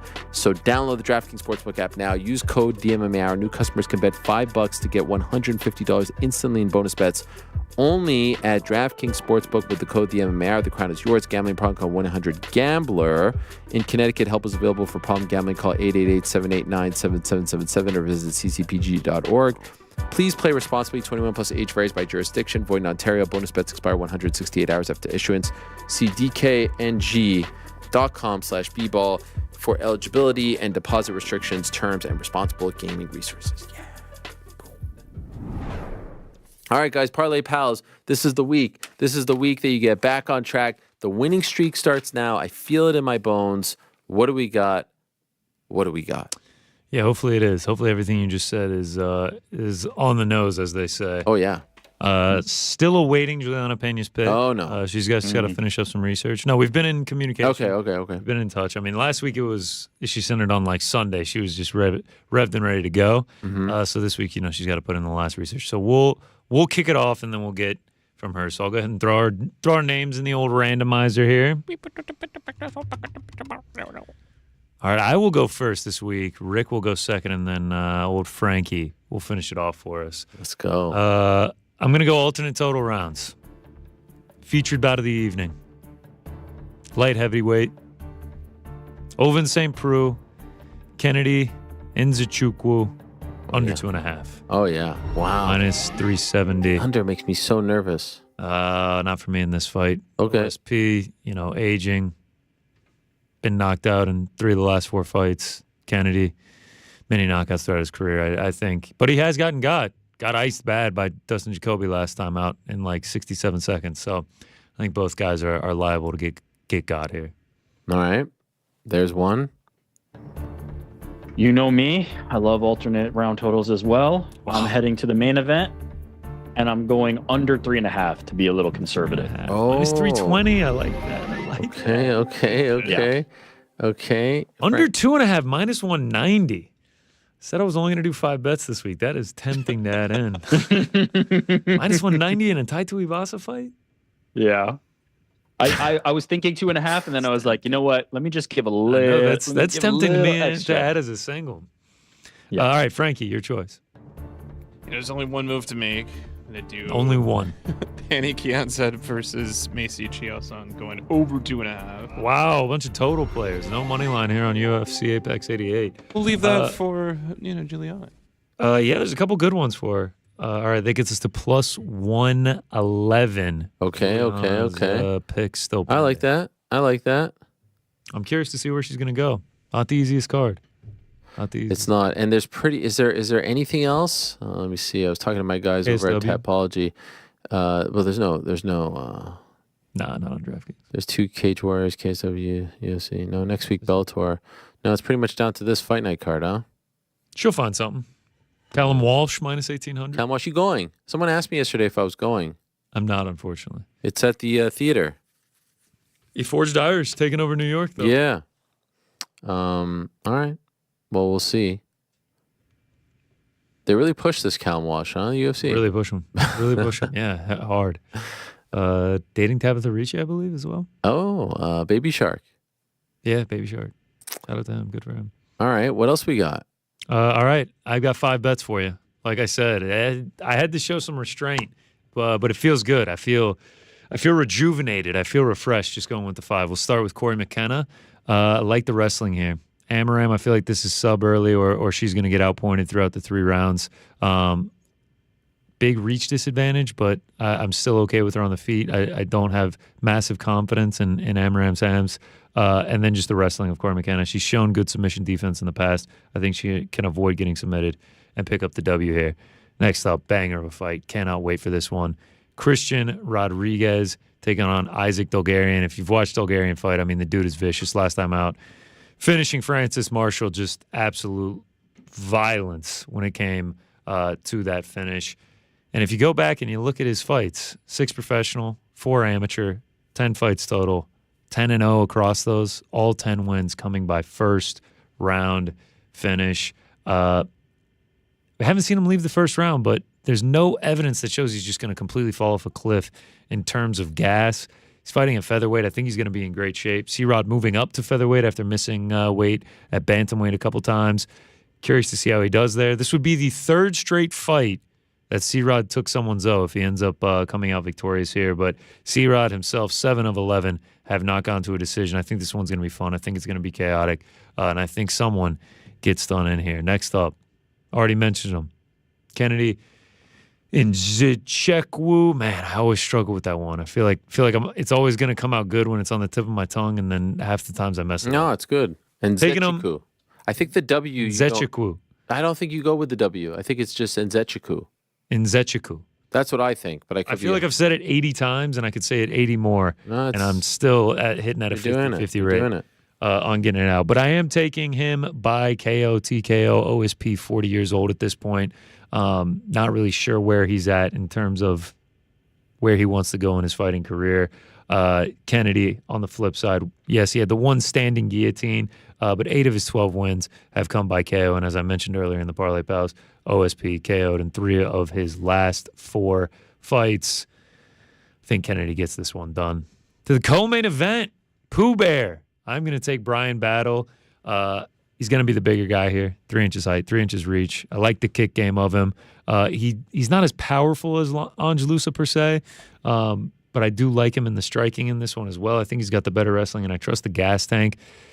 The worry is if Angelusa takes him down, I think Brian Battle has the better grappling, maybe not the better defensive wrestling, definitely not. But I don't know. I mean, we saw him struggle so much against Renat Fakhretdinov. I don't think Angelusa is Renat Fakhretdinov. So I think this stays standing, and if I think it does go to the ground, I think Brian Battle will be able to handle himself well in the grappling. So I think he gets it done. Shout out to Pooh Bear. And then I got a parlay. Thiago Moises, Mike Davis, Moises opponent coming in on real short notice. He's the younger guy, the more experienced guy, the more skilled guy. I think he's got it covered everywhere. And then Mike Davis, same thing. My biggest worry is inactivity, but Natan Levy hasn't fought in a good while either. I think he's just a better fighter in every realm than Natan Levy, so I feel like both these guys get it done on Saturday. And that's that. UFC Apex 88. Let's go. Short, brief, 5 picks. It's actually We're on more to than UFC I thought. Apex 89. I thought you were going to do like 1. I thought you were going to do 1. It's more than I thought. Tai Tuivasa, Tybura under 2.5 minus 190 is whispering in my ear right now. All right, even more to come.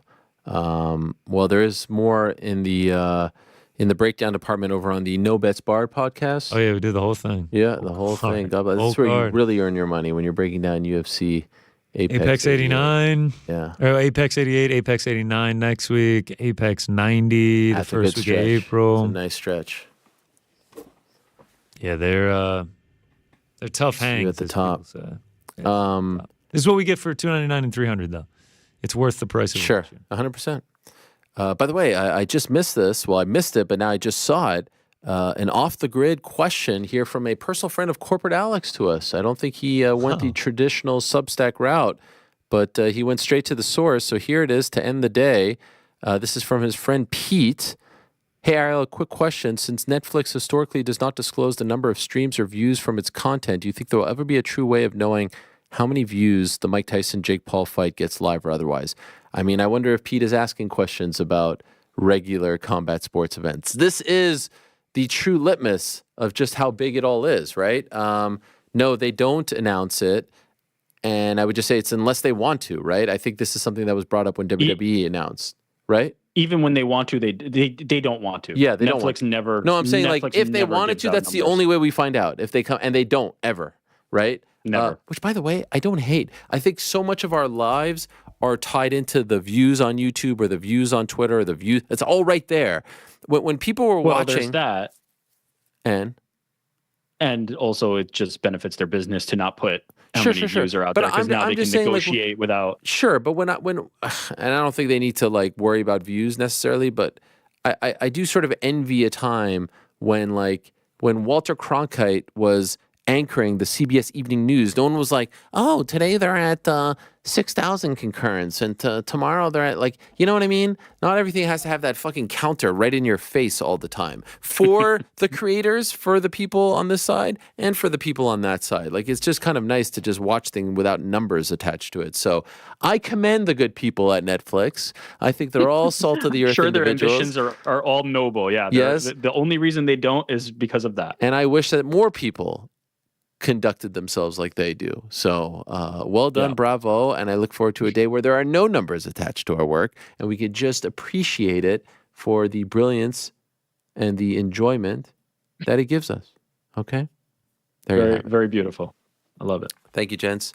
See you on Monday. Time to go. God bless.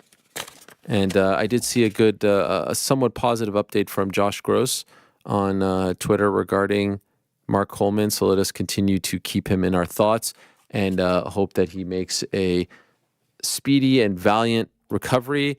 And let's go, Mark, the leader of Team Hammerhouse. We're all pulling for you, my man. Much love, and everyone is thinking about you.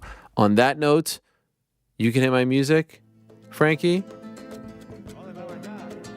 Frankie, what's going on with the phone situation? We all good, or...? I gotta go grab it, actually. It'll be fine. Incredible turn of events. Yeah, especially because I was like, I have my laptop, I have my iPad, I have my watch. I'll still be reachable. No, they deactivated the line. Really? Repair the screen. What happens? What happened? What happened? Yeah. So on my way home, saw my neighbor outside. I haven't seen him this year at all. And he's like, hey, what's up, Frank? And I go to dab him up. He goes in for a hug. Accidentally knocks my phone out of my hand, shatters the screen. Oh man, I'm sorry about that. Oh my! Like, don't worry, I have insurance. He's like, well, what's been going on? I'm like, I'll catch up with you later. And then I just went inside my apartment. Crazy. Does your phone integrity come into question at all? How hard you were holding it? Yeah, I mean, to be honest, I don't usually walk with it in my hand. But I was watching something, so... Right, like, you know, if a running back fumbles, his, you know, integrity to hold the ball gets questioned, not the guy that bumped it out. Wow. Inappropriate hug move. Come on. Hey, I want to give you're so quick to blame him. I want to give a shout out to A on the YouTube chat. Just gifted 50 memberships. I'm just seeing it roll through here. Well done to that guy, whoever you may be. And I want to thank Jorge Masvidal, Joanna Jedrzejczyk, Kayla Harrison, Bam Bam Tai Tuivasa, and the great Ben Davison for joining us. A tremendous day. Get well soon, Macy Barber. A lot to discuss next week. As always, can't wait for it. But for now, we say goodbye. Thanks to you. Thanks to them. Thanks for watching and listening. Back on Monday. Say, peace.